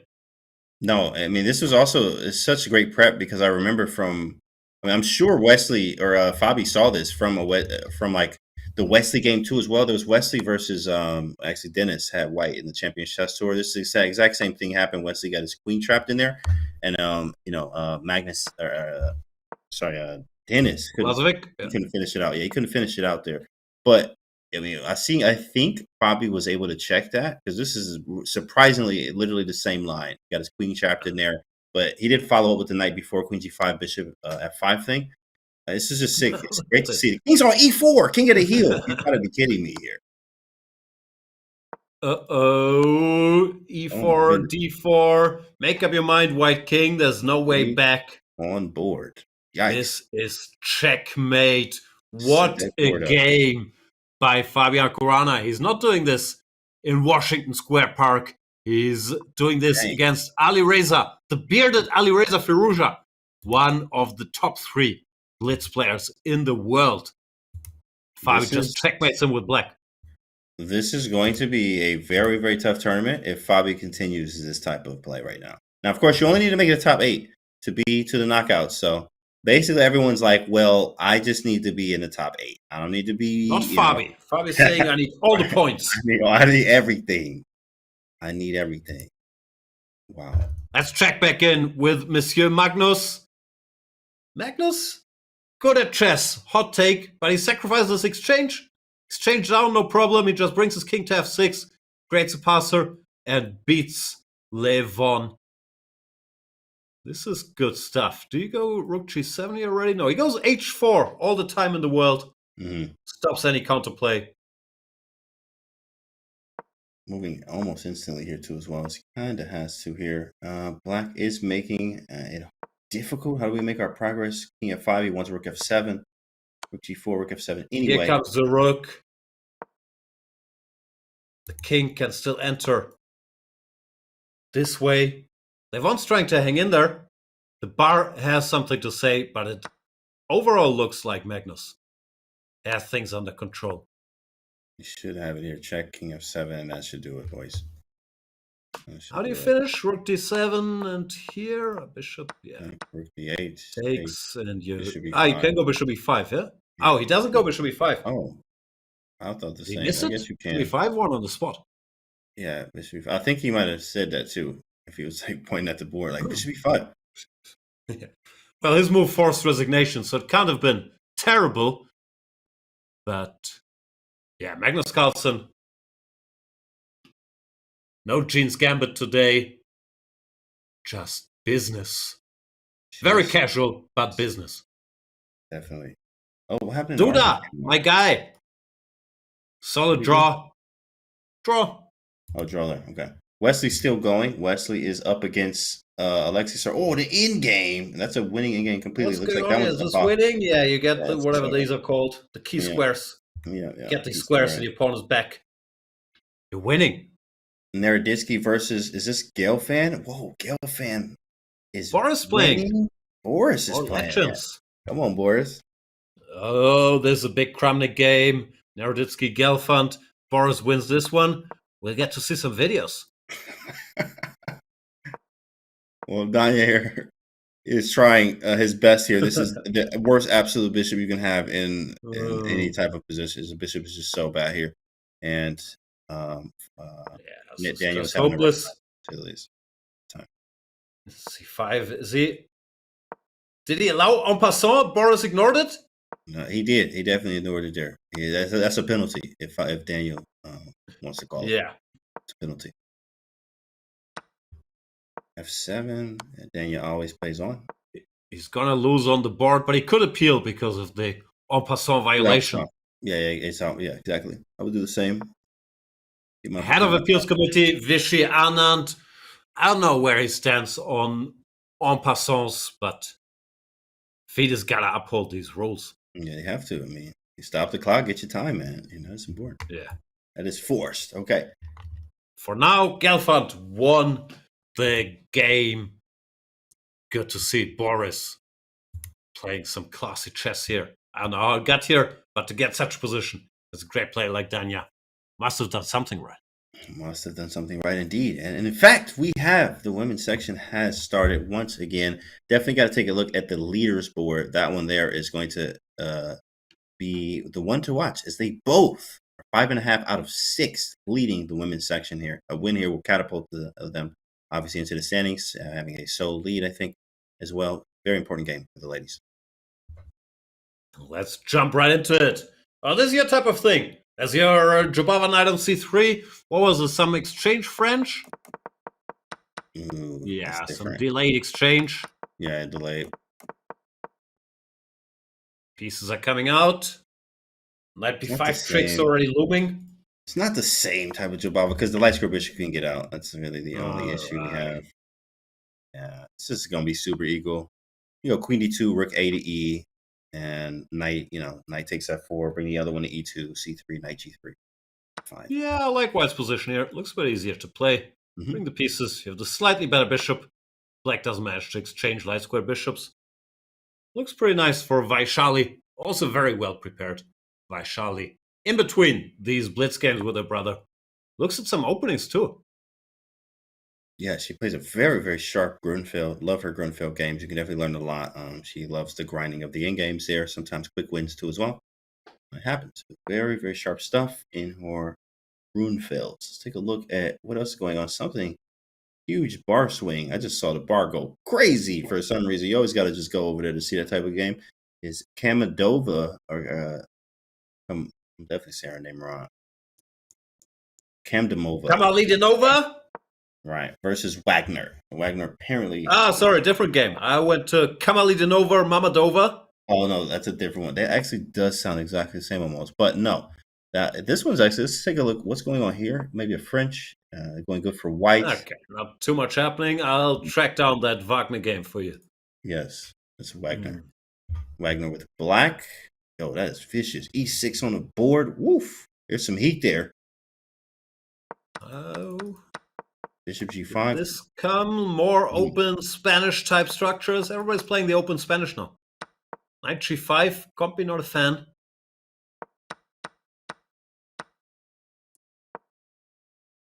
e6 is beautiful.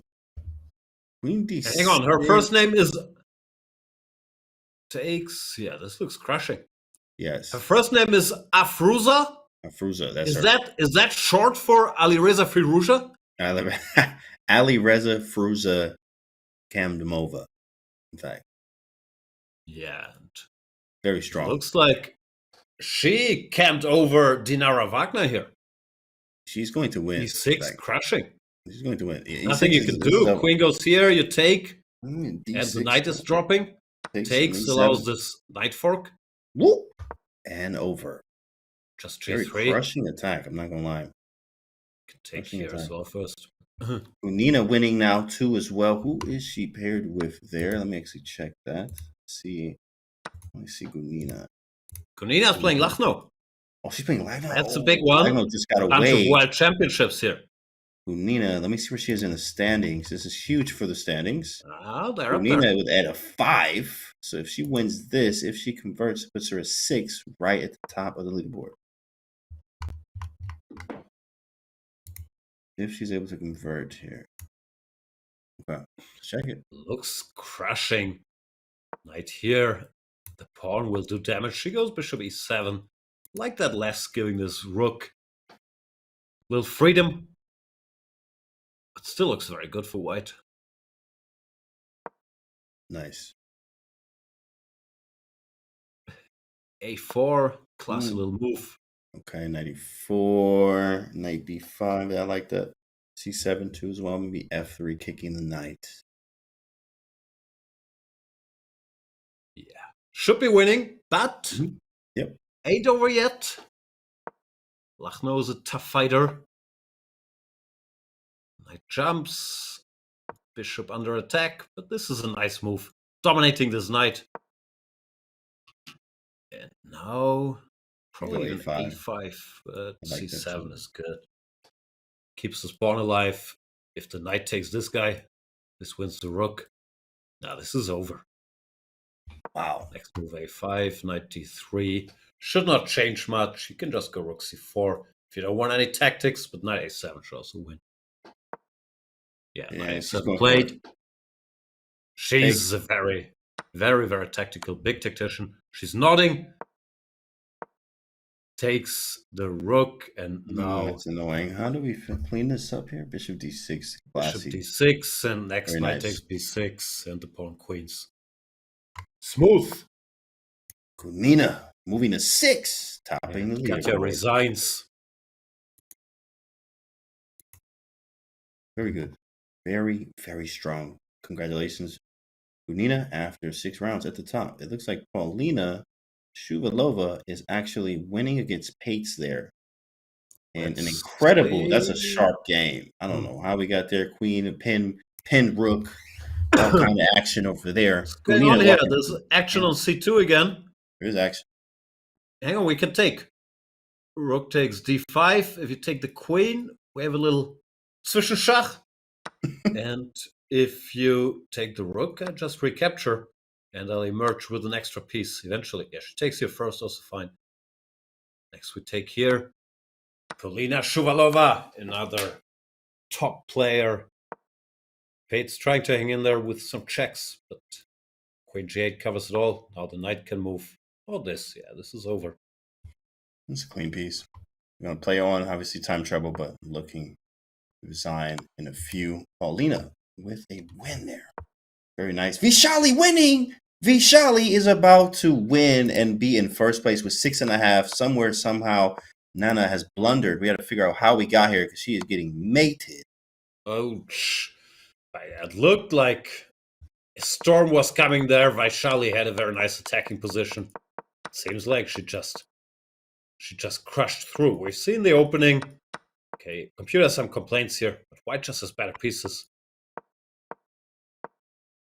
F4. Yeah, better. Exactly. It all falls apart. Right. Good job by Vaishali. Who has Made what? it. 7.5 out of 8 now? It's not a bad score. She has 6.5 now. 6.5. Sorry, that was round 7. Yeah. No, yeah, 7 rounds. 7 rounds, all good. 6.5 out of 7. Vishali on a tear there. That builds your confidence for sure. Anna winning too. Like, wow, Anna Muzichuk. Anna's hanging in there. Anna Muzichuk, great job. Great job. To Anna, Sarksian and Muzichuk, both in the top 8 thus far. Leiting J. Vaishali in front, Gunina 6 out of 7, and then Zagnice, Drew and June, Anna Sarksian, and Anna Muzichuk in pursuit. Leiting J trying to convert. Well, you can see there on the camera there. Leiting J trying to convert. J grinding a rook end game, should be winning. There's a pawn dropping here. The Black King has to go passive. And there's like no movement. Actually, we maybe need a camera refresh or something there. Kind of no movement they look there. frozen. I was like, they're moving on the board, but like I don't see that on the camera. Now, okay. We're working on that. There we go. Bunch of spike checks. Yeah, Leiting J winning this easily against Salome Melia. Nice work there. Still a bunch of games left, actually. Bunch of games left. Late TJ wins. Great job.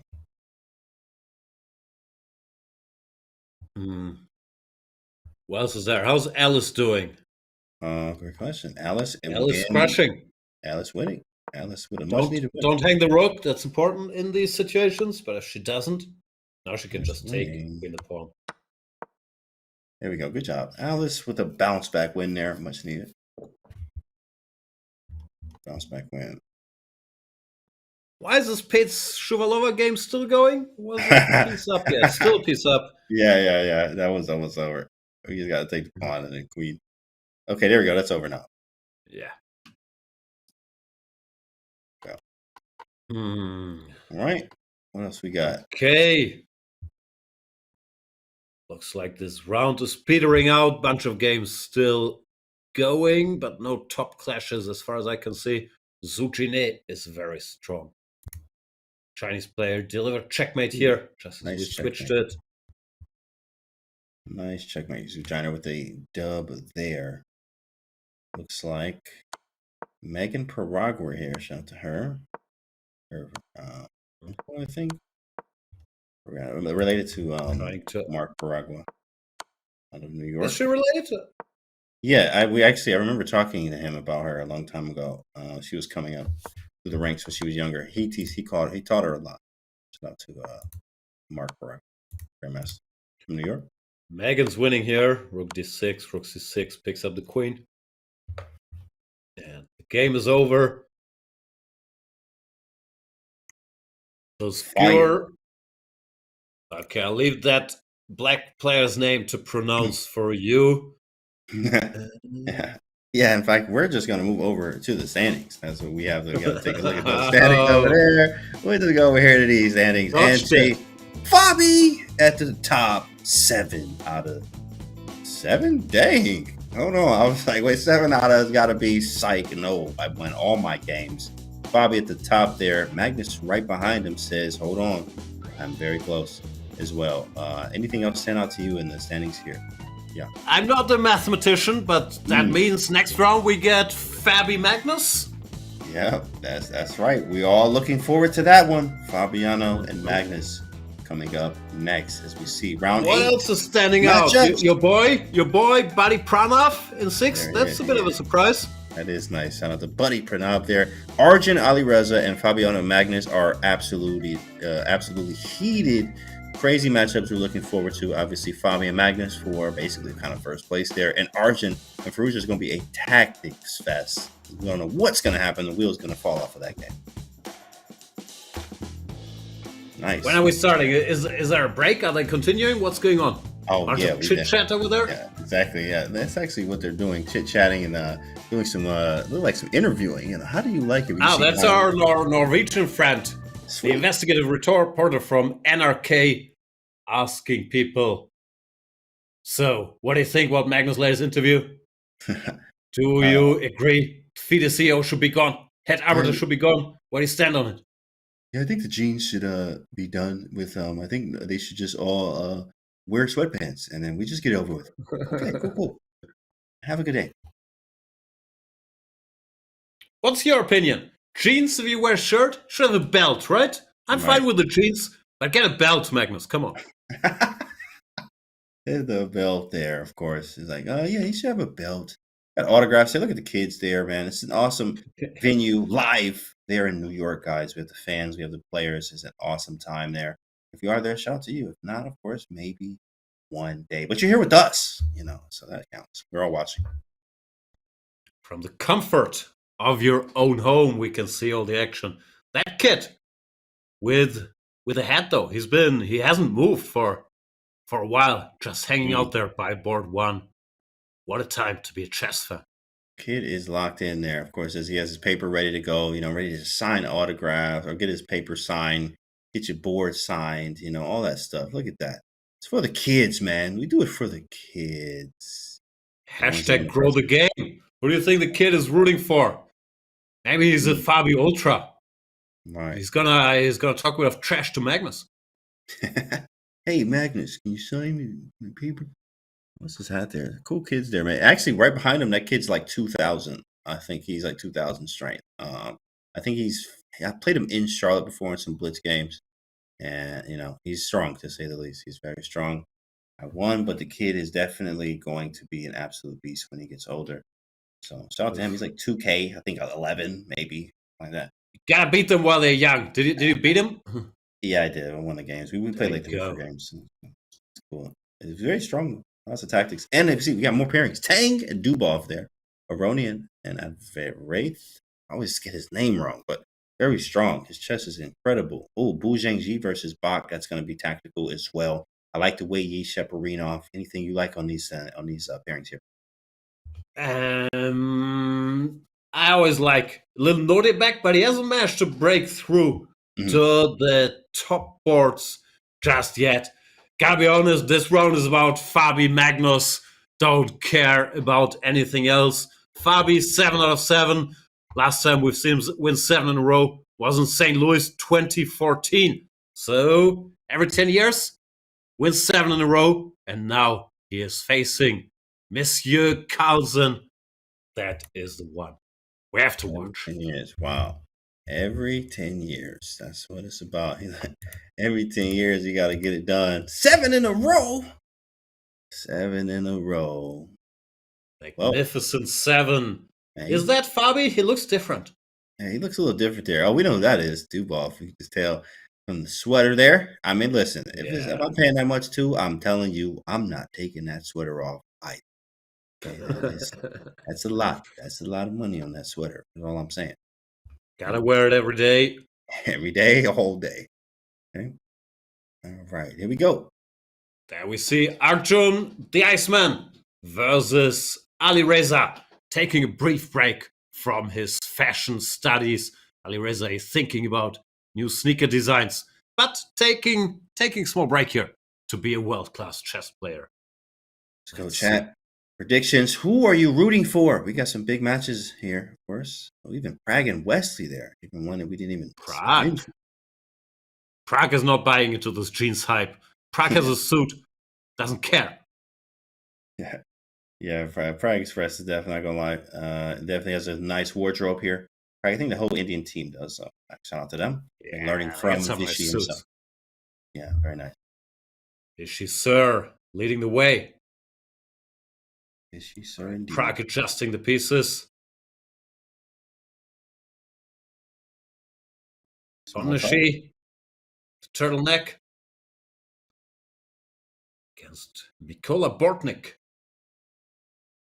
Brother of Alexander, guys. How many world-class Bortniks do we have in Blitz? That's crazy. I didn't know there was another one today. I was like, oh, he got a brother? Yeah, I kept thinking, is it called Alexander?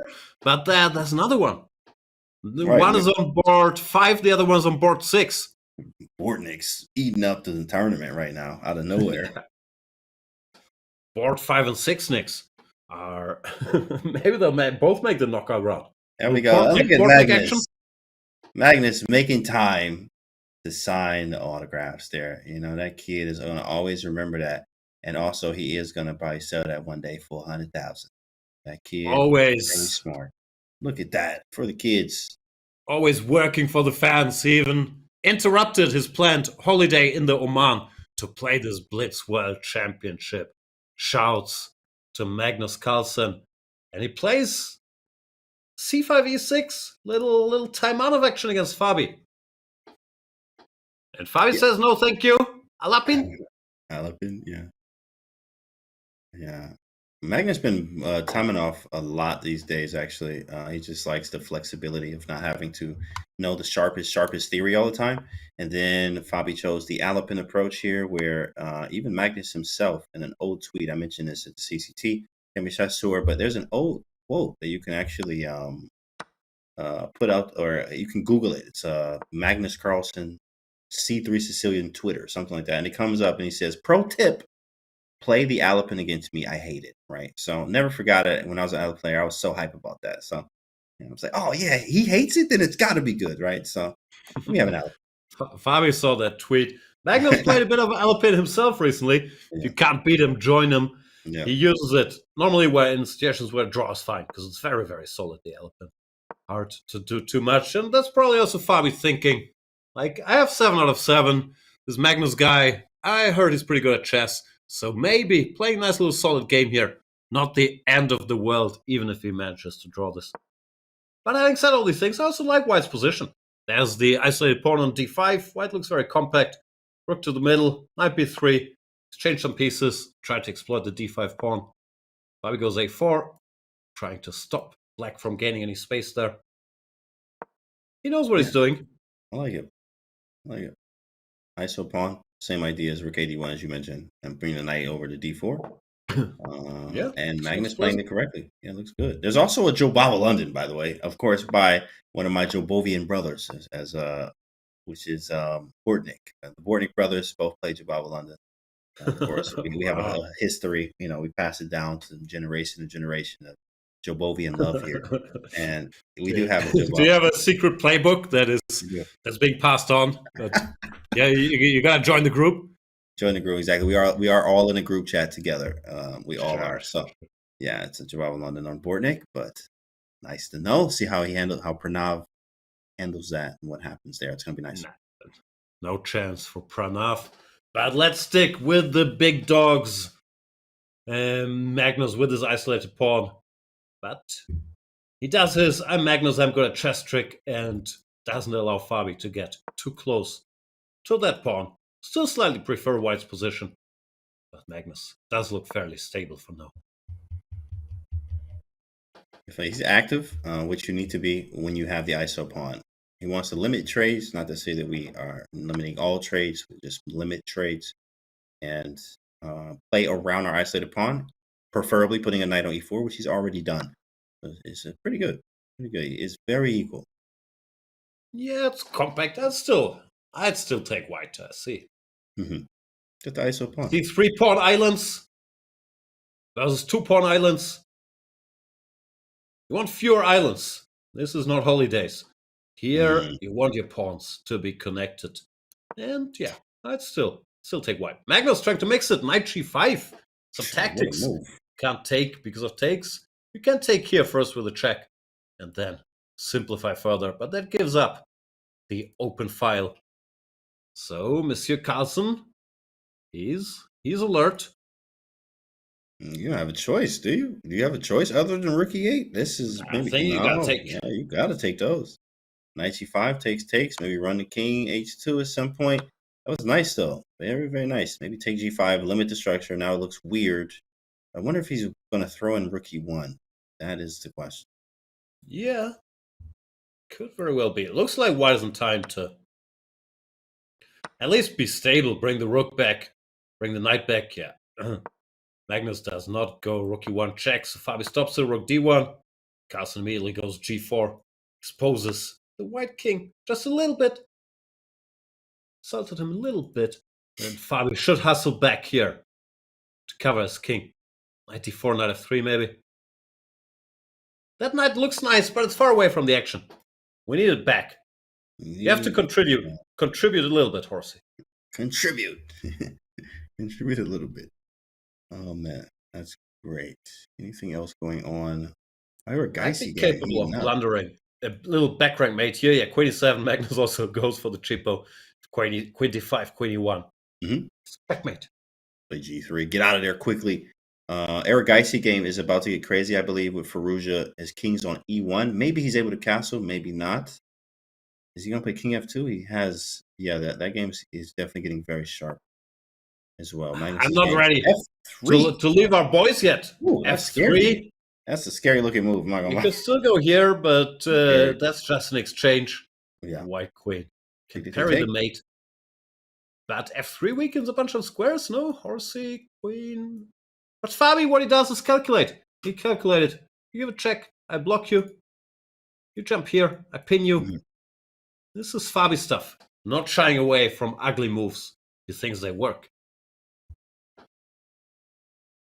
What can Magnus do? I mean, he could go back. It's not too bad, but then the initiative is gone, and Magnus goes for the endgame.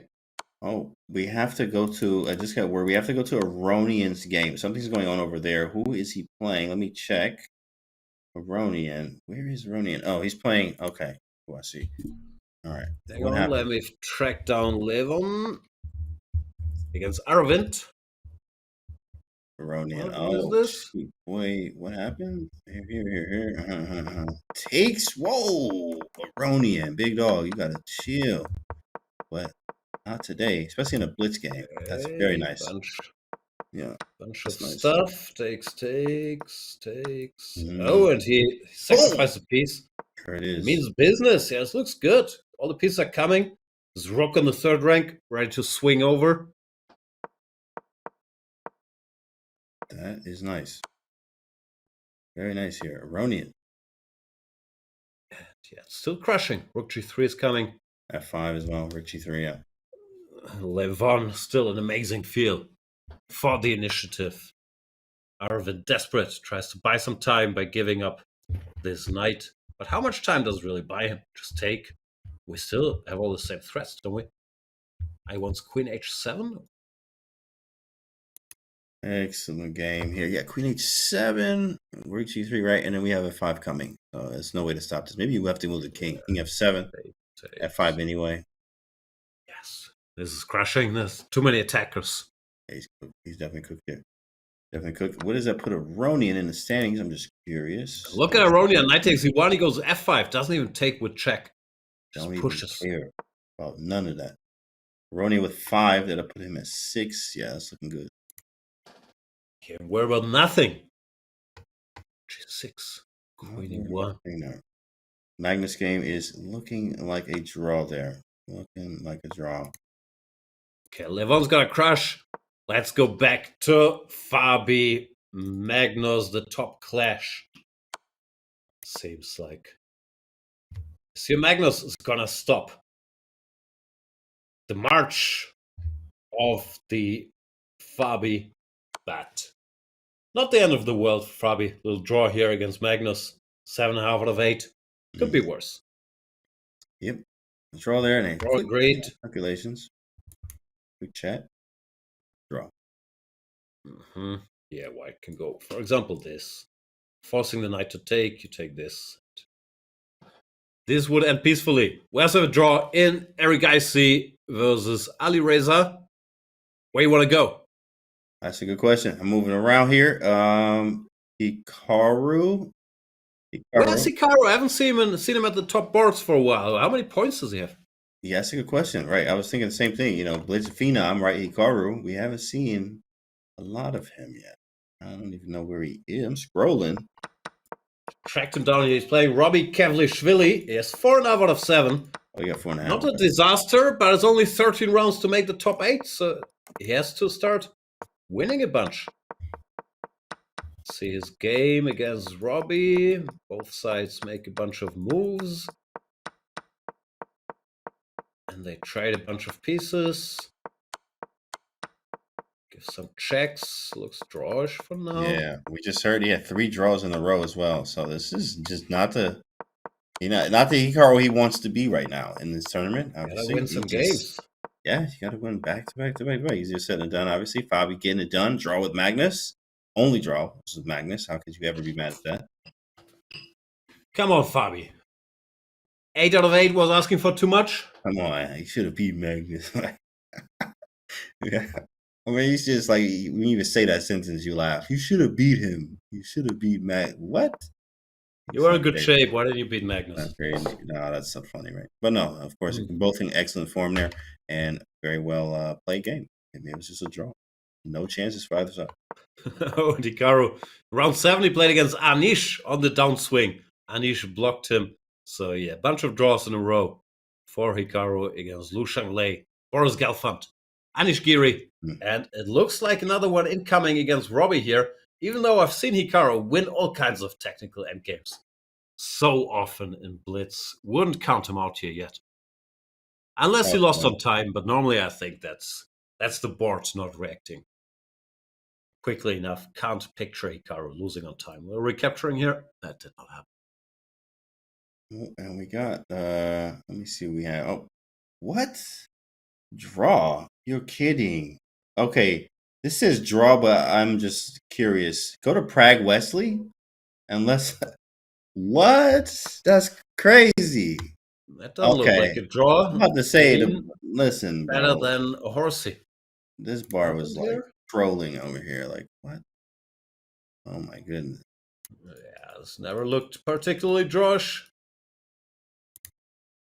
I saw this pawn in this knight. I'm like, yo, this has to be winning for black, but the bar is not reacting. No, the bar took a little break. All right, good job by Wesley beating Prague with black. My boy Duda draw against Niemann. How's he doing? Still Okay. in contention. Big dog. Nepomniachtchi crashed one of the Bortniks, but the other Bortnik came through against Pranav. He was actually losing to Bortnik. The other, okay, well, there's 2 of them.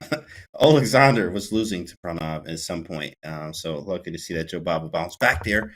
My job is taking all the Jobava games and putting them into the forum on my chess report. So I have to go through every round. Gotta update them every round. So. Greatest, something happened. There's a bar swing. I walked in. I'm like, oh, something's wrong. And then he swung to them, I think. Seemed like this was clean, though. Looks like he crushed him out of the opening. Jobava Too strong. Yeah, here. Black never stood a chance. One for the Joe Bava boys. Let's go. The Joe Bavians at home. Shout out to you guys. We are to you, Joe Bavas United. Okay, we have one game left, and that's Jeffrey Zhang. Oh, this speaking of Bortnik, this game actually happened. Let's go check that out real quick. I've never seen this. Not that I've never seen this imbalance. I've never had this imbalance to fight against. And this is a dead draw. There's nothing to do. Yeah, there was one that happened just recently in the Rapid, actually, maybe second day, where Alexander Bortnik won this game, but he had to trap the bishop. It was a weird situation because the knight was like in the corner. He was able to trap the bishop. King was a little bit further away. He won the king. He won the knight, and obviously bishop and knight made it, which was beautiful in the game. It's a crazy one that you can even win that. That is this one was a great draw. Not much to do here. Knight, good defender on this square, together with the king. It's just a draw. One of my favorite names in the field, Kazibek Nogabek, holding Jeffrey Zhang to a draw there. And that means the round is over. Very nice. Well, let's take a look at those standings there. What we got in there? What happened? Take a look at actually these matchups, like what actually happened. Draw at the top two boards, Firouzja and Arjun as well, with a draw of Magnus and Fabiano, the Titans. Draw there. All these guys are Titans here, but at the top of the leaderboard there, nothing but draws. Wesley So winning Hans with the draw against Jan Duda, and Jan Nepomniachtchi winning over Bortnik, and the other Bortnik getting his revenge for his brother against Pranav there, as we see. Okay, over here, we have Dubov winning, Levon Aronian winning, draw with Sam, shaking up in standings just a little bit there. Anish with a draw, and Lanier actually might be catapulting himself a little bit closer up to the top in the standings, trying to get that 8th spot somewhere. We want that 1 through 8. Draw on board 12 with Sindarov. So, fun stuff, Still lots of chess left to go at the standings. Who's at the top? What's our current top 8? Fabi, Wesley, Magnus, Nepomniachtchi. Gotta have a Bortnik in there. Erigaisi, Levon, Alireza. Quite star-studded, I would say. If this is our knockout, they're all like basically top 10 players, right? Fabi, Wesley, Magnus, Nepomniachtchi, Arjun, Levon. I know Levon's not in the top 10 right now, but it's Levon and Alireza. Seems like this chess strength matters in Blitz as well. Absolutely, definitely matters here, and it shows Bortnik being, absolutely incredible in this tournament. He's in excellent form. Got to go back and check, see what he's doing. Bortnik is playing excellent chess right now, of course. But look on the other side over there. People are still trying to punch their ticket. You got the likes of Duda, Lanier Dominguez, and Pranav. You got Wei He, absolute phenom, and Antipov still there. Grisha, who's won this a bunch of times, the entire Blitz event here, on the other side of the page there. So they got some work to do. Only half a point behind, so anything can still very much happen. This was round 8 of 13. I can't count. That means we have 5 left? That's right. Oh no, I just counted on my hand. So yes, correct. Wow. Correct. 13. Yep. Absolutely. Just got 9, a few 10, more. 11, 12, 13. Yeah. Yes, we do have some rounds left, guys. So stick around and be with us, of course, as we come back with more rounds and more chess of World Rapid Blitz Championship. So we'll be back.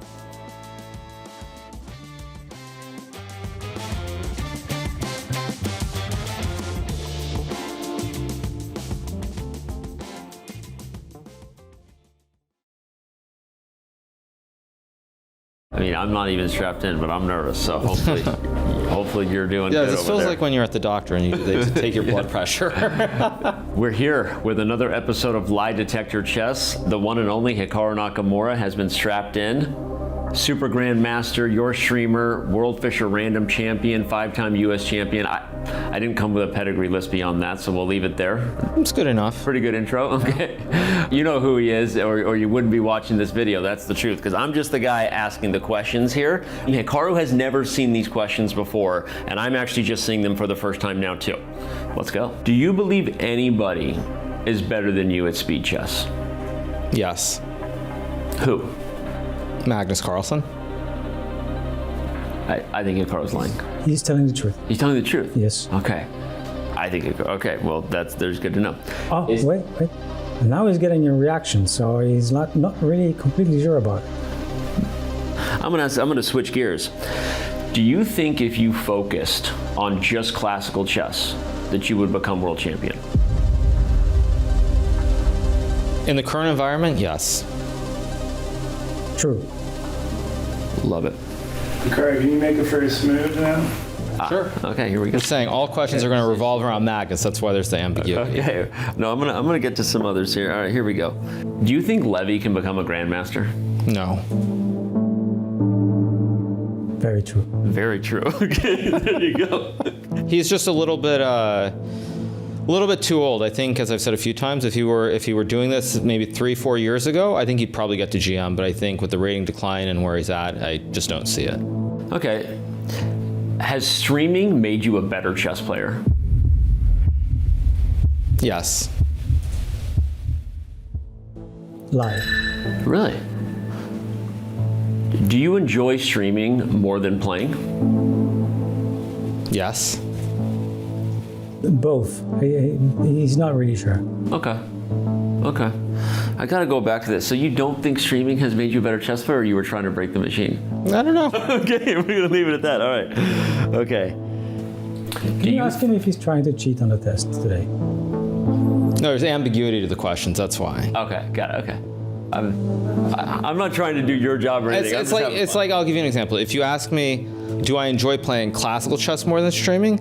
That answer is probably going to, like, if you ask me that question, it's going to be yes. So it's like classical chess I probably like more, but I like streaming more than I like online blitz chess, for example. There's like ambiguity. Yeah, That's why. That makes sense. You know, he tried to dodge the question now, huh? Is he? Yeah. Okay. He tried to dodge the question whether you should ask him if he was going to try to cheat on this test today.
Welcome back to the FIDE World Rapid Blitz Championships. We are here, guys, of course, with 5 more rounds to go. Fabi topping the leaderboards. We got to take a look at the standings here, see what's actually going on, okay? Because Fabi's at the top, Magnus is not.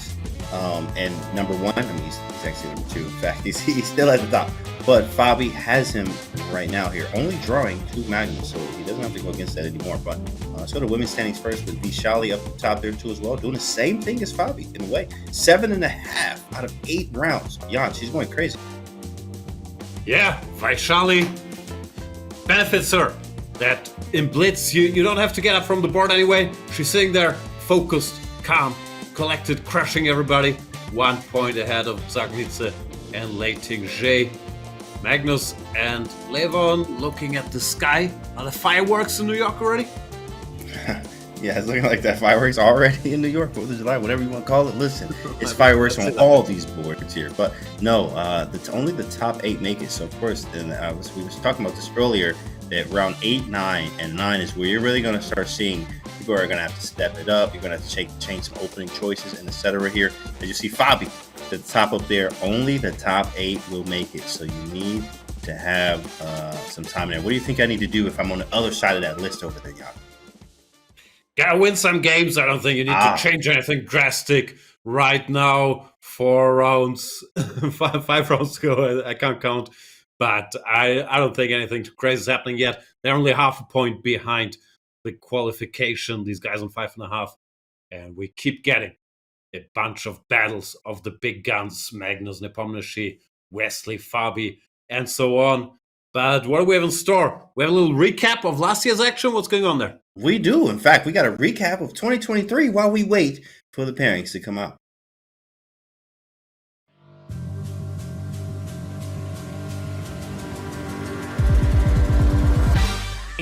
And yeah, he is grinding like a grandmaster, stealing 1. Wow, no, this is losing. It's a terrible blunder. Takes HC, finish. Oh, and Nihal Chicks puts hand out. Vladimir Fedosov immediately leaves. He earned this game 156 moves. Knight f4, bishop waiting move, knight h3, bishop checkmate. Yes. Now she's got it. H5 and king h7. Oh, now it's checkmate. Queen f1 checkmate is threatening. She plays it. It's a backbreak checkmate, and it's a win for Anastasia Bodnar on demand Peter. On c4 is pinned. What was that? Oh, Humpy lost in time. Anastasia Bodnar wins the Women's World Rapid Championship. Wow, completely insane. Dubov has enough, and of course there is checkmate. Oh, checkmate on h1. There, a draw is agreed. That's a handshake, and that's a matchup we would like to see for years to come.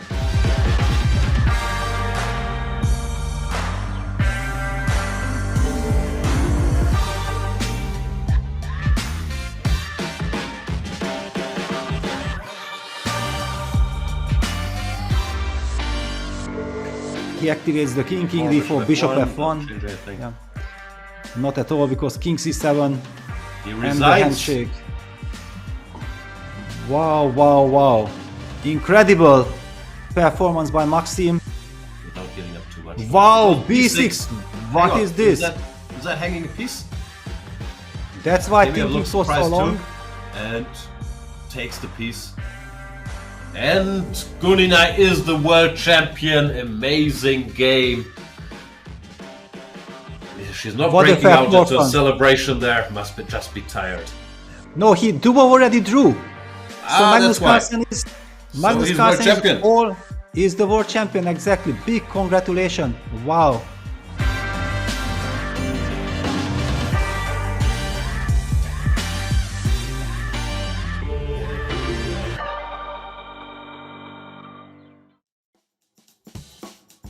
Can he do it again? Him meaning Magnus Carlsen, as he's done it time and time again. Here we go. The pairings are up. Magnus versus Jan Nepomniachtchi. Another one, little mini world championship match there. Of course, that stands out to everyone, but what's the other ones that stand out to you, Jan? Wesley Fabi, little US action on board 2. Fabi on 7.5 out of 8. So he's technically on board 1. Just not counting the Magnus board. Hans Niemann against one of the Bortniks. Alireza Duda, two of my pre-tournament favorites. Pretty every pairing stands out. It's all the big boys on top. Dubov, Aronian, Lenier against Arjun. And the Rapid World Champion making a little appearance on board 7. Volodar Murzin with black against Yu Yang Yi. The action's really gonna pick up now because we are quickly approaching the finish line. This is different than years past where they played 21 rounds and you could lose a game here and there, make a comeback. Now every game counts double because it's only 13 rounds. You're not at least top 8, you're out of the tournament. And we see Volodar. Yeah, the players are looking at something. I wonder what it is. Must be a jeans Look up in campaign. the sky. Like a jeans. What is that? The G-Star plane flying over the tournament? Yes, of course, as Magnus did just actually sign something with some jeans for next year. He will be modeling. I think that's a real thing, by the way.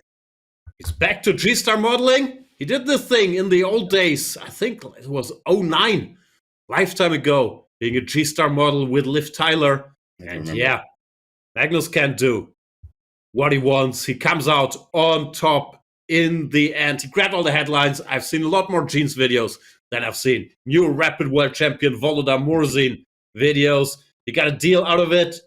What's the lesson here? You can't violate the dress code. Ignore the rules. If you are Magnus Carlsen, I don't think that applies for the rest of us. But yeah, Magnus doing boss moves on and off the board.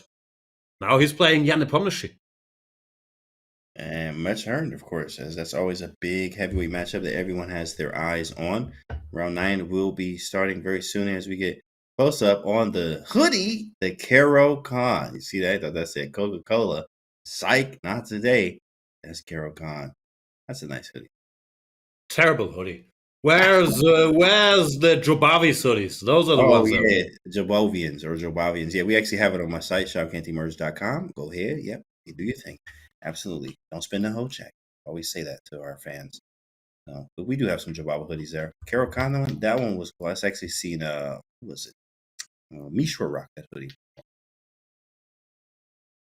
All right. Games are about to kick off. We have the big one. Carlsen, Nepomniachtchi, Wesley, and Fabio already playing. Is this Wesley and Quincy 2 Nimzo? Let's make a quick draw. Mode Quincy 2 castles E4. He normally does this when he wants to draw. Really? And I have a strong feeling this is Wesley trying to play a bunch of theory and take the half point. Fabi's in shape. He does not want to mess with him.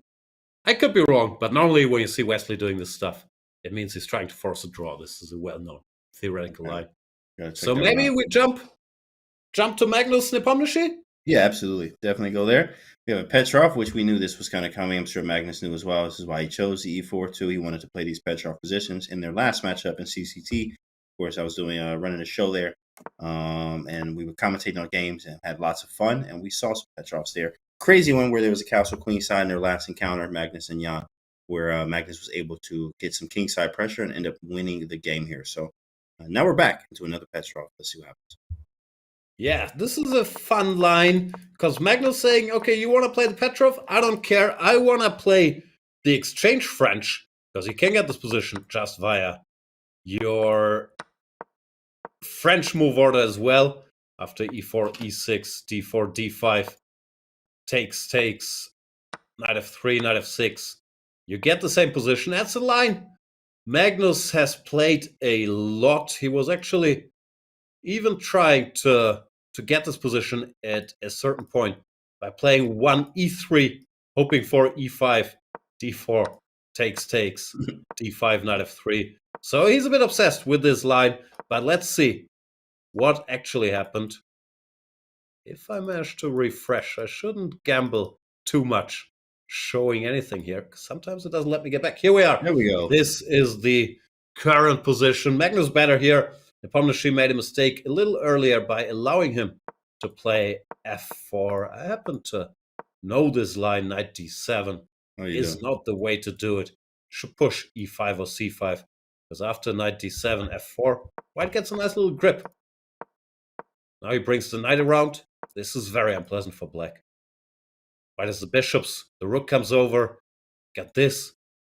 Got the knight coming to g5. So Magnus managed to catch Nepomniachtchi a bit off guard in the opening here. Yeah, he's already, I think it's a lot of a psych too as well. Every time they meet, Magnus just wins. Of course, he does this time and time again with many players, but I think there's some psych there too as well with Jan losing big matches and like understanding. It's like, what can I do? Because this is usually Jan's more confident. You'll see his positions don't get bad so fast. In fact, you have the e6 pawn already, just worse. Rook 8 e1, knight g5. I'm winning the pawn here. He did try for the minority attack, which he's not kind of successful, and he is breaking down the queen side. B takes, C, B takes, but yeah, it's easy plan. Knight g5, rook e1, hit e6.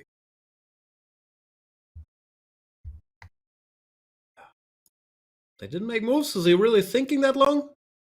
Maybe. Oh, there are some updates. Some moves must have come in. Yeah, this is. My refresh board button does not do what I want to do. Let's have a look. What's going on? Nepomniachtchi trying to simplify here. Still under pressure, but it looks like at least he managed not to collapse immediately. And Carlsen taking some time. This one we might still have a fight at our hands. Yeah, knight c6. Knight c6 definitely looking really good. Maybe queen d6 to follow takes, but then a2 super weak. So maybe I have to go bishop b1 there. Not a fan of. Yeah, the move's crazy on that board there. We can see the live, but yours is not doing the same. Maybe it's not doing anything. Maybe a refresh there. Maybe a refresh. That is kind of weird. I'm bouncing around. I'm looking around. Hans is winning out of the opening. Wow. Against the Bortnik? Oh, yeah. He went pawn hunting. You got to be careful with that. He knows this, though. He knows this. This looks terrible for black. What's going on here? Pawn hunting, and then knight fork is coming. Yeah. Queen b6 this is insane. Come on, Bortnik. We're used to a certain Bortnik standard of excellence. You can't just do this. Ooh, yeah, knight c7's like, yikes. You may not even do it. You got other stuff you could do first. That's tough. Let's see, what was this opening? Not trying to repeat this. What happened? D4, D6. He does play Philidor quite well. Not today. Ugly game. Yeah, he's getting destroyed by Hans here. This does not look great. Not great for him, but he has seen better days. There is more to do. Wow, Boris Gelfand cooking Norderbeck. I mean, what is going on? Like, just all kinds of things are going on in different boards there, stuff that you wouldn't expect. Wesley Fabi looking raw-ish. Nice job for Wesley. Yeah, that's what I told you. If Wesley chooses this line, means he wants a draw. Fabi with a 7.5 out of 8 doesn't mind very much. So everything's getting exchanged here. Yeah, that's all right. How are my boys Alireza and Duda doing? Okay, let's see. Over there, Alireza's game, definitely like it, but I don't like his time. In fact, Duda having more time, Alireza having a little bit more activity. Position looks nice. Goes f3. More activity. Maybe preparing a little g4. Scandinavian. Wow. Duda was not playing. He came out with Scandinavia in this game. Don't try this at home. Okay. Takes. Pawn to c4. e5. Queen doesn't have a great square. He has to go all the way to b7, but it's a little out of play there. And Alireza going for g4. Maybe it's time for Duda to stop that. Playing h4. No, he goes rook d8. Keeps an eye on the d4 pawn. But g4 is coming. Targets this horsey. Looks pleasant for Alireza. Absolutely. Take the h pawn. You go rook a8. You can go queen h2 at the right moment. You set your sights Here we go. towards h7. Duda is very resilient, but this looks highly, highly unpleasant. What do? You go f6 to kick this knight away? Or what? f6. c5. He wants to go take on d4, loosen the knight, I guess, huh? Rook h1, I don't care about none of Rook that. h1 mistake. He should have. Oh, f6 now. Oh, Very no, nice. rook d6 didn't happen. Board got a little confused there. Rook takes d4 and queen h4. Threatens stuff, but it's not checkmate, is it? King goes away, bishop h6, rook g8. I don't see anything terrible. Yeah, it's kind of annoying. I was trying to get bishop e5 to work too, but there's too much. Too fancy. That is cute, but yeah, you don't have to take. It's not an en passant situation. Yeah, right. Rook h6 doesn't work. g5, yikes. Whoa. What happened? Alireza one on time. That can't be. Yeah, only has one legal move. You don't lose on time when you have one legal move. I'm not buying this. Interesting. Let me see what. Why would you resign? Black is fine. This makes no sense. Something with the board. Even if you're lost, you just blitz out king f7. Not buying any of it. Do we have cameras? What's Magnus is done. Draw. Draw. Okay. Nepomniachtchi survived that one. Nice. Dominguez cooked Arjun there. I mean, that is crazy. Just that whole thing there. Lydia Dominguez doing great. Also did great in the Rapid. Former Blitz World Champion Linie. In the old days when they played 5-0, you could flag people. But here, even with 3+2, just crashes Arjun. Impressive stuff. I remember those days, the 5-0 days. 3+2, though. You get that increment. Everything is different now. It is faster, but changes the dynamic with that extra 2 seconds there. Yeah. Wei Yi looking to win against Yavakir Sindarov there, trying to close out there. Looks like Merzen with the win. You're right in there. Rapid champ. Does he do it? Wei Yi looks like he's checkmating Sindarov. Yeah, this is over, isn't it? Yeah, it's over. Force mates, right? King f1. How do we give mate? Just a bunch of checks here. Bishop d3. Bishop d3 is checkmate 1. Okay, that helps. And then king h1, queen e1, queen g3. Queen g3, g2, yeah. Merzen with the dub too. Looking good. Merzen! Volodar once more. Not just the Rapid World Champion title. Yeah. Give me the Blitz too. Let me just check the results. I just want to make sure. Let me see where you at, Merzen. That puts him at 6.5. But really, today is about making the knockout. So all we want is to make the knockout. You don't got to get first, but you got to get one of the top 8 here. By the way, Daniel Nardiski winning against Frezene. Ooh, nice mate threat coming up. He wants to keep the bishop and try to mate with bishop g6. That would be absolutely beautiful. Sorry, I keep staring at this Alireza game because I'm trying to figure out what happened. It's so hard to believe. Dude, I lost on time here, having to make only moves. But okay, I have to let it go. Shall we jump into the Gelfand Abdusatorov clash? Because Boris. Looks like the game got frozen here, but Boris was winning when it happened. Yeah, Gelfand is not playing. I mean, he definitely came to play some blitz today. Yeah. Absolutely looking good for him. I don't know where he is in the standings, but he keep this up. He can make top 8. He's up there. He's up there, right? So, women's games actually just started. We're going to take a look at that as the Open is actually closing up. They're going to be done with this round quite soon. Here we go. Well, we're in the women's tournament. It's only 11 rounds total, so they are very quickly approaching the finish line. What is the situation? It's round number 9. Vaishali with her 7.5 out of 8, facing Lei Ting-Zhe. Vaishali with the black pieces. Lei Ting-Zhe, as we know, absolute world-class player, played a world championship match against Zhu and Jun. And with white trying to put pressure here on Prag's big sister. Although if she keeps doing this, soon we'll call Prag Vaishali's little brother. Right, world champion Vaishali here is what they call her. In fact, if she's able to clinch. Now, of course, all you need is one of the top 8 spots to go into the knockout to be crowned Blitz champion. But so far, so good for Vaishali. After having a rough Rapid, the Blitz is hers right now. She's at the top. 7.5 out of 8 games trying to convert. She's in great form. Pawn to c6 is a sharp position. I'm already tempted to push all the pawns. f4, e5, d6. I'm with Go you, bro. push them all. Push them all. Push them, baby. Push them. F4, knight g6, e5, knight e8, d6. Like, Yeah. what is this? Not sure it's any construction? good. Maybe we're overextending a little bit, but it does look fun. Very fun. Very cool pawn structure that is. Maybe there's a Jay queen thinking h4 about it? check in there somehow. Oh, she goes bishop f4. She goes bishop f4. No craziness, developing a piece with tempo. But now knight g6 also attacks the bishop. Feels like that was a bit slow. Bishop g3. And now Vaishali can try to open things up here while white's king is still in the middle. This looks fine. What's happening?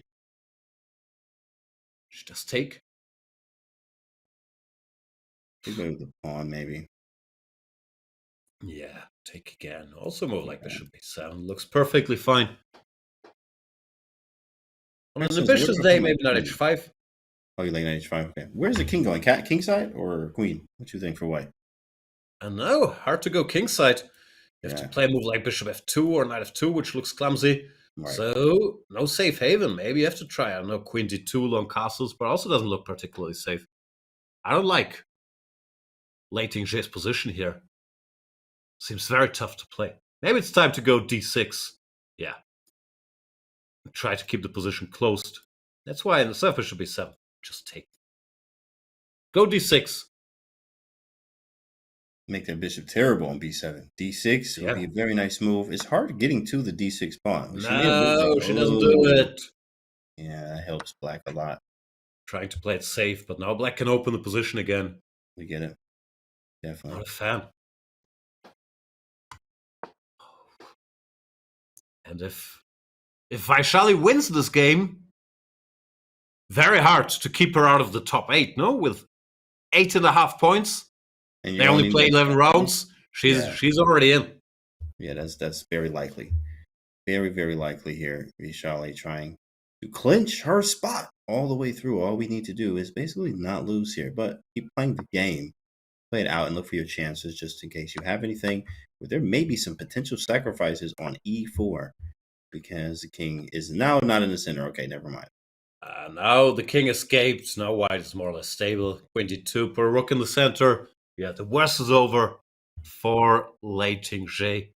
They keep saying this, play game after game, especially in such a format. It's gotta be impossible to ignore the scores and do a little thinking like, okay, if I don't lose this one, I'm in. Of course, it's always good advice. Don't focus on the result. Play game after game.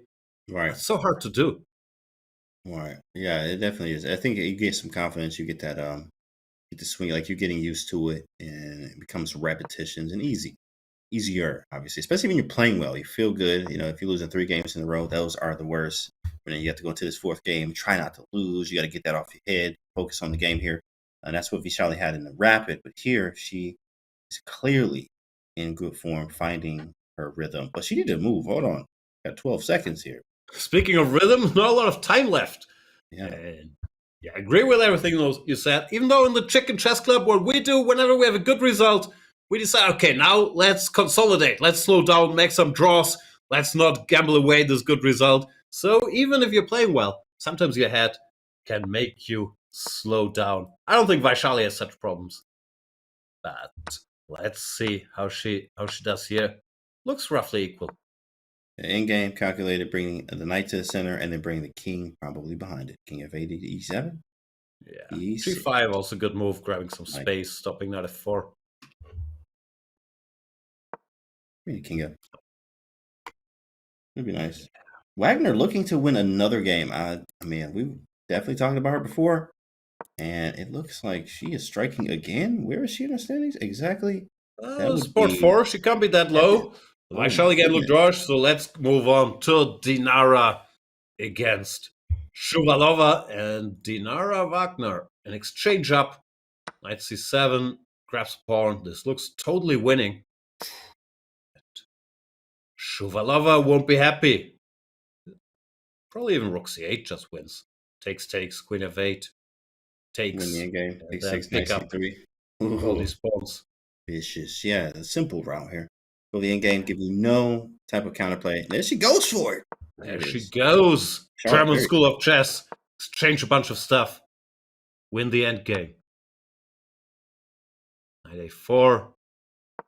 I would have taken d5. This a4 pawn didn't run away. Well, now the king can cover this. Ooh. And she's hanging another pawn. She's trying to make it a little exciting. Are those nerves for Dinara Wagner? Was so winning. And Paulina is down to like seconds too as well. You know, you just kind of lost sight, but still favorite. Yeah, this is going to be a little bit harder, but White is definitely the one pushing with those 2 pass pawns. But that was so unnecessary. If we go a few moves back, she could just have taken d5, taken a4, not given h2, and be like 17 pawns up. Well, now anything can happen. f6, g5. Black also has some trumps. Yeah, bishop d6, and those pawns get rolling, and who is faster exactly? And she's trying to think and use her time, 30 seconds. Rerouting the knight, it seems. Oof. Polina's dad's gonna be happy. The daughter making a comeback here. Mr. Shuvalova, he's always rooting for her, of course. But these pawns are running. Yeah, they are running, and the bishop can get active. I mean, that bishop go to g5. Exactly. It's happening real time. Here it goes, chat. It's happening in real time. But so far, yeah. Forcing g3 is nice because now the king can block the pawns all by himself. Usually, if you're advancing these guys, you want to advance them on the opposite squares of your bishop, so the bishop can support covering the squares in between. While now, I mean, there's so much stuff happening every round. Now she hung the e3 pawn, took this guy back. White is completely winning again. g3 is gone. The knight can cover this guy. Shuvalova trying to come after the a4 pawn. How do I exactly win now? Wait for you to take. Knight 7 takes b6. This should be over. That's 6 still winning. King a4, b6. She doesn't do that. Now it's equal again. She could take both the pawns. Bishop takes d4. Here. That wasn't even tough. Yeah. Take it and take. Oh, man. I mean, this is just nerves. Dinara from completely away position. This is a draw again because White can't move anything. Oh, you gotta move the Zug. It hurts. The pain. Dang. At least you won't lose, but dang, that hurts. Yeah, that hurts. And this is fairly simple draw. She's got to try to put the knight on e5, but even that won't help much. Black could just take. Go king e7. No! That was a bit unnecessary. So winning. Yeah, that's tough. Yeah, that's tough. In games and in time travel too as well. Yeah. Okay, now it's a dead draw. We can move on. But where to? Not that many games running. Let's just stick with this one till the bitter end. Should be soon. Okay. Looking for something, but we're just waiting to sacrifice when that pawn crosses. Or, you know. The problem is, once the knight jumps here, you can always take and go king d7 if you want to. Classic route. There it is. There it is. Are you ready? Now you gotta go king d8, but most strong players know this. Pick the right square. This is stalemate. Stalemate. And a draw. Paulina Shulova escapes with 2 games left. Oh, yeah. Leaves us with 1 game or 2 still running here. Yarakishvili, Georgian veteran against Teodora Injac, another very strong player from Serbia. And Teodora's crushing here. Stop the pawn. Trade queens early and push. Yeah, exactly. I like bishop d4. Just put the bishop here, yeah.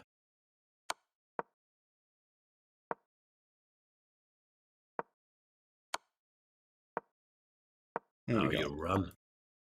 There it is. King g6? Well, why move the king? King was very fine with g7. On the dark squares, no checks. Yeah. I mean, this is, of course, completely winning, but why? You don't need the king. Yeah, you don't need the king. Just put it off the board. Man, there's no way you can checkmate Oh, that this way. is nice too. Bishop e5. I thought she was going to exchange queens, but no. There's still drama to come. Not me. Don't do it now. Don't do it now. Yeah, clinical. King G6 is coming. I can actually. Okay, here we go. I could check and play King G6 and King H7. This was a nice idea. Going for checkmate. I was just gonna make her. Queen A7 does it. I don't know. I have a feeling we're not done with this game yet. Bishop D4 looks good though. Back with the bishop. F2. Oh yes. Why didn't she leave the king on G7 and just queen the pawn? I was thinking the same thing All here. this Like, trouble. now we're trying to figure it out now, and it was already figured out. Okay. King G2. Position is good enough.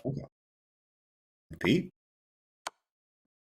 With no time, with every check, you get more annoyed though. Sort of situation we saw with Danya and Dor Bailey, but there's no pawn in sight here. No There we surprise go. mates. You need to get with the queen to G6, but even that's not mate. Oh, what's that? What's happening here? That's a Oh, queen. queen. That's the Oh, whole thing. that should do. Yikes. I mean, it was losing anyway, but yeah, that's a good one. Yeah. Good job by Theodora. Let's have a look at result standings, whatever we got. Lighting J draws against Vaishali. Nice. Joe and Joan draws against Nana Zagnitsa. Bunch of draws there at the top. They're slowing down at the top, but that gives the second row a chance to catch up. Take a look at the standings then. Let's move that over. Gunina won against Sujine.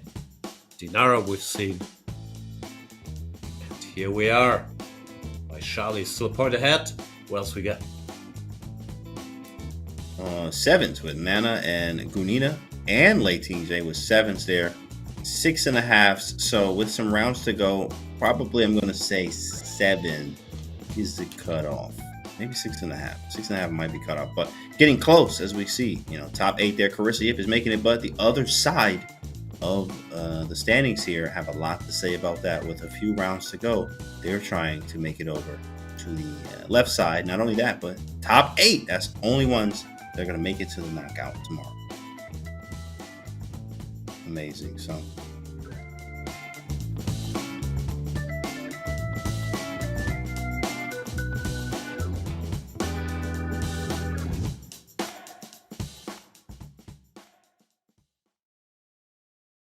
Pawn on a2 is also loose to the dark square bishop. It looks a bit like a Grunfeld, but black strategy is more to get rid of 2 pairs of minor pieces very, very quickly, which we see here. So great things about the position. Fight later. Lift the main line. A bit of a blitz. 7 rook comes in.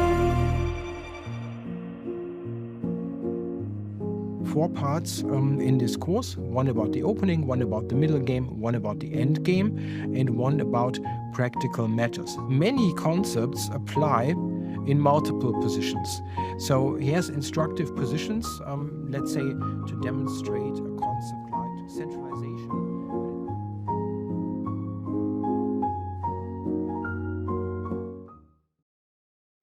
You were in University Chess Team shirt at the moment. Can you tell me a little bit about that? Oh yeah, I joined the SPICE team. I'm taking finance as a major in the university. Sure. Really.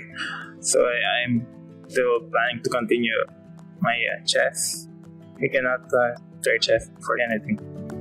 So every now and then I'd get offers to play here, play there, play for our team, we'd pay you money. So I got an email from a Filipino living in Minnesota saying, hey, if you want to come here to a weekend chess tournament. And then he said, oh, I know this Filipino actress named Lotiski and her husband, Renato Kabigting, who used to be a professional basketball player. He said, I'll invite them to our house for dinner so you can meet them. So I was like, yeah, why not? I'm Lotis Key, and I'm Wesley So's momager. Mom and manager, it basically means that you do all the work, but you don't get paid. You do it because you're the mom, and you do it for love. Okay, but yeah, it's quite a job. Well, I resonated with him at that dinner, and I thought, this poor kid is lost. I remember in 2012, like I spent after New Year's party by myself. like was very lonely. So in 2013, I asked him if I could come here for Christmas. Our home is always open to kids displaced. And I said, yeah, of course you can. That was 2013. By the end of 2014, he was living with us full time. I don't know how it happened. He just would come, he'd show up unexpectedly and call us from the airport and say, I'm here. And we'd get in the car and go get him. And I thought, God wants me to do something here, but I'm not sure what. I don't play chess. I know the first thing about chess. And so I told my husband, okay, what if we take him in for 6 months and we straighten out his life, get him going, find him an apartment. And okay, we're 10 years later now, and he is my formally adopted son. How those years happened is astounding to me.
We are back at the FIDE World Rapid and Blitz Championships at the Blitz portion. Pairings are up. We're ready to go. Wesley So versus Magnus there.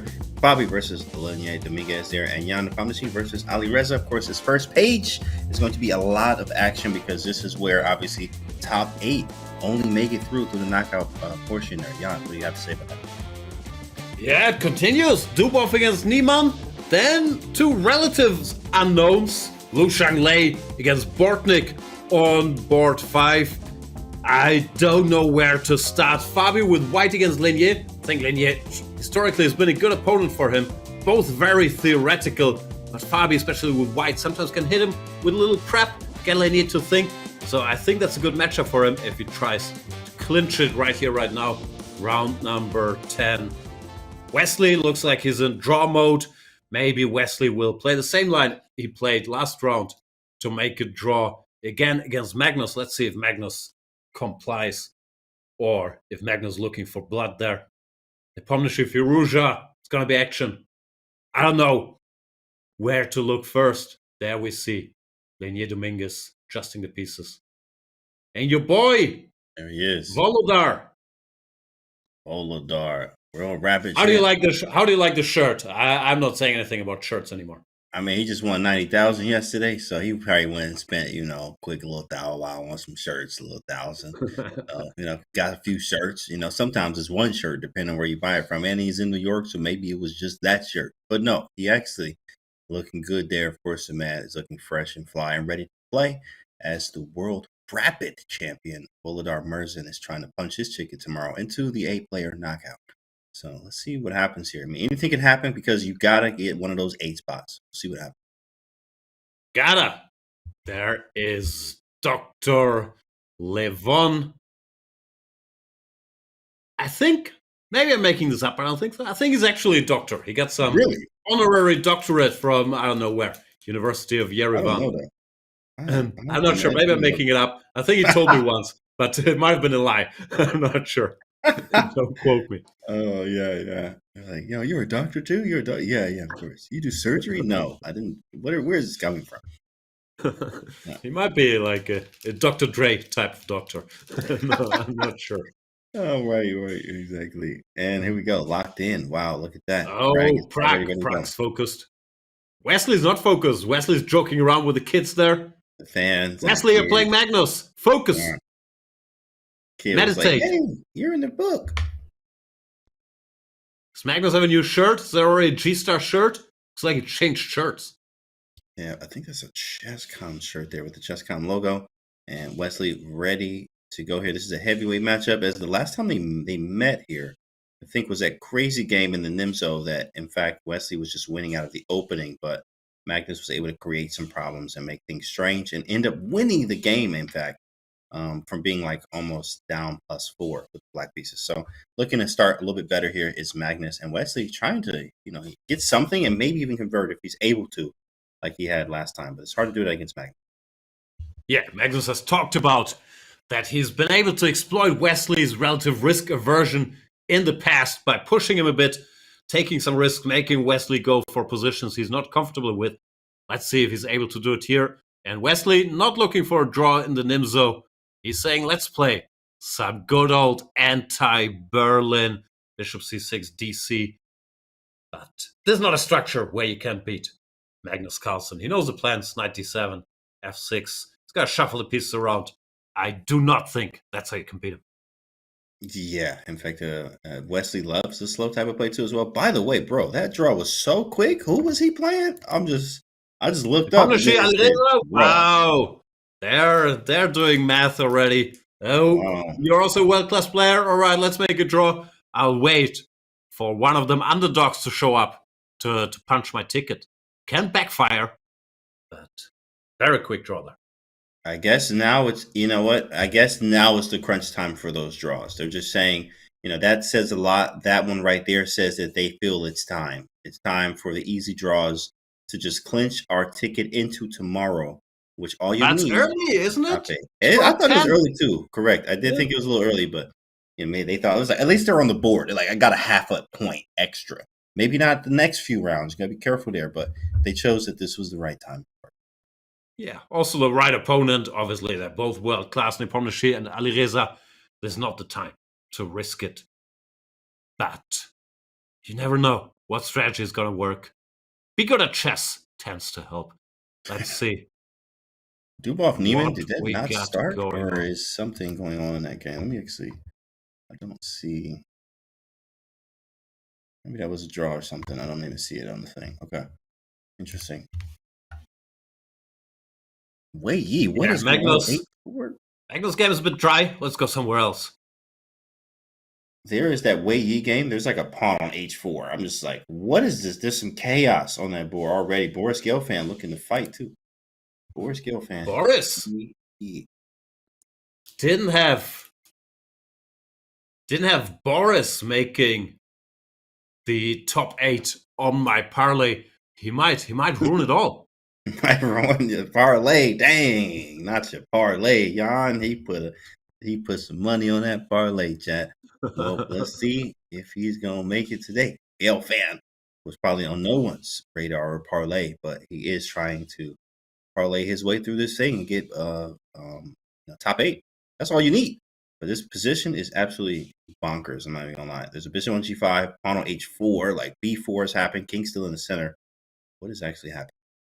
I have no idea what's going on, but Boris in deep thought. Looks unpleasant. Knight b5. The other knight is gonna jump. Some knight c7 is gonna loom. Wait, what? What is this? What's going on? Hans Forfeit. What happened? Dubov didn't show up. Whoa! More controversy. Finally. What happened? What happened? How did you not show up? I don't understand. I don't know if this is like they got beef or something. I don't know. Like, I don't think anybody has beef with Hans. And even if you do, don't you have to qualify for this top 8? I'm lost of words here. We're gonna try to figure out what happened in this sense, guys, but it's always Hans too. Like, why did it have to be Hans? Because now the chat about to go crazy, Reddit about to go crazy, Chess World, Instagram. Oh man, and this could be an honest, like, I don't know what this could actually be, but forgot the time. But it's hard to believe. You also notice when everybody else is leaving, like the rest area.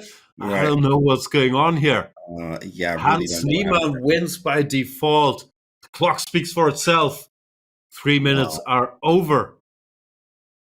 I've never seen that. Not in the Blitz. I've never seen that. So we will try to figure out what happened there. But Hans with the forfeit win over Dubov. Nepomniachtchi and Alireza could have made 10 draws in the time Dubov had to get to the board, but he didn't show up. All right. And another Let's draw on board look at actual games. Yeah, keep us posted. What draw number 1 are you? Yeah, Wesley is not in the mood to gamble right here. He's trying to cruise to the top as well. I think Fabi may be in the mood to fight. He just got his knight to f5, as Gary Kasparov talks about. Knight on f5 will be winning games type thing. So we do have some chances. Feels like White can cook up something here, obviously with the queen e4 or f2, rook ae1, play on the f file, knights on f5. Typical Fabi position as well. Some activity pieces are coming to the king side. Then he's going to do his calculating thing. He's a tough matchup for Lenier.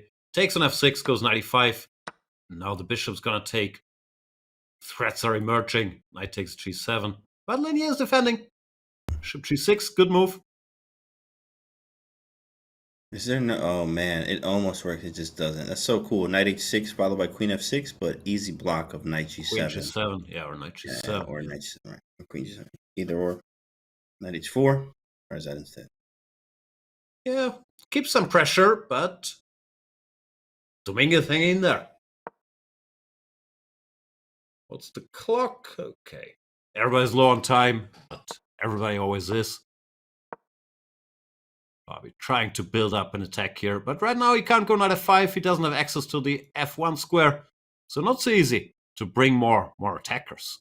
Yeah, maybe you maybe you would to make a luft, go h3 and try to bring a rook to g4, but nothing obvious there. Okay. Yeah. What did he play? h3, yeah, left. H3 played. Mm-hmm. Now what? This rook is annoying. Yeah, he's trying to exchange it. But Lenier is playing very well. Nothing easy. No layups for Fabi. I don't have any tactics either. Like, I mean, honestly, his piece coordination is so nice. Like Black's is. It's just he has everything. He got the f1. You can't do anything on the f file. He might just Fabi's seen enough. Like, get out of saying, there. all right, draw. You defended. Good job by you. Yeah, game is over. Fabi's still leading the tournament, so he doesn't have to do anything too crazy. And you can see strategy trying to maintain your spot in the top 8 is creeping into all these decisions now. So 3 quick draws, relatively, on our top 3 boards. Wesley, Magnus, Fabi, Lenier, Nepomniachtchi, Alireza. Only Dubov has a different strategy. He decided not to show up for round number 10. I am still trying to wrap my head around what happened there, as he just didn't show up. As you mentioned, everyone knows the round is like, it really seems like it might have been, a intentional doing here of not showing up. Play this round. I don't know, but yeah, Dubov. Principal guy, of course, I don't know if he's had stuff with Hans. But if he's trying to make a point here, that'd be a strong point. Losing, big point in round number 10. Absolutely. Wow, that was wow, a lot going on there, but a lot to unravel. A lot of the games still left though. You see the spike on the Aroni and Grishik board there, obviously on the bar. That's Let's go there. Yeah. Oh, hey, Grishik's hair though, man, is just out here. He's trying to be slick on the board and the wow. Hair looks amazing, but so does the E7 pawn, and that might be a bit of an issue here. Should be 5. C2. Oh, you couldn't go E8 because then. Let me show that real quick. Here after C2, you queen your pawn, which looks clever. Takes, bishop takes, and now the knight jumps, blocks the rook. That's actually black who's winning. Could not do that. Aronian defending. My board and boys are. What is this endgame? Another stupid rook endgame. White wins because white always wins when they're pawn up, but it looked like it was a draw, at least according to the bar. Minute ago. Yes. Let's see, time here. No time. Aronian trying to cash in with the extra pawn. Brings the king. Grishuk trying to chase this rook around, but king d7, rook goes back. The rook can keep an eye on this guy, and Grishuk doesn't know what to do. Time is running out. He plays rook d6.5. Always a good move in time trouble. Yeah, covers 2 squares at once. Oh, he allowed rook h3 check. But that's a nice tactic actually. King h4 and h8 is coming with check. Nice finish by Levon. I thought he had blundered rook g1, rook h1, but he did not because this is a check. Very well done. We go here. We queen the pawn, and this is not a legal move because the king's in check. Okay, big point. At this point where everybody starts slowing down to win a game, especially against such hair. Arjun's winning. It's not an easy feat. Arjun won. Okay, he's done. Oops, there. Apologies. Misclick here. Let's have a look. Arjun already won there. Yeah. Bortnik winning. Wei Yi Gelfand still going, but Boris in trouble. Okay, boys are finishing up there, and the women's games have actually started. So we're actually going to move over to the women's section as they only have a few rounds. This is the penultimate round, right? In the women's section, this should be 10 of 11. Vaishali cruising, playing Shuvalova. Probably means Shuvalova did not lose that last round game. Okay, let me move over. See what the ladies. Okay. Don't have any updates on my boards yet. We just wait around for that. Yeah, Vaishali looked to be in some trouble, but we just got a double question mark move from Shuvalova, and now she's making a comeback. Zagnitze, a tough positional fight against Lei Ting-Zhe. Zhu and June trying to grind out some Berlin endgame against Maltsevskaya, but white looks very fine there. So, bunch of stuff happening here in the Vaishali game. Who's better and why? I don't understand anything. The pawn on h3 is annoying. Yeah. But white is nicely blocking out the bishop. Vaishali down time, 13 seconds. Shuvalova trying to consolidate maybe a knight e4. Next, a queen trade may be okay. Trying to win his h3 pawn with knight e4, knight f2. Even queen f1 at the right moment. But there's the 94 move. Nice. Knight King g5 or h8, the knight comes. She's trying to get rid of this very annoying pawn on h3. Queen b2, double question mark, computer. Computer is mean. Queen b5, c4, that doesn't do anything. she missed queen f1, I think. And then queen h3, you like mating, which is crazy. Whoa, where was that? That was back when after knight g5. Yeah, forward. We have to go all the way back. No, forward. It was going forward after knight g5. Yep. Here. Keep going. And then queen d2. Yep. Queen d3. Correct. Knight e4. Knight g5, and then after where does she go? After this move, queen b2. Yeah, queen f1 just wins on the spot. It seems. Checkmate. Now I got it. I was looking for black queen f1. Oh, yeah. Queen f1, h3. Uh-huh. GG, but I mean, they're on seconds. Yeah, of course. Knight g5. So let's jump into the action. Looks like black is more or less winning now with the a-pawn running, and the white attack is not really breaking through. Yeah, knight g5, I'm always snatching that boy. Maybe, rook f2, king g2, h4, h5. Oh, bishop g7. That's very slow. a2, a1 is gonna throw a spanner in the works. Can't take because of queen b1 or queen f3. Now just queen b1 or rook a8 also good. Wrapping it up.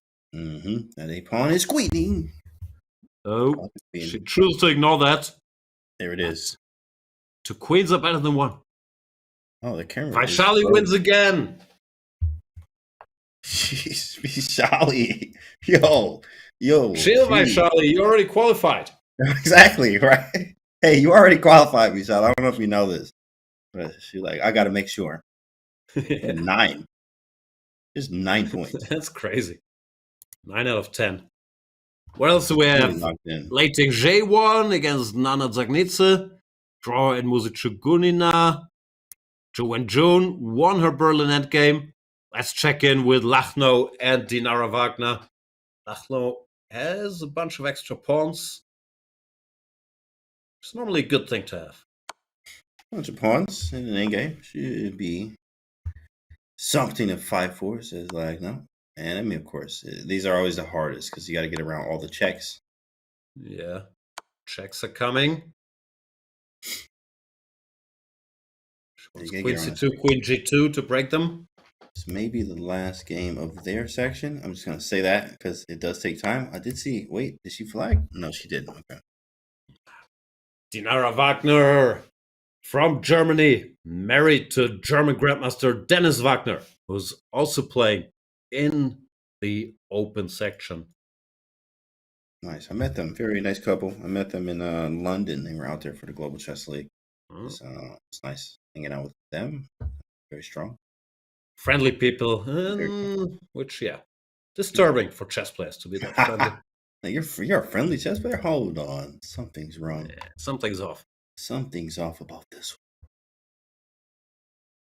one. How does white win this? Are they making moves? What the H is going on? I thought the same. I don't know actually what is going on there. It just froze. Maybe someone ran out of time, I assume. But that would have to be white. You don't flag here, do you? It says both flagged. I don't know. Moving on. We do have two Giner there with 2 bishops versus a queen. Or 2 bishops versus a rook. Queen and 2 bishops and queen rook. That game? Looks right. And it looks like double flag again. You know what? Wow, these double flags are crazy. I mean, how is everybody? Oh, there it is. Okay, everything's coming back.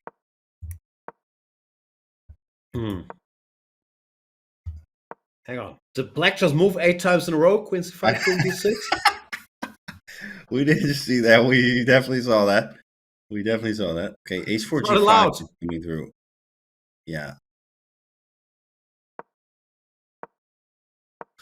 Some point white should do something like h4 g5 and checkmate. There it is. Not in a hurry. There she comes. Bring the king and push. Oh, push directly. Also good. I should do it. Take. Whenever the position opens up, there's a bunch of checkmates. Queen g4. G4 is nice. You have a beautiful King G3, Queen H1 ideas. Yeah, also nice. Either way. Anyway, as long as we get that queen to the H file. Yeah, black is to go. Something sad. Queen F6, Bishop G5. There's nothing to do. Tries to block it with the rook, but Bishop G5 should still crush. Bishop G5, Queen B7, spy check, King F2, getting away from everything. Yeah. That should also do it. G6. Go F6. Come on. Just because it looks nice. Queen H4 check should give checkmate as well. Ooh, Queen that's beautiful. 7, Bishop F6. But I like F6. Yeah, King H4, King G7, F6, King F8. Oh, here we go. Yeah, this will do. Checking F6 is nice. Yeah, check forces Queen H7. You can even take everything and win the endgame. You do have an extra piece, which helps. Bishop D3. Bishop D3 is the move. Tells you, please resign. These pawns aren't moving anywhere. And assuming that's what happened. Yeah. To Jiner with the win. Katarina Lagno still looking to grind this in-game out as she should. She is up 2 pawns, but these are the hardest in-games of all time.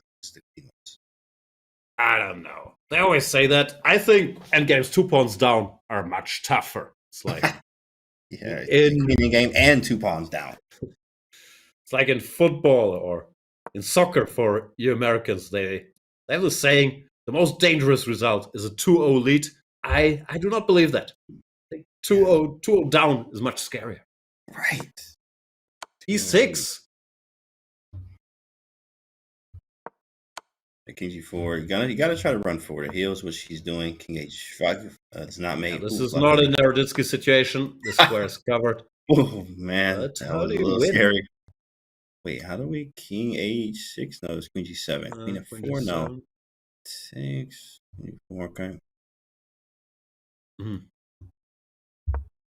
Okay, this does look very hard. I'm coming around to your school of thinking these might be the hardest endgames. King H7 is nice. No, it covers a bunch of squares. I like that. King H7. Queen C7 to King H8. Wow, what a move.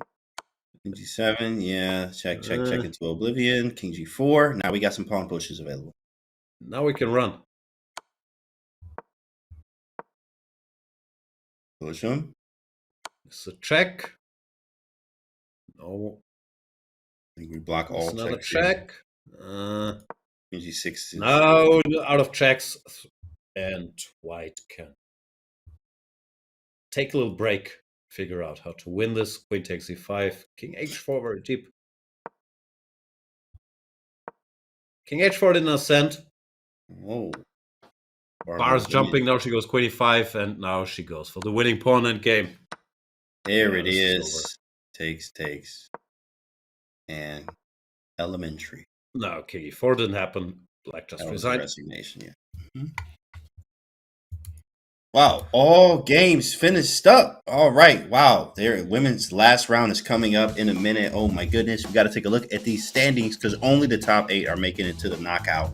Will you be knocked out? This question is what they're saying on the other side of the board there, from 11 to 20. But in the top boards here, or the top part of the standings, Bishali with a 9-piece. She is going off. She don't even have to show up for the next round. Leiting J with 8 as well, all the way down, 7.5s and 7s. Bishali up there at the top with a 9-piece there. People trailing behind are trying to do the same. I'm trying to punch the ticket. Now let's look at the standings from the open as well. Looks like Vaishali and Leiting J have their ticket more or less secured. Vaishali for sure. That's it. Everybody else still up for grabs.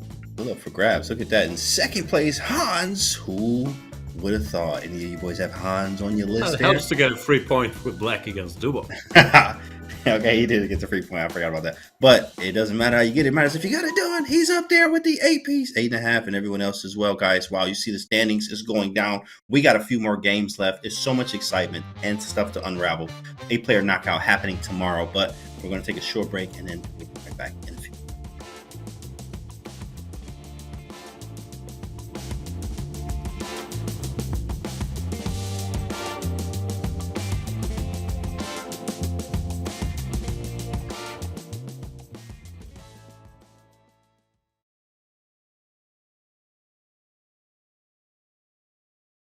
Hey everyone, I'm Hikaru Nakamura, and this is my Google Auto, wait, what was it, Google what? This is my Google Autocomplete. So the first one we're gonna do is right here. This is, what is Hikaru Nakamura IQ? This is a great question, obviously. I don't know the answer to this one myself. I did an online fun one on stream and it was 109 or 102. Obviously, that's not accurate, but nobody knows. What did Hikaru Nakamura study in college? That, of course, the answer would be political science. I did not actually finish, but I would have majored in that. What is Hikaru Nakamura ranking? Okay, currently number 3 in the world in classical chess, and I think number 2 in blitz, something like that. What is Hikaru Nakamura's favorite opening? I don't necessarily have a favorite opening per se, but I do like to move 1 e4. How old is Hikaru Nakamura? The answer, of course, would be 35 at the present time. How tall is Hikaru Nakamura?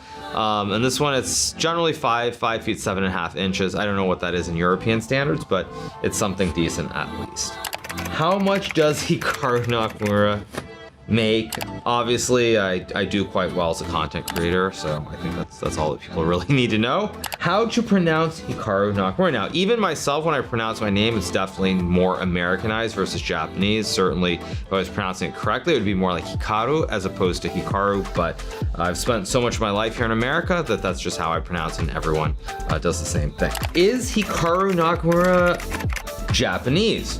Answer obviously is yes. I am 50% Japanese. My biological father, 100% Japanese, and my mother is Caucasian white, primarily a mix of Scandinavian, if we're being really technical, but I'm 50% Japanese. Is Hikaru Nakamura world champion? So this, of course, a generic question. It depends what format of chess they're referring to. If we're talking about all forms of chess, I am currently the Fischer Random World Chess Champion. If you're referring to traditional chess, I am not the world champion. Is Hikaru Nakamura the best chess player? Now, a lot of people like to think I have this massive ego and I think I'm the best in the world at chess. I am pretty good, but definitely not currently the best chess player, and historically nowhere near the top. But I would say I do consider myself to be probably in the top 10 to top 15 chess players of all time, which is still pretty good, all things considered. Thanks to the audience, of course, for asking me these questions, and I hope that the answers were very enjoyable for everybody and they learned something new today.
Magnus, Hans. Magnus, Hans. Magnus, and Hans. What do you guys think about that one? Ooh-wee. Let's go. Oh, Hans says handshake. How do you feel about it? He's not sure. But Magnus say, yeah, all right. I don't feel like getting unpaired again. Let's play little 4 knights, h3, bit of a sideline. This we often see in online blitz. Guys like Jospin like to play this line to terrorize Kramnik. But Hans knows what he's doing. Now, both sides get a solid position. Absolutely. It's all to play for.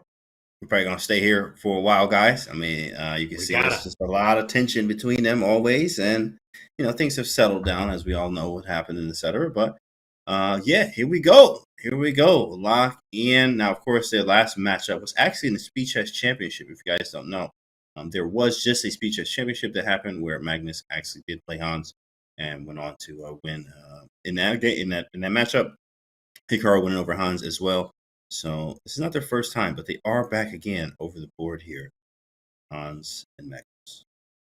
Yeah, if you haven't followed chess closely the last couple of years, there were a few incidents. Hans beat Magnus in the 3rd round of the Sinkerfield Cup. Magnus then withdrew from the tournament, tweeted, "If I speak, I'm in big trouble." And a bunch of lawsuits and kind words followed. But here we are, first versus... Actually, it's not true. Fabi's first. 2nd versus 3rd in the World Blitz Chess Championship. Hans Niemann is trying to hold himself with the black pieces against Magnus Carlsen. Jan, we got word. So we found out what happened with Dubov, guys. You will never believe this. Dubov actually was in space. I'm kidding. He was actually asleep in his hotel room, guys. He was asleep. So... just so you know, Dubov was asleep. We just got the word. That doesn't make any sense. He's playing a tournament. You don't go take a nap during a tournament in the hotel. Bro, how fast did he go to sleep, my man? Like, the round ended, and then, like, how do you sleep that fast? I mean, I know I could go to sleep quite fast, but he exhausted. He probably, as soon as he hit the room, he fell asleep standing up. I don't understand how he did this. I don't understand. I'm not buying that story. That sounds so weird. Did he have to go change Balenciaga sweaters, or why would he even leave the premises? Oh, man. Well, I mean, the Balenciaga sweater, it looks very comfortable and warm. That's probably just a blanket all in itself. But hey, he doesn't need a blanket. Crazy. Good point. Man. What's going on here? Knight to g5. Things are heating up. Magnus could just have recaptured, but instead he decides to give a pawn for no obvious reason to me. Knight g5 and knight e4. Maybe he wants some bishop takes action, little knight fork. But does this work? Looks like Hans has plenty moves here. Queen to the middle, threatening a little check. Very funky. Yeah, queen e5 played. Now if Magnus takes, black is more than comfortable. Queen takes back. And black, for now, has a pawn up. He's active. Magnus messed up a bit. This knight g5 was too much. It is a little much here. He does want to press on Hans here, which is totally understandable. Maybe take on b7 is quite a possibility. Maybe taking on b7 immediately, having the double c pawns to deal with. But he says, I have the bishop pair. I'm going to try to milk what I have here and also play quickly, too, as well as Hans is down a little bit of time. But nevertheless, I mean, Hans did grab that pawn. He's just worse, and Hans' position is easy to play. He can't be happier. And let's not forget, Magnus is not guaranteed a spot in the top 8. There's no wild card for G-Star models. So if he loses this game, then he's in a bit of trouble. Oh, look at the board. But of course, obviously, bishop c6 is an obvious move. Something maybe he might have missed, but bishop c6 he missed something. Obvious. It's a very obvious move. Rook b7. Oh, he had knight b5. Oh, and this rook is locked up. Dang. Black was winning. But now, Magnus is back in business. Bishop e3. Now his position is more or less stable. Ooh, dodged the bullet there. Yeah, I think he was looking at it. Was there a sacrifice on e3? But crazy bar swing there. Knight b5, they both miss. Of course, this is a blitz game. They're moving extremely fast, incredibly fast, going off intuition and light calculations as much as they can. But I think Magnus says the worst is over. You know, I got the pawn back. Now he's okay. I'm good. Got the bishops. Knight b5, strange move. Hans, feels like the momentum has shifted a little bit. Now it's Carlsen time again. Queen G4. There it is. There it is. Oh, this Keeping an eye on this guy. How do you defend? And all of a this? sudden, the nice black pieces, knight on d4, bishop c6, they are a bit misplaced on the queen side. Clock is ticking. No, Hans missed a moment here. I don't know. Was he going knight c3? Nope. He said bishop d7 instead. Bishop d7 back. Magnus can offer an endgame. Queen b4 looks like a nice move. Endgame's very unpleasant because his a pawn is so weak. Yeah, queen b4 played. If takes, then a4 is coming. This would be textbook Magnus Carlsen grind. Hans in trouble. Also very, you can tell, he's antsy, moving around a lot, just trying to figure out. I have a lot of pressure, people watching. Obviously, I'm playing Magnus. Time as well. Queen f6, and a little indecision. Held it and down. Yeah, queen f6, trying to control the c3 square, but knight on c3 can be met by bishop d4, so he has to go back. And yes, coordination is gone. These pawns are about to drop. I'm not gonna lie, the time goes so fast. Like it's 17 seconds already, bro. Like it feel like we just started here, but already down a lot of time. Magnus now has switched to predator mode, playing all the best moves. Queen a5, targets the c7 pawn, knight f5, queen c7, hits the bishop. Hans grabs the a4 pawn, and Magnus keeps his bishop. Yeah, he's playing incredibly precisely now. Playing against his knight, no way back. Hans, oh, what is this? Rook here? Oh, could overstretch Black's defenses. Rook here hits the bishop, threatens to go here, hitting the queen and this guy while keeping an eye on the knight. Not an easy move. Yeah, Magnus tries to keep it simple.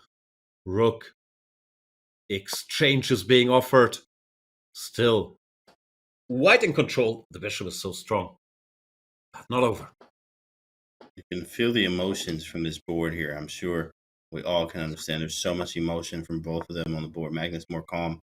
But you just see also the time too as well. And look at all the people gathered around the board as well. Hans cannot sit still there. It's a lot going on, a lot of action. Chat predictions, go. For you as a businessman, how do you usually handle it when you play somebody that sued you for $100 million? Like, can you keep the lawsuits out of it? Well, Queen to g3. And Hans is back. Knight g2, bishop d4. Oh, g5 on the board. It's getting crazy, chat. This looks unpleasant for Magnus all of a sudden. After all this praise now, he's on the ropes because this knight is ready to jump. We need to get that updated ASAP. What's going on? This is not it? That's not the live board. I'm clicking on update like crazy. No. Did the game get stuck? Not now. We are working on that. Now this is the position I'm shown. Come on.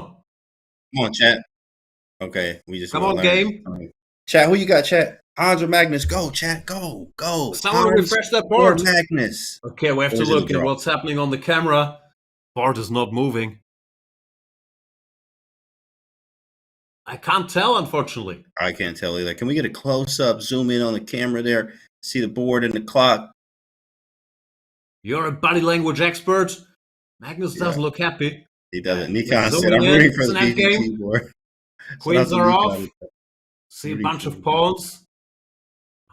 Both sides moving around. Hans picking up one of these pawns. No. So is this a draw? I see 2 pawns and 2 pawns. I see knight and bishop. Oh wait, no, he has a second pawn over there. I guess through the bishop. Yeah. He moved the bishop. Now you can see there's another pawn. So yeah, this is probably a draw, to be honest. 2 versus 2. Yeah, 2 versus 2. King goes back.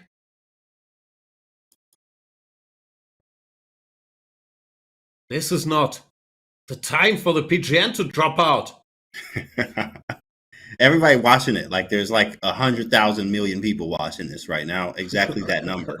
So that's the number. 100,000 That's million. the number. 100,000 million all on events pages right now. Chess.com/events. Everybody's on here. Yeah. Everybody clicking refresh. Literally everyone. Stress test for the side. There it and is. Draw And a is draw! great. Whoa! Ooh, Magnus was pissed. Oh, Both man. sides reason to be pissed. Oh, look at him slamming the pieces down. Magnus is angry. He is pissed. He can't complain too much, at least from the part we saw. He was lost, then better, then worse again. So looked like a just result, at least from the moves we've seen. Maybe he missed something easy later. We will try to keep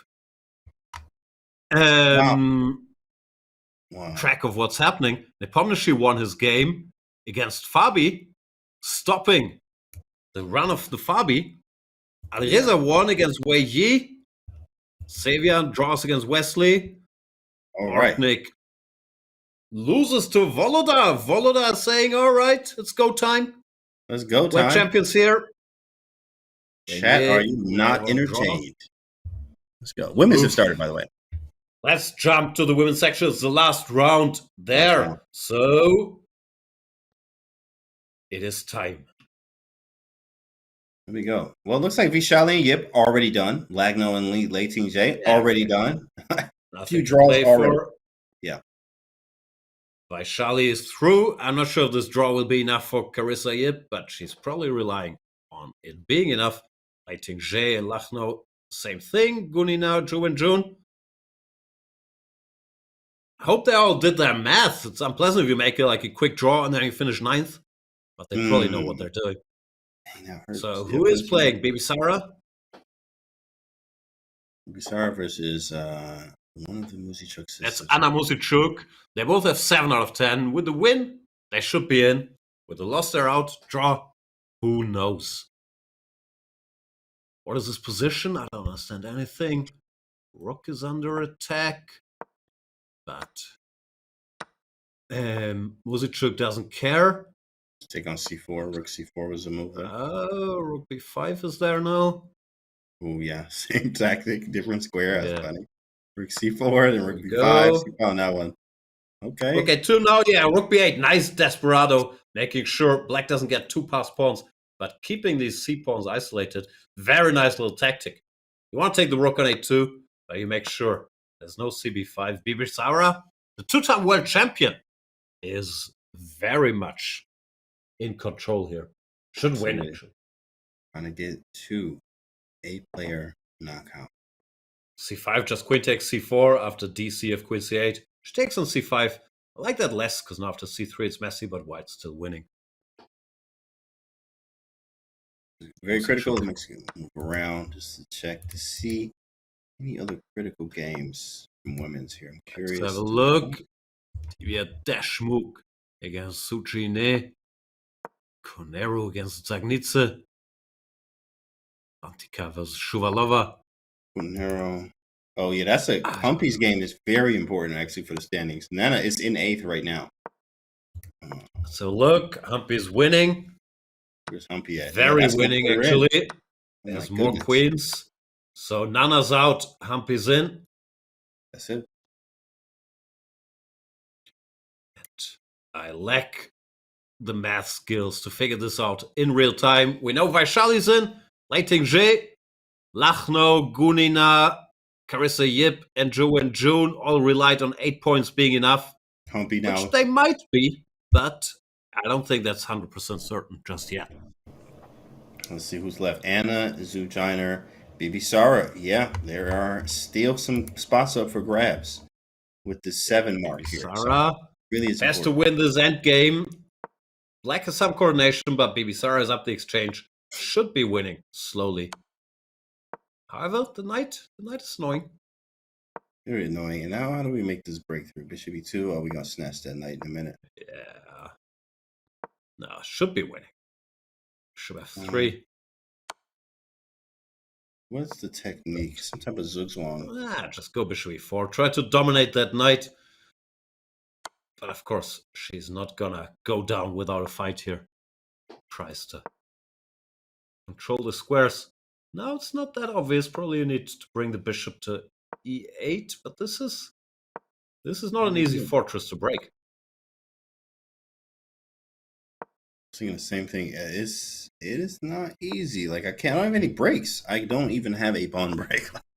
I can't break with anything. Okay, G4 at some point. H4 hangs. Yeah, no, she's messed us up a little bit. This looks like might just be a draw now, especially with no time. So hard for white to calculate. When you go G4, seconds. probably have to go for some G4, but should be 2, king to H3 and prepare G4. But even then, takes, not easy. There's a check. Yeah, she might. Well, you're moving so fast. He's hoping for a blunder. Yeah, but knight H6 black was is so stable with the knight there, covering this pawn. I think the only way is to prepare G4. Bring the king to the edge. Bring the bishop back. Go G4. Yeah, now she's doing it. Here comes the king. Trying everything. What you want is this and this. She's She's trying to stop it, but you can't stop it forever. Put the rook on the 4th. Oh, no, that was the right plan. Don't go back. No, she decided, okay, that doesn't work. Let me try something else. I don't think there was anything else. He's trying. He is trying. It's going to be this maybe. Here comes the king again. Bishop F2. Yep, played. Rook A3. Now is the time. Finally, she got her G4 in. And that's progress, because now H5, then you can start targeting F7 again and one day break through with your other pawn. If this pawn takes E6, this, I think, is the correct winning plan. First, bring the king back to the center, then put the rook on the 7th, then go for well-timed F5. Put the king here, put the rook there, yep, king here, and F5. Getting closer.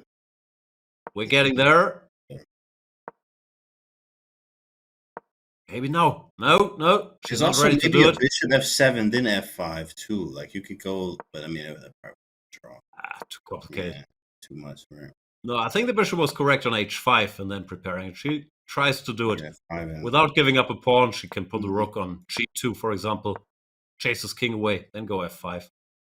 Should still win. F5 now. Gotta try it. There it is. There comes the F pawn. Still not over.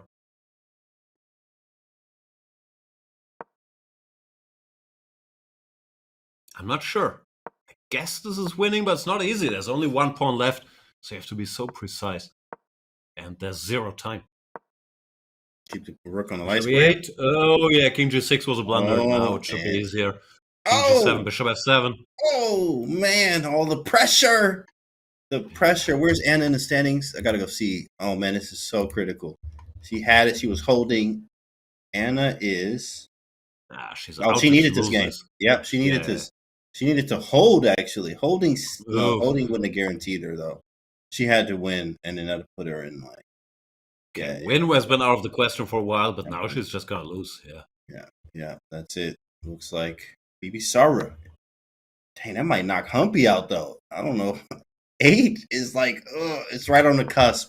Right on the cusp. Humpy lost, right? I was assuming she was out already, but maybe she's still. Humpy's in 8th right now, but I don't know where that puts Bibi Not Sarah. Not enough. Yeah. Okay, this should be easy now. King to E6, and then give a rook check. Yeah, this is it. Taking her time. Indecision there. Why doesn't she put the rook on a light square? It would make me so nervous to have that rook on dark squares all the time. Bishop operates. Oh, man. But now she's done it. Now, last step of operations. Bring the bishop to, let's say, C4, king to E8, queen to pawn. Yeah, this will also do. Bishop F8. Cover the pawn, bring the king over. Nice Sukswang move. Bishop G7, king E7. Yeah. No moves. Probably resignation. There it is. Heartbreak. Tough for Muzichuk. She's out. Bibi Sarah should be in with 8 points. See the live standings. Yeah, there's a bunch of players with 8. Humpy now got relegated to 9th. I'm not sure if anybody can still join. That's crazy. Assuming the live standings here are correct, I don't know. But they Wow. probably are. Look at that. Big Shali going crazy up there, 9.5. She just went absolutely off today. Late Ting J punching her ticket as well, 8.5. And look at all the 8s all the way down. Humpy got so close. She did win the Rapid and was going to make it to the knockout and try to go a 2-for-2 in the Blitz, but unfortunately was not able to make it to the 8-player knockout, despite having the same amount of points to make it to the knockout. But the tiebreak here says otherwise. Rough. Wow. Yeah, that was crazy. Oof. So who we have?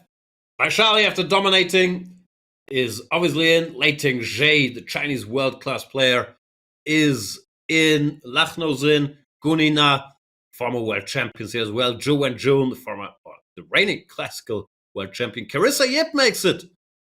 And Bibi Sara, now the 2-time Blitz world champion. Su Jine. Yeah, world-class wherever you look.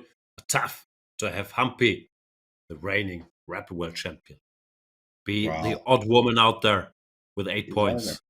He was out of there. But we still have 2 rounds to go in the open section here. As I see in the chat, it says Danya crawling up. He is number 11 on the right side of the board over there. Oh. He could make it. He could. What you think, y'all? He gonna make it? I don't know. It's gonna be some very tough games, but I'm all for it. Go Danya. That would be. I don't know if it shuts Kramnik up. I don't think anything does. But that would be quite a statement to make the top 8 here. Yeah, I think that's already happened since of yesterday with the Rapid. What Danya was able to do, that's already been all over Twitter there. And it's been nothing but, good love there so far. So, of course, guys, we got 2 more rounds to go. And then we have our 8-player knockout, which is going into tomorrow. So we got 2 rounds to go. We'll be back in a few.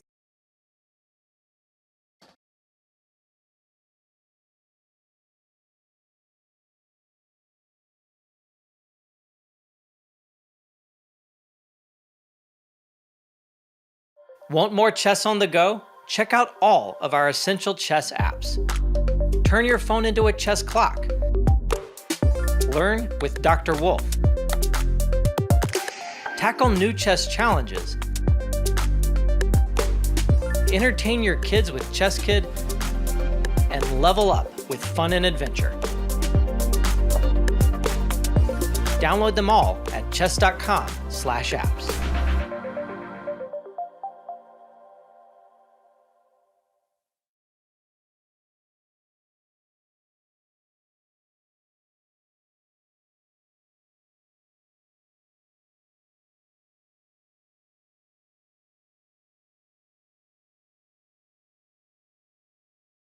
After tactics based on lines and squares, we have tactics based on timing.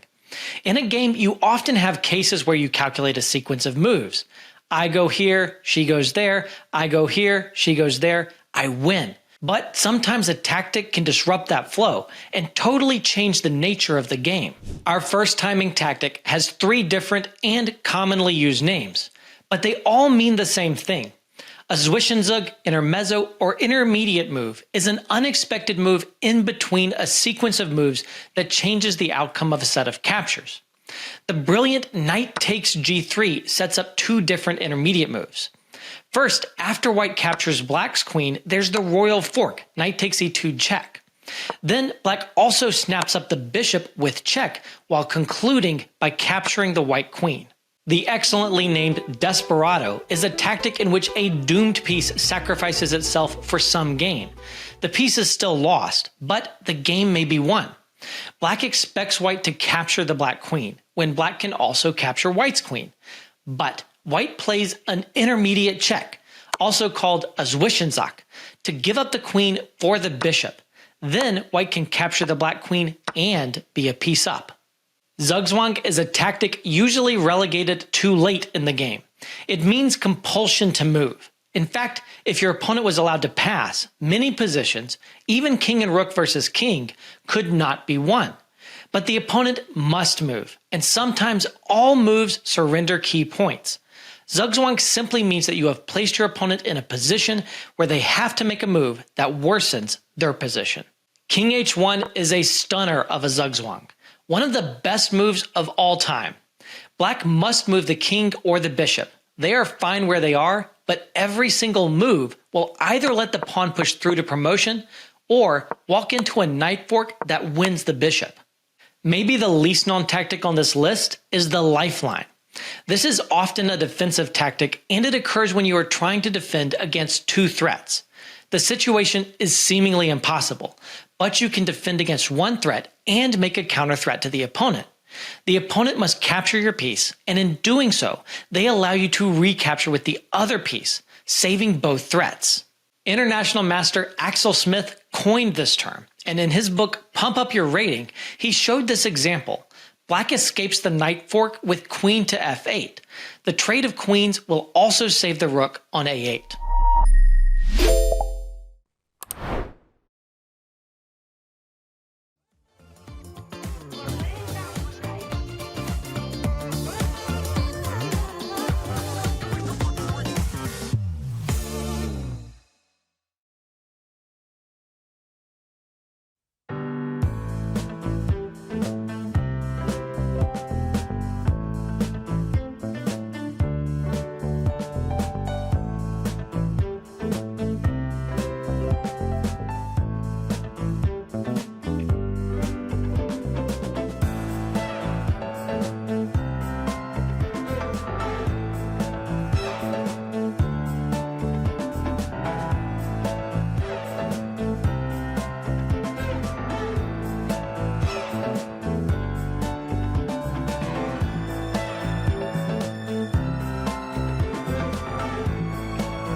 Here we go. We are back. FIDE World Rapid and Blitz Championships. There is a lot on the line and only 2 games left. Chat, who are you rooting for? Now, of course, just because you are close to the top 8 doesn't mean you actually will make it in, as we saw in the women's section of Hikaru, who actually hit 8, was actually pushed back by actually 1 place there. So pretty tough there. But matchups are here. Magnus Carlsen versus Sam Sivian.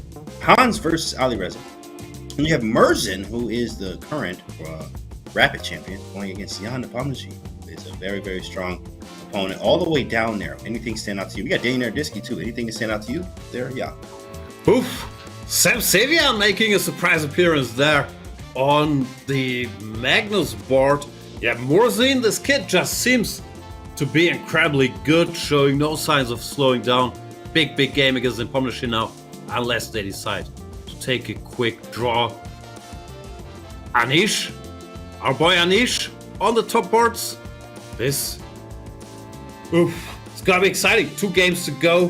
Naroditsky, Lenier, Dubov, even though he forfeited or overslept or whatever happened, is back on the top boards.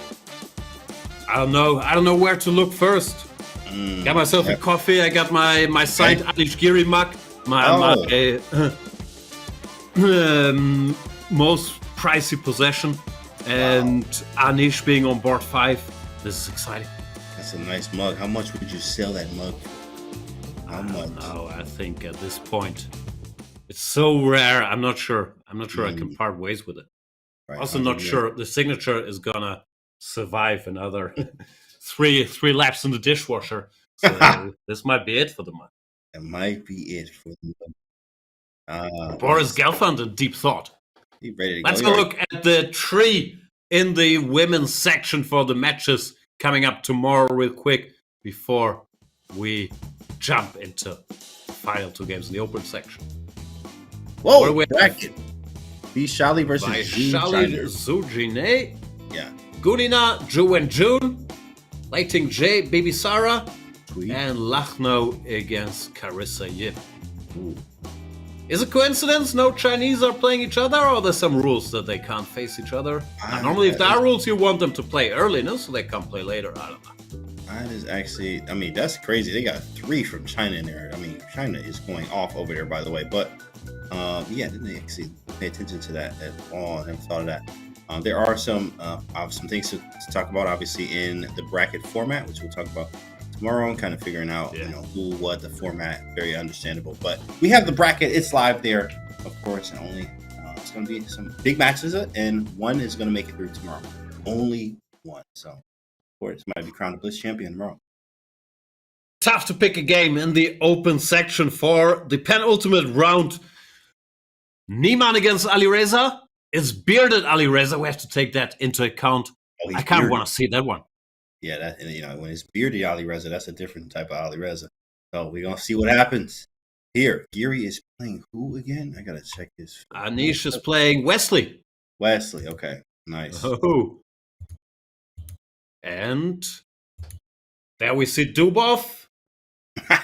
He took a nap. Every time I see him, I'm just gonna immediately laugh. Like it's just so funny because he was asleep. Like. How do you go to sleep so fast? I'm still not buying it. I'm not buying that story. Something else happened. Oh my goodness. Also, it's still the same sweater, so he did use that sweater to take his nap. Yeah, that's a very comfy one. Very comfy. Oh, Hans having a chat there with Fabi. What are they talking about? Ridiculous. We have to wait here. Where's Magnus? They seem upset. Yeah, definitely Hans is expressing himself to Fabi. Fabi is answering. Some hand motions there. Yeah. Fabi, as usual, cool, calm, and collected. Has his arms crossed. That's defensive. Is he worried? Fabi actually is always like this too. I think when he's walking around his classical games, you can see him pacing with his arms like this, walking around. Or sometimes you'll have the classic one where like his hand and his finger and his thumb perfectly fits his chin while walking around. Like it's these are the Fabi impressions here. Learning how to speak Fabi. I like the Fabi vibes. He always seems relaxed, even here, where everything is at stake with 2 games to go. He's still in the lead, but a bunch of guys joined him. It's Fabi, Alireza, Nepomniachtchi, Hans, and Volodar, all on 8.5. Then we have Wesley, Levon, Magnus, Dominguez, Sam Savian, Naroditsky, Anish on 8. So nobody's safe here. It's going to be 8 players that make it to the knockout. Magnus not safe. Fabi's not safe. Nobody's safe. Nobody's safe. So these last 2 rounds are going to be absolutely epic. If you weren't watching, this is the time to watch now. Everything will be decided in just 2 more rounds. Top 8 are going into a knockout tomorrow. Place your bets now. Who do you want? Who are you looking for? Even people on the other side over there winning 2 games, the last 2 could literally catapult them, leapfrog them. With 2, you're in. Knockout. Benny Box has a shot. The Bortniks are lurking. Anything can happen. Here we go. My guy Duda is out as well, 18th currently. Needs some wins. Here we go. Hans and bearded Firouzja. I'm gonna start calling him that. Hey, bearded Firouzja. I mean, my Alireza. My bad. What's up, though? There he is. Here we go. Chat. What do you got in this matchup? Hans or Alireza? Who are you gonna take in this one? I don't know. Hikaru So Two very solid guys, but I don't think a draw is helping either of them all that much on 8 points. So we should see some action there as well. Magnus obviously is going to try to beat Sevian with the white pieces to get closer. And Volodar against Nepomniachtchi. Volodar looks focused. We got a handshake. Reluctant handshake. We have liftoff. Hans. Got a Roy here. Okay. Good old Berlin. On both. What's Hans gonna do? Rookie 1? Rookie 1 is a safe choice. Or some endgame action with pawn to d4. He's thinking about it, and he goes d4. He's playing the first draw. Wait, is this the first? Man. Okay, all right. They are going for the first draw. Do we see a bunch of those this round? Fabi Levon? No, that's different. Yeah, draw agreed in Murzin Nepomniachtchi. And I'm assuming in Hans Alireza. I picked the right game as usual. So let's move on to Fabi, because that was a crazy opening. Who was Fabi's game? Oh, and there's a Jobavo on Nerdisky's board. Shout out to Nerdisky, a fellow Jobovian. Wow, but look at this move. Have you seen this move? Oh, I have. E4. You actually give, in your course, let me think. What you give? I got your course too. You don't give knight gave Bishop E4, the main line here. But yeah. Maybe I gave a shout out. I mean, well, this move is not too bad, but it's still surprising to see Levons play it, because usually it leads to some slightly tricky endgame, but not on the line Fabi chose. And Queen D8, we get a question mark? What is going on? Draw already? Another draw. Here? All the boys are slowing down. Well, Queen D8 question mark with the draw offer. Dang. Come on now. White is winning more or less after Bishop C4. But maybe they feel it's not the time. This is not the time to wonder. What a move. But okay, I guess here they're, solidifying their spots. There's still spots like maybe 5th through 8th, or maybe 4th through 8th that they're trying to, or people are playing for that. That's why there's going to be still some games with the Giri, Nerditsky, people on the other half of the standings. They were like 11th through 18th in the standings there. Those are the guys that are not taking any draws. No. Also, if you make 2 draws, if you're on 8 points, that's by no means a guarantee that you're in. All right, let's have a look at Magnus. Pretty sure he's not looking for a draw here. Other still theory. Another open Spanish. I know this line. Knight to F1 or knight to B3. This is some theoretical battle. Semsevian. We're actually getting some word about Denis Lazovic's game. Something's going on over there. I'm actually going to check to see where he is in the standings too as well. See how crucial this game is for him. Lazovic. Okay, he has 7. He has 7. Okay. Yeah, so a win would definitely be nice for him. Quite far behind. See. Lazovic. Something's going on. What's going on? Okay, he's crushing, but how important is that? It's bad news for Arjun Erigaisi, who sort of dropped out of this top group, and now he's in trouble against Dennis. The menace, 94, 96 type ideas. Yikes. Queen D3 is a vicious move. Rook F7. Bro, how did this happen? Where like all everything's just hanging. Arjun, this is not Arjun-esque, obviously. Wow. Okay, this is some sort of Nimzo debate, and Arjun grabbed a hot pawn, but there's too much play for white. Arjun gambling a bit here to get back into the top group, but it looks like it's gonna backfire. You may not have a move here. I mean, it's knight E5. No, that's just giving up too much. You crazy. You can't go knight E5. See any move? Yikes. No, that looks terrible. Okay, let's go back to the top boards. How's Anish and Wesley doing? Oh, they're playing some anti-Berlin Rossolimo type structure. Okay, I think the people want the Joby. Jobovi in London. We already up a pawn here. Feeling nice for the Jobava fans there at home, of course, as we all are. I think this was the E6 line generally. And his queen got to C1, which means this was like this is all theory. What's going on? A6, H6, that's what you do? That's the only way to fight the Jobies. Move both these pawns. A3. Yeah, A3. H4, I like H4 there, but he is A3. Daniel likes A3. Do you guys debate this in your Jobies WhatsApp group? Like, this is all listen, guys, quick poll. You play 100%. A3 or H4 here if they go A6 and H6? That's exactly right. Exactly right. 100%. Yes, verbatim, word for word. So that's what we use. No, but he's doing good. He won a pawn here, opposite color bishops. Oh, did he just go queen E1? He gave the pawn back. Oh, he gave it back. So, looks droish. White's still little for choice. His bishop is a bit better. These pawns are a bit weaker. But it does look very droish. Queen E5 will be queen G6. He goes rook C1 first. Probably queen G6, threatens nice. bishop. If queen A4, queen E5. Yeah, C6 is hanging too. That's a nice move.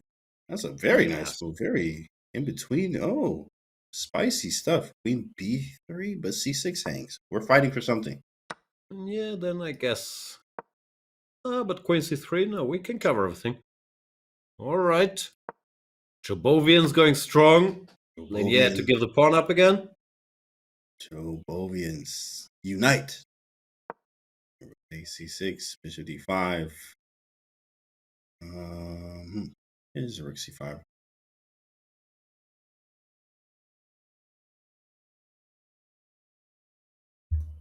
Get the pawn and grind the endgame.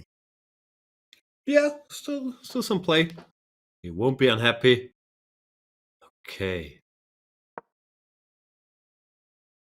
We're leaving the what's called the Bon Jovi group and going to Magnus. Queen G5, Magnus threatening checkmate. Checkmate 1 defended. Yeah. We see the dude on camera trying to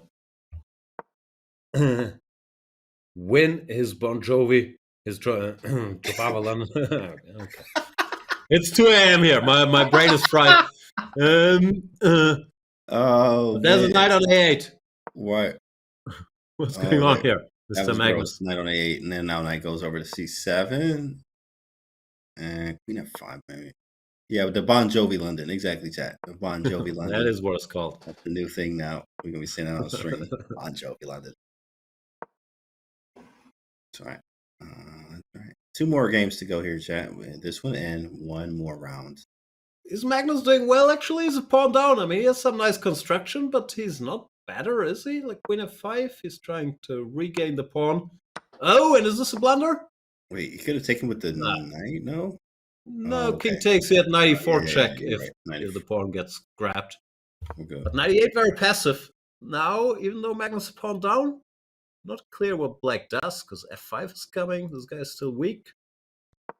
7 seconds for Sam.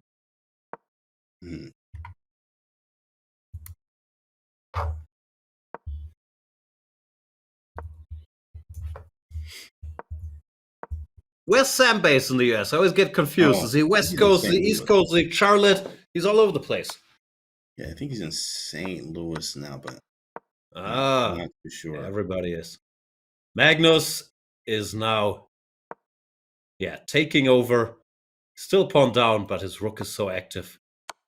Once that, no, he didn't do that. That one didn't happen, boys. We also have a pass F pawn and a pass A pawn, but okay. I guess to argue, black has passed D and C, but the bishop. Yeah, but the knight on E8 is being dominated by that bishop. True. Still, how do you make progress? Checks are coming. Oh, nice. Takes rook H3. Looks like Magnus might have to go for a draw here. He's not going to be happy. Check, king back. And it looks like he has to repeat moves or take sick risks because this pawn on C2 is a bit of a nuisance. Glances at the clock. No, Nietzsche. Is he gonna find a way to continue? How much risk does he want? He goes rook G6. He allows his pawn to live, but now H5 is dropping. And yeah, he's obviously not better. Now the knight can come back. Oh. Now the knight Still can't come back. dominating the knight, not really. Yeah, he can't come back now and take. Maybe. Whoa. No, it's so hard to play with no time. Even for Magnus, very good. Very, very tough. It's a deep pawn. But now I can play knight c7 and black here. What I wanted to do. Yeah, or d4. This is not so easy. Magnus also no time. Shaking his head just a little bit. Pushes his f-pawn. d3. What is going on? Trade him off. Take. Oh, the a-pawn runs and king c6 mistake. Now the f-pawn. The f-pawn is running. You have to give the piece, but this is lost. Whoa, he did take a great risk and was rewarded. This is now winning. Just has to stabilize king c3, bishop e3, b5, a5. I guess with great power comes great responsibility, young Jedi. And here we go. No. It's the correct quote is: "With great power comes great irritability." Don't tell him to change clothes. That's what they during a tournament. You're right. I forgot about that. That's the new one. Yeah, they changed it. They changed it. Magnus with a head shake. And Magnus did win. Whoa, that was a close one. He was taking some risks there to keep the game going, but he does come through, and that means his chances of making the top 8 are now very intact. Everybody else making draws, and Anish lost to Wesley. And one for the That's Jovies. not the guy to pick on if you are playing for a win. Don't mess with Wesley. The Jovies won! Jovies won! Danya!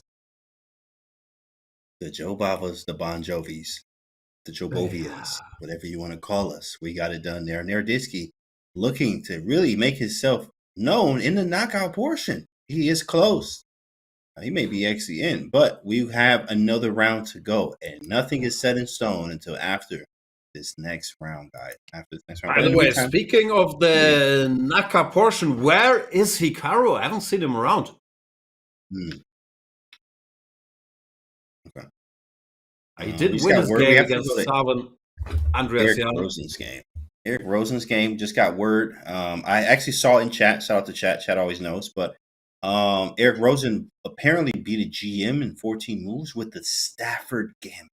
Oh no! Please no! Not more Stafford. Oh my goodness! No! I can't do this. Sergey Ehrenberg. Oh man! Come on, Ehrenberg. Why do you do this to us? Bishop e2. Oh, even Bishop e2. I mean, everybody and their dog knows h3 and black resigns. Not Sergey Ehrenberg. This is terrible, terrible news. h5. Even Eric Rosen, he doesn't know how to play his own stupid Stafford. Oof. Oh boy, this is just soul crushing. GG, Eric. Congratulations. Yeah, nice stuff. Bishop f2, queen h5. My heart is broken, but congratulations. 14 move win against Ehrenberg. I bet you Ehrenberg will never. He never gonna be in this again. He will never play that again. But he had to learn here. Yikes. He played Bishop. At this point, how can you not know? Like, the internet is full of Stafford. Yeah, it's full of it. Correct. It's very hard to not even randomly be aware. You go h3, then whenever there's queen d4, you go queen e2, and you go d3, g3, bishop g2, and white wins. That's it. Magnus Carlsen. Stafford went over. What's going on? Magnus Carlsen with the win. We just running through the matchups here. Just checking, see what happened. Got some draws in the middle there with Hans, Volodar, Bobby, Levon, Beyond, and Alireza. And then Wesley So with the dub there. Daniel Neraditsky with a dub there. Puts him, I think, in top 8. But we have another round to go. Daniel Dubov winning after doing a sleep gambit in his last round. Then we had Jan Christoph Duda winning against Boris Gelfand, a half point with Alexander Bortnik. Wei Yi losing a Bach there. Prague with a dub, and also Denis Lazovic. Now, of course, there is more, but these boards are further away when it comes to the knockout course, etc. But we do have some wins here. Martirosian winning draw there was that Grishik? Oh man, Grishik definitely fell a little bit. Rasmus Vane, Aiden with the dub. Okidov wins. Let's go, Rasmus. Yeah. Let me go, Rasmus. Come on, big dog. Standings. Yeah. Wow, you're kidding. Bunch of guys with 9 points. You're no one's safe. No one's safe going to the last round. I'm guessing the Night Boys will make a bunch of quick draws. Hope it's gonna be enough. But it's not a given. We can see the sick risks Magnus took. If Magnus had lost the last game, he's out. I've literally never seen that. All 9s like that. So it's all 9s. Well, here we go. You're gonna have to really, and then on the other side, it's all 8s, 8.5s. 8.5s, bunch of 8.5s stuff. This is a must-win situation for a lot of players. Of course, some short draws are going to happen, but that may not guarantee you a top 8 result at all. You need to be very careful with what you do here. Jan, we got a lot to unpack once we get back. Anything you want to say before we go into the break? No, I'll get a nice little 2 a.m. coffee to be ready for the last round. And very much looking forward to it. Coffee at 2 a.m. Jan is not going to sleep, and you bet not either, okay? Because we actually got another game to go and some knockouts to talk about for tomorrow. We'll be back in a few.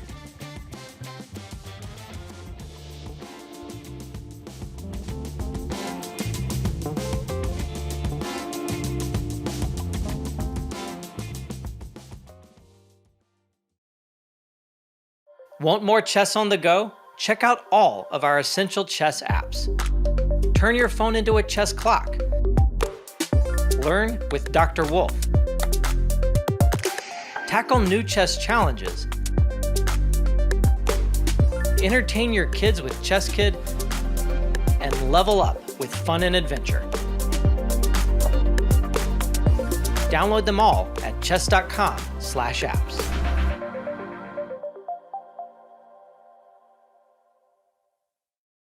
After tactics based on lines and squares, we have tactics based on timing.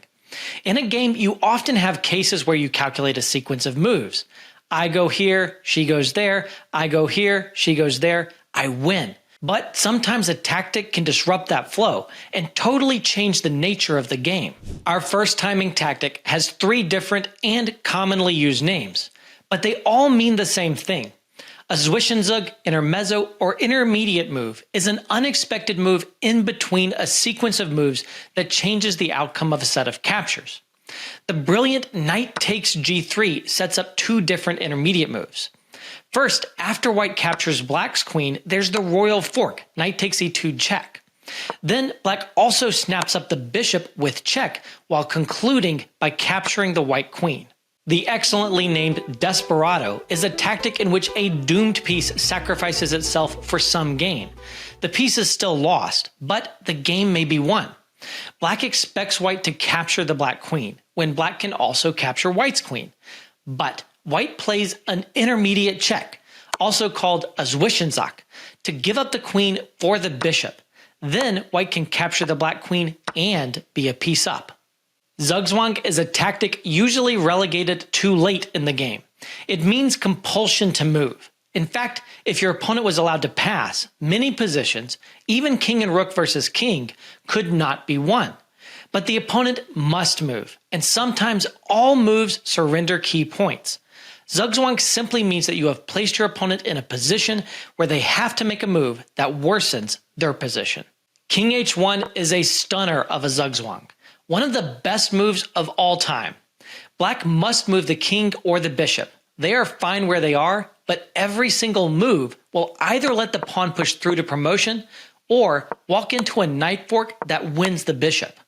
Maybe the least known tactic on this list is the lifeline. This is often a defensive tactic, and it occurs when you are trying to defend against 2 threats. The situation is seemingly impossible, but you can defend against 1 threat and make a counter threat to the opponent. The opponent must capture your piece, and in doing so, they allow you to recapture with the other piece, saving both threats. International master Axel Smith coined this term, and in his book Pump Up Your Rating, he showed this example. Black escapes the knight fork with queen to f8. The trade of queens will also save the rook on a8.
Welcome back to the FIDE World Rapid and Blitz Championships. I am James Cantor III here, joined by Grandmaster Jan Gustafsson. We are having a great time here. This is the final round, Jan. Final round. Everything is on the line right now.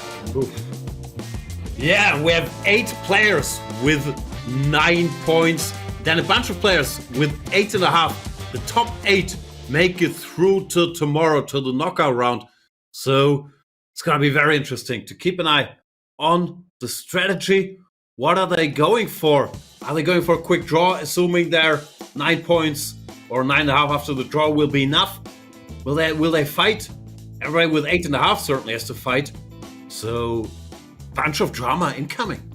Drama incoming, and this is very, very important. This is the final round. The matchups are even more important, actually, than what's in the standings here. Are you going to take the draw? You know, what is the draw going to do? Where am I in the standings?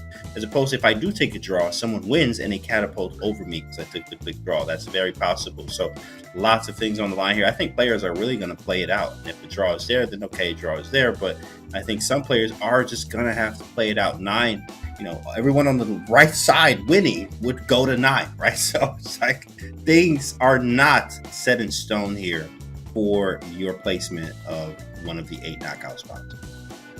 Now, I still believe we'll see 2-3 quick draws of the 9 guys, especially the ones with good tie breaks. But for example, if you're Naroditsky, you're playing, I think, Wesley, do you take a quick draw and roll the dice?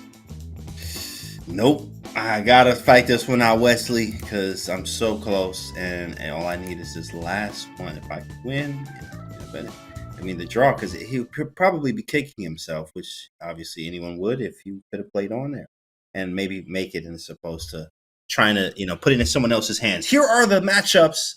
Here we go. Alireza and Magnus. Wesley So, Daniel Naroditsky. Murzin, Fabiano. Jan Nepomniachtchi, Hans. Prag, Dubov. Levon, Jan-Christoph Duda. Which ones are you looking at? I know you got your boy Duda over there. But who else? Yeah. I don't know. I'm actually expecting quick draws on the first 3 boards. Yeah. Happy to be proven wrong. Actually, on the first 4 boards. Even though Jan against Niemann might be some extra spice. But other than that, any game by the 8.5 guys, Levon, Aronian, Dubov, Duda, Bok, Prag, who are all must-win situations, should be extremely exciting. It is going to be exciting from everyone here. Both Bortniks, they're on the same. Bortniks are there. Bortniks came swinging today. Nice to see. Sam Sevian versus Aiden there. Volkidov, which is Hikmar to Rosen versus Hikmar. Rosen. We got Min Lake came out of nowhere too as well. Shout out to him versus Linnae Dominguez, and Tipov versus Dennis Lazovic, who actually is still in this thing as well. Dennis always looking to make some wins. If he's able to do it, he'll make it to a knockout, just like he was in the finals of the CCT. I don't know. Where do we begin? Do we just check the 9 pointers and see if they do go for the quick draws, and then we move down to the 8.5ers? I think that's a great plan. Just start moving, go from the top, and see what happens. Out the bottom there. See, I think Jan might be contemplating too. Do I play? Do I play one? Do I play? Yeah. Calculating already. Where are the games? The games were there. The pairings for round 13, they disappeared. Give us some games. Yeah, we have who is actually Dubov playing who again? He did have that sleep gambit there. Murzin, the 2024 Rapid Champion, ready to go. What a flex it would be by Dubov to oversleep a game or whatever he's been doing, and then to still qualify. Sam Sevian coming off a tough loss against Magnus Carlsen, where he had pretty good chances in the time scramble. But in the end, the G-Star model came through. And I'm very curious how Alireza, Magnus, Wesley, Naroditsky, Murzin, Caruana, Nepomniachtchi, Niemann, the 9 pointers are going to play this now. We see Jan also tense, getting up from the board again. No small talk with Hans. Just gets up and walks away, ready to work. Now, let's get it. Is what he says here. Merson and Fabi, a repeat, actually. I think he won with white too as well in that game. It's Fabi. Look at Mersin, focused, leaning forward, ready for action. Naroditsky. See, Daniel Naroditsky. He's installing 7 cameras around his board in case any extra footage is requested. Handshake with Wesley So. And I'm very curious. Oh, Wesley's saying, you mind a quick draw? And Daniel's saying, sorry, I'm in 8th. My tiebreak is not so good. I have to play this one out. Can't do it. Sorry, Wes. This is too friendly. This is too friendly. Too much chatter. Very friendly banter there. That's going to be a draw. It probably is going to be a draw. Very too friendly of a banter. Yeah. That looked too relaxed. There we see Mr. Dubov saying, Magnus forfeits a game. He gets a G-star deal immediately. I oversleep and Balenciaga's not calling. What's wrong with the world? Hey, he probably had, had a camera. You need to have a camera set up so you can send that to Balenciaga, let him know, model here. But unfortunately, he won't be getting out. Not in this tournament. They still talking about it. Come on, guys, stop talking. We got it. Talking very nice. Good friends. Yeah, how's the family? How's Lotus doing? How are your cats? Taking his glasses off? You're not playing. Bunch of new kittens. I don't need glasses here. I don't even need glasses. Oh boy, he ain't playing no chess. But shout out to Danya. What a result with all this attention and all the nonsense to be there among the top 8 of the world's best blitz players. It's very impressive. Very impressive from Danya as incredible feat here. And looks like, I think these boys look ready to play. Magnus and Alireza actually look very ready to play. Okay, they move into No. This is gonna be the Berlin draw. Yep. This is the Berlin draw. Oh my goodness. It's almost like they automatically knew too. Like 5, even E4, E5 was already announcing it. They didn't have to talk about this. Well, that's it, hey, boys. they know their stuff. But Alireza, you can't plastic croc 3 times. That's not how you offer a draw. Alireza very eager to get over with, not repeating thrice. And telling you, 4 quick draws. I know my boys, all the 9-pointers, making very quick draws, saying, catch me if you can. That brings us to the 8.5 gang. Was that the exact same game on all the top boards? I know Wesley just offered a draw and move 3. Right. Danya doesn't know the Berlin draw, so he played C5. Wesley offered a move 3, bailing him out. Oh man, Daniel's like, how do you play this Berlin draw thing? Bro, you want to draw? Yeah. Okay, all right, cool. just make a draw. All right. So we got all the 9-pointer guys drew. Let's see if someone punished them for their sins and jumps into the 9.5 group with the better tiebreak. Dubov is black versus Pragnananda. They obviously both have to play. Not sure what this position is. Some type of slow King's Indian. Mm-hmm. With seems a bit type more of comfy. feel. Yeah. Was actually started off as a London. And they got the structure. Do the Bon Jovians? Do you have a rivalry with the London boys? Is like that your enemies, or do you feel you're on the same team? We're on the same team. We're just a little bit more aggressive than they are. The London boys, we're cool with them. But when it's time to be more aggressive, they send us out. That's how it is. I hear you. Pretty nice. Nice relationship. Oh, there's an F5 there. Aronian Duda is heating up. Boy, what? Okay. Let's go there. Let's jump around. We need to follow all these 8.5 games. What is this? Yeah, right. Duda played the, what's this called? The Nimzo Sicilian? What's his opening called? Oh, yeah. Nimzovic. Some nonsense. F5, C4, B4. That's a fine. Do you still have to take en passant if it costs you a piece? What are the rules? I mean, the rule is forced. It is forced. Yeah, that's what I thought. But he just didn't know the rules, so that's all good. Yeah, fair enough. He just didn't know the rules. Seems like a few of those cases. Okay, white should be a bit better, but it's of course a random position, random structure. Dude looking for a fight. Okay, so you're over the G3. Yeah, I think if one of these 8.5 guys win, it could be bad for the standings, to be honest. It's very likely that this will happen. Someone 8.5 will very likely to win. I mean, they all play it out, so it's very unlikely. These will all end in draws with both sides looking to mix every move. Could be bad news for Danya, actually, because I think he had the worst tiebreak because he came up later. And if a guy was in the top group most of the time, like Dubov wins, they might just overtake him. Yeah, which is still great for Danya as he made it this far, but not enough to make the knockouts. But still time, still stuff to do here. Still hope. Still moves. Still a game. Okay. The 11 game. I'm not smart enough for this type of structure. Do you? Oh, another en passant. I don't know. Oh, if man. both miss one, it should be a draw by default, no?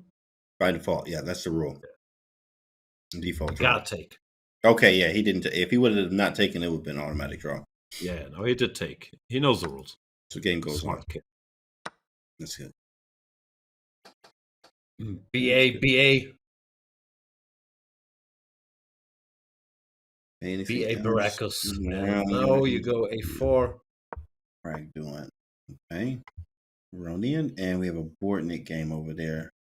Let's see what that Bortnik game. I just want to see. Which Bortnik? This is Alexander. Bortnik. Alexander, does he have 8.5 or he only has 8? That's a good question. I think he was. He only had 8. No, I think the Bortniks are out of contention. Oh, they are. Okay. Yeah, both Bortniks are out. Oh, this is Bortnik versus Bach too. Look at that, Alexander Bortnik versus Bach. That's a nice matchup. It is nice, but we're friends. Bach has 8.5, so Bach can still make it with a win. Unlikely. I don't think his tiebreak is that good, but he could still make it. Whoa! What happened? How's Aiden doing and Sam Savian? Somehow Sam just under something. Just curious to see where he is. Come on, He's Sam. At 8. Okay. Yeah. He's out too. He had this heartbreak against Magnus last round. Oh, every game really doesn't matter too much. Now let's have a look at our 8.5 boys. Prague trying to make something happen against Dubov, but Prague is down to 24 seconds. Let's do it. Prague having to move quickly here. 2-second increment, 20 seconds. Idea bishop b3, maybe even f5 from Knight c5. That's bad news. Now takes an e4. At least Prague is no longer winning this. b2 pawn drops. He's in trouble. E4 no e4. Now white should go e4. Yeah, stop it. He's okay. Prague is back. Back again. Rook to d4. I like it. Rook c1, bishop f1, tuck the bishop and hold at some point. Oh, bishop takes e5 tactics. I missed it. Yeah, it's so hard to see in this time. Frag has 15 seconds. Poor Prague. No matter how this goes, his sister is just gonna mock him. Like, you had to fight for qualification in the last round? Yeah. It's like, I'm winning. She actually crushed today. She had 9.5, by the way. She went absolutely out of 11, not out of 13, like these scrubs. Yeah. She was very, very dominant. Good stuff from Vishali. Yeah. Okay, anything can happen here. I'm not an expert, but probably a bit of nerves involved now as well. Definitely some nerves. It's a must-win situation. Definitely some nerves here. Chat says Prague looks different. Prague does look a little different there. You know, Prague and Dubov. It's slightly different. Might be back very to them now. Savianish. Very Savianish, right? Bishop b4. Okay, should be okay. I think he could. You know, what does draw do? He could actually lose this draw game. Does nothing for either, so they just have to keep playing. Mm-hmm. I mean, in a sense of making the top 8. Obviously, there are 40 prizes, so you don't want to lose just to keep the game. Keep the game going. Half point can probably make quite some money difference, but in order to make the top 8, or to have a shot at the top 8, they both have to win. Position is, I don't know, equal. H4 threatened. And oh, he blundered. Queen G4. And that is bad news. This bishop has nowhere to go. Queen F4 check. Oh no, he goes to D8. Still Queen F4 check. Dubov. Queen G4. Rook check G3. Sleepy Dubov. This is over. Queen F2 and checkmate is imminent. There it is. Poor Prague. That was so fast. Look at Prague still at the board. Understand. Already had this heartbreak in the Rapid where he lost the winning position to Morzin in, I think, the penultimate round. And now he gets knocked out here in the last game. Rough trip to New York for Prague. Tough. He wanted it very bad. That's what he wanted there. I think that might be it for Danya too as well. Let me check the standings, and Daniel Nerdiski is officially out. Oof. Tough still. Incredible outing, but yeah, he's down to 10th. Morzin looks to be out in 9th. I don't know, they might be regretting the quick draws they took. Who knows? They might also think, played an amazing tournament, making some good money. But yeah, they weren't safe. Yeah, they were not safe. And Bortnick wins, but that is not enough either. 9.5. Looking good there. You got Jan, Fabi, Wesley So, Magnus, Alireza, Hans, Dubov, and Merzin. Wait. Merzin in 8th. What's going on? 8th. Jump back. Somehow he got 8th. I don't know how he got the Buchholz. No, the Buchholz changed because it's Buchholz -1. So someone wins on board 60. Then the stuff can still change with the game still going. Oh my goodness. Right. Forgot about that. Merzin, he was in like 10. Merzin leapfrogged. I don't know who it was. Duda. Poor Duda probably saw himself in 8th and then boom. Someone, his second round opponent lost and he's down to 9th. Oof. Wow. This is rough. Let's go to Anish, actually. Anish is still playing. Yeah, he has no shot. He can make 9 at best. Still, let's see what games are still going. The other Bortnick's winning. Bortnick brothers. Clutch. The Bortnicks with the late push. Yeah. Mikola Bortnick completely winning here against Anish. Actually, resignation doesn't look like a giant blunder here.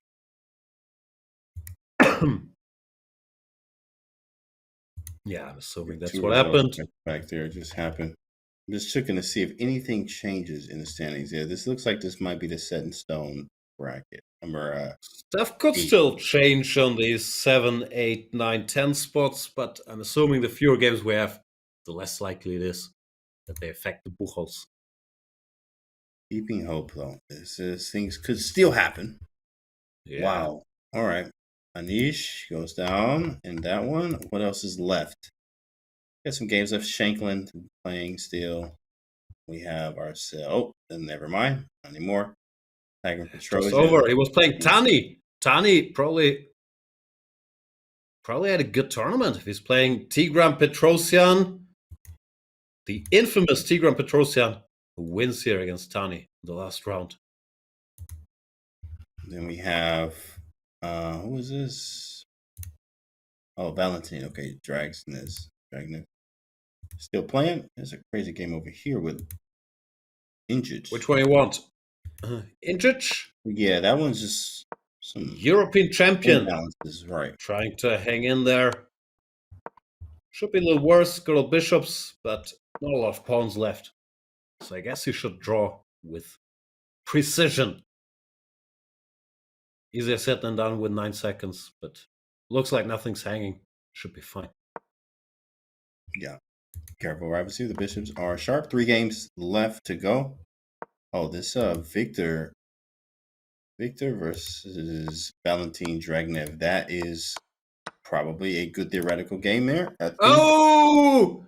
What happened? In the Injich game, a piece was blundered. Is Injich not winning? Yeah, he's winning. Whoa. Whoa. Oh, he blundered rook d4. Takes it. This is a weird imbalance. Like, how do you actually win this? Back, yeah, he blundered. Is that a fortress in the final position? No, can't be. Yeah, this one's difficult. No time for either. No, the horsey will do something. Kick him out of there. Bring the you can't bring the king G7 over, check, bring the king away. Oh, the king goes to b4. No, still not easy, is it? Has to be winning. Not easy. Check king b2 and then try to get the knight to c3. That's how you win. Okay. Yeah. Got it. Doable. But he's doing other stuff. He's bringing his king back. I didn't expect this at all. No, I don't know what he's doing. I was going to play king b2. Like, check king b2 and bring the knight to c3. You take the pawn. Yeah, he had done all the heavy lifting, but now he brings the king back out. Okay, he's back on track. Put the king on b2. Yep, there it comes. There it is. Check. More horsing around. Literally. Check. Bishop f6. The king goes back. Come on, leave the king there. King was doing great. I don't know. 92, bishop g7, king b2, and we're done. Configuration. I know he sees it. Maybe he doesn't. Oh, he doesn't. Oh, shoot. All right, draw. The bar jump to the middle. Is this a draw now? Maybe it's 500 move rule or something's happening? Yeah. This is This one should still be lost. Look at that. People all gathered around the game. Which game is that? Is that the Injured game? I think so. Yeah, it's 6 the only 7, game left. Alexander Injured. Yeah. Last game of the tournament of the non-knockout phase. And Injured. The problem is now whenever something happens, Lodici is gonna claim a draw because of 50 move rule. Because you do that before you resign. And that's gonna be too late. Easy 500 move rule. Exactly, chat. Yeah, it's 500. That's a new thing. End of 2024 into the rest of chess 2025 on 500 move rule. They currently move 109, and Injured is starting one more tour all over the board with his horsey. But it's not going to change anything. It's a bit funny that he didn't spot this, put the king on b2. That looked obvious early on. But easier said than done if you play with 4 seconds. You just gotta make a move all the time. Yeah, no, very he hard hasn't. to do. Oh, yeah, correct. Yeah, he's doing everything on 2 seconds. Yeah. But no, he's not making a lot of progress. And Lodici is also saying, I'm not gonna claim a draw. What's the rule? If they make 75 moves, doesn't the arbiter have to intervene and say enough is enough? Right. They just come in and like, hey guys, we gotta go. They're kicking us out. Yeah. Okay. We gotta go. We got the venue till 10 p.m. Enough is enough. Oh, we gotta go. Okay, you have to go too. Let's go home. Look at all the players surrounding all the players. There's some fans too as well, but lots of players watching this last game here. Then we go into seeing who got knockout spots. Who do you think is going? Everything's not set in stone yet until we wait for the standings to come out. But here we go, guys. Would be hilarious if one of the knockout spots depended on Injured winning this or not, but I do not think that's the case. Also, the players that are watching this are absolute sickos. They just played 13 rounds of chess. You need to watch 10 more minutes of this endgame now? Yeah. Take a nap like Dubov. But make sure you wake up on time. That's make sure we do that. Let's make sure we wake up, guys, on time. That arbiter, was that arbiter stepping in, or was that? We made it to move 144. That is enough. And arbiter said, "Okay, boys, draw." I think technically after 75 moves, the arbiter has to step in. Not sure those were exactly 75. Still sitting there too. Like, yo, wait, we got to play, bro. Can we take this in the other room? Yeah. Injured is filing an appeal. Final standings. Let's go. What we got? Let's go, chat. Oh my goodness. That's it. Jan Nepomniachtchi, Magnus Carlsen, Fabiano Caruana, Wesley So, Alireza Firouzja, Hans Niemann, Daniel Dubov, and Merzen is trying to do back-to-backs. What a guy. Yeah. First of all, shout out to all these big names showing that they're on top for a reason. Nepomniachtchi, Carlsen, Caruana, So, Alireza, all in the top 5. Then Dubov, even though he overslept around, made it to the top 8. And the 2, I don't know, we can't call Hans an underdog, but it's still impressive to see Hans here. Tied with everybody, cruising into the tie breaks. Morzin is for real to do it in Rapid and in Blitz. Serious stuff. You know who else is serious? Dubov gave a game. Dubov gave up a game. He went to sleep. I'm going to take a nap. Woke up. Oh, I got to play. All right, cool. Make it to the top 8 knockouts. Dubov is one to watch out for. But also the rest are too as well. Nothing is set in stone, guys. Now we got to take a look at this format. Okay, we do have to understand what are they going to be doing in this knockout. Top 8 Swiss, which we've just seen, are in the knockout section. It's a 4-game match. If the match ends 2-2, then they go to a sudden death, right? So time control 3+2. That's the bonus, obviously 2-second increment. And of course, the easy stuff, 1 win or 1 point for a win, half a point for a draw, and 0 points for a loss. So 4-game mini matches. What do you think about the format, Jan? Trying to do math, so they play quarterfinals, then semifinals, then finals. That's 12 games minimum. More or less. I mean, obviously, someone could win in less than 12 games. But it's going to be an action-packed day of chess. I like it. I like adding a little knockout round on top of the Swiss portion. I think it makes stuff more exciting. I can't quite tell if it benefits the favorites.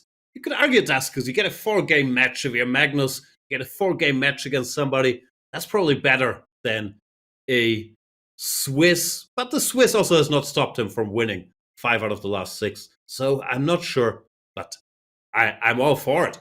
Think of the matchups like Magnus versus Alireza. I don't know. Hans versus Nepomniachtchi. Wesley Dubov. Every matchup is amazing. Yeah, every matchup is going to be great to see. Of course, it's all about the stamina, but also how fast can you get out to a good run too as well. Everything literally counts. So obviously having 2.5 is winning the match there. So first to 2.5 wins, but then sudden death. With the 2-2s there's a lot that can happen. It's very possible for some of these matches to go 2-2, winning with white and drawing with black, or winning with white, losing with black. Whatever happens there. Also, it depends on the matchups too as well, which I think are going to be absolutely amazing going into tomorrow, where we have 2 knockout stages, the women's and the open. So it's a lot to watch, a lot to play. I'm excited to see kind of how these matches match up, right? But also to see who's get crowned winner there. I mean, I'm looking at Merzen. That's the guy that everybody's watching. The Rapid Champion of 2024 is in the Blitz now too. Merzen is I can do both of these. So we're excited to see what happens there. He's going to try to do a back-to-back here tomorrow. I'm not sure if we have official pairings yet. How's it done? Is it 1 versus 8? And then 2 versus 7 and so on? That would be logical, I guess. It sounds right. That's usually how they'll do it in the general pairing. So we're waiting to that would be not final, but it would be from what I see here. Nepomniachtchi versus Morzin. Magnus Carlsen against Dubov. That sounds like fun. Caruana versus Niemann. Also fun. And Wesley against Alireza. 4-game mini matches too as well, guys. 3 minutes, 2-second increment. Just as you saw already, it's important to understand. I'll change the format, I'll change the time. So it's gonna be the same stuff. 3 minutes, 2-second increment. Women's as well here, where we be crowned a Blitz champion in both sections tomorrow. It'd be crazy if it was Merzen back-to-backs like that, doing a Magnus type of feat. It's gonna be very important. Chat says Jean's Gambit versus Sleep Gambit. Hopefully none of that tomorrow. That's gonna be a lot of gambiting, a lot of stuff. I'm excited to see what happens, but boom, here's the final standings one more time, guys, if you missed it. Jan Nepomniachtchi, here are your 8. Jan, Magnus, Fabiano, Wesley, Alireza, Hans, Daniel Dubov, and the man himself, Merzen, who really was not making big, he wasn't making waves until the end, and you're like, oh, Merzin's in it, and there he is. Yep, I'm still here, taking that 8th spot into the knockout. Yeah, 3 Americans, 3 FIDE flags, a Norwegian for some reason, and a Frenchman, Alireza Firouzja. My guy Duda finished just outside in 9th. Also shout out to Naroditsky. There we see the official bracket. Pomniachtchi, Morzin, Wesley Alireza, Fabi. What's going on, Duda? How did Duda get in there? Duda got in there? I just How say he's did he out get in in there? 9th. Maybe our standings weren't official.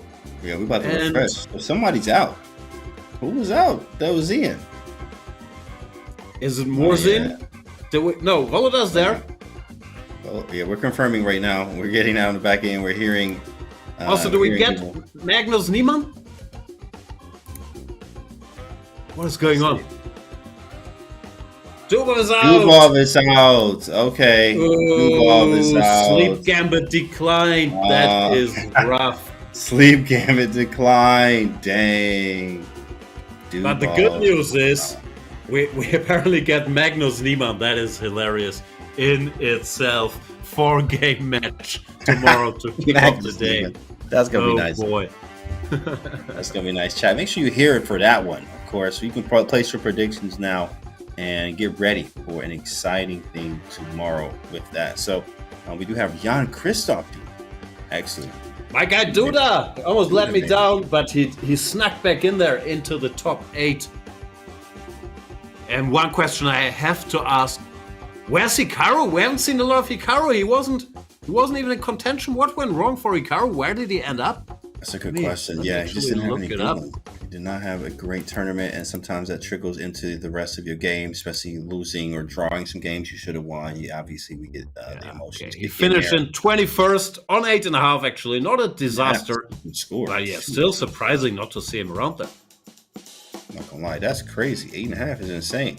Yeah, looking at Hikaru's stats, he actually, guys, he only lost 2 games. That's crazy. Like, he only lost 2 games, and then he won some, but then he had 4 back-to-back draws. 2 of those games converting into points would actually put him in. If he was able to convert 2 out of those 4 draws that he made in the row, which is very capable. He drew Giri, Gelfand, Lu Shanglei, and Robbie Kashilashvili there. Yikes. So this was not his tournament at all. No. Not his tournament, but we do have our brackets, and we're ready to go. And Duda made it. That's nice. Yeah, it's crazy. Quick shout out to my German boys, Rasmus Swane in 34th, Alexander Donchenko in 43rd, and Matthias Blübaum in 54th. Not playing on tomorrow, but all had good tournaments. Good job, guys.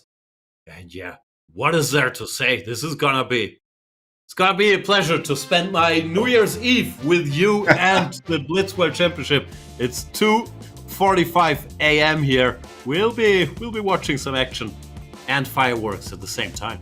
That's going to be awesome. 2:45 in the morning over there with Jan. He's going to be up all night because he had coffee and he was chilling with you guys. So we're going to be here, guys. Now, of course, hopefully you had a great time. Happy New Year to all of you if we don't see you in tomorrow's stream. But we will be back tomorrow to give you guys the knockout for the women's section and the open, as well as we get crowned our 2024 Blitz champions. We'll see you guys tomorrow.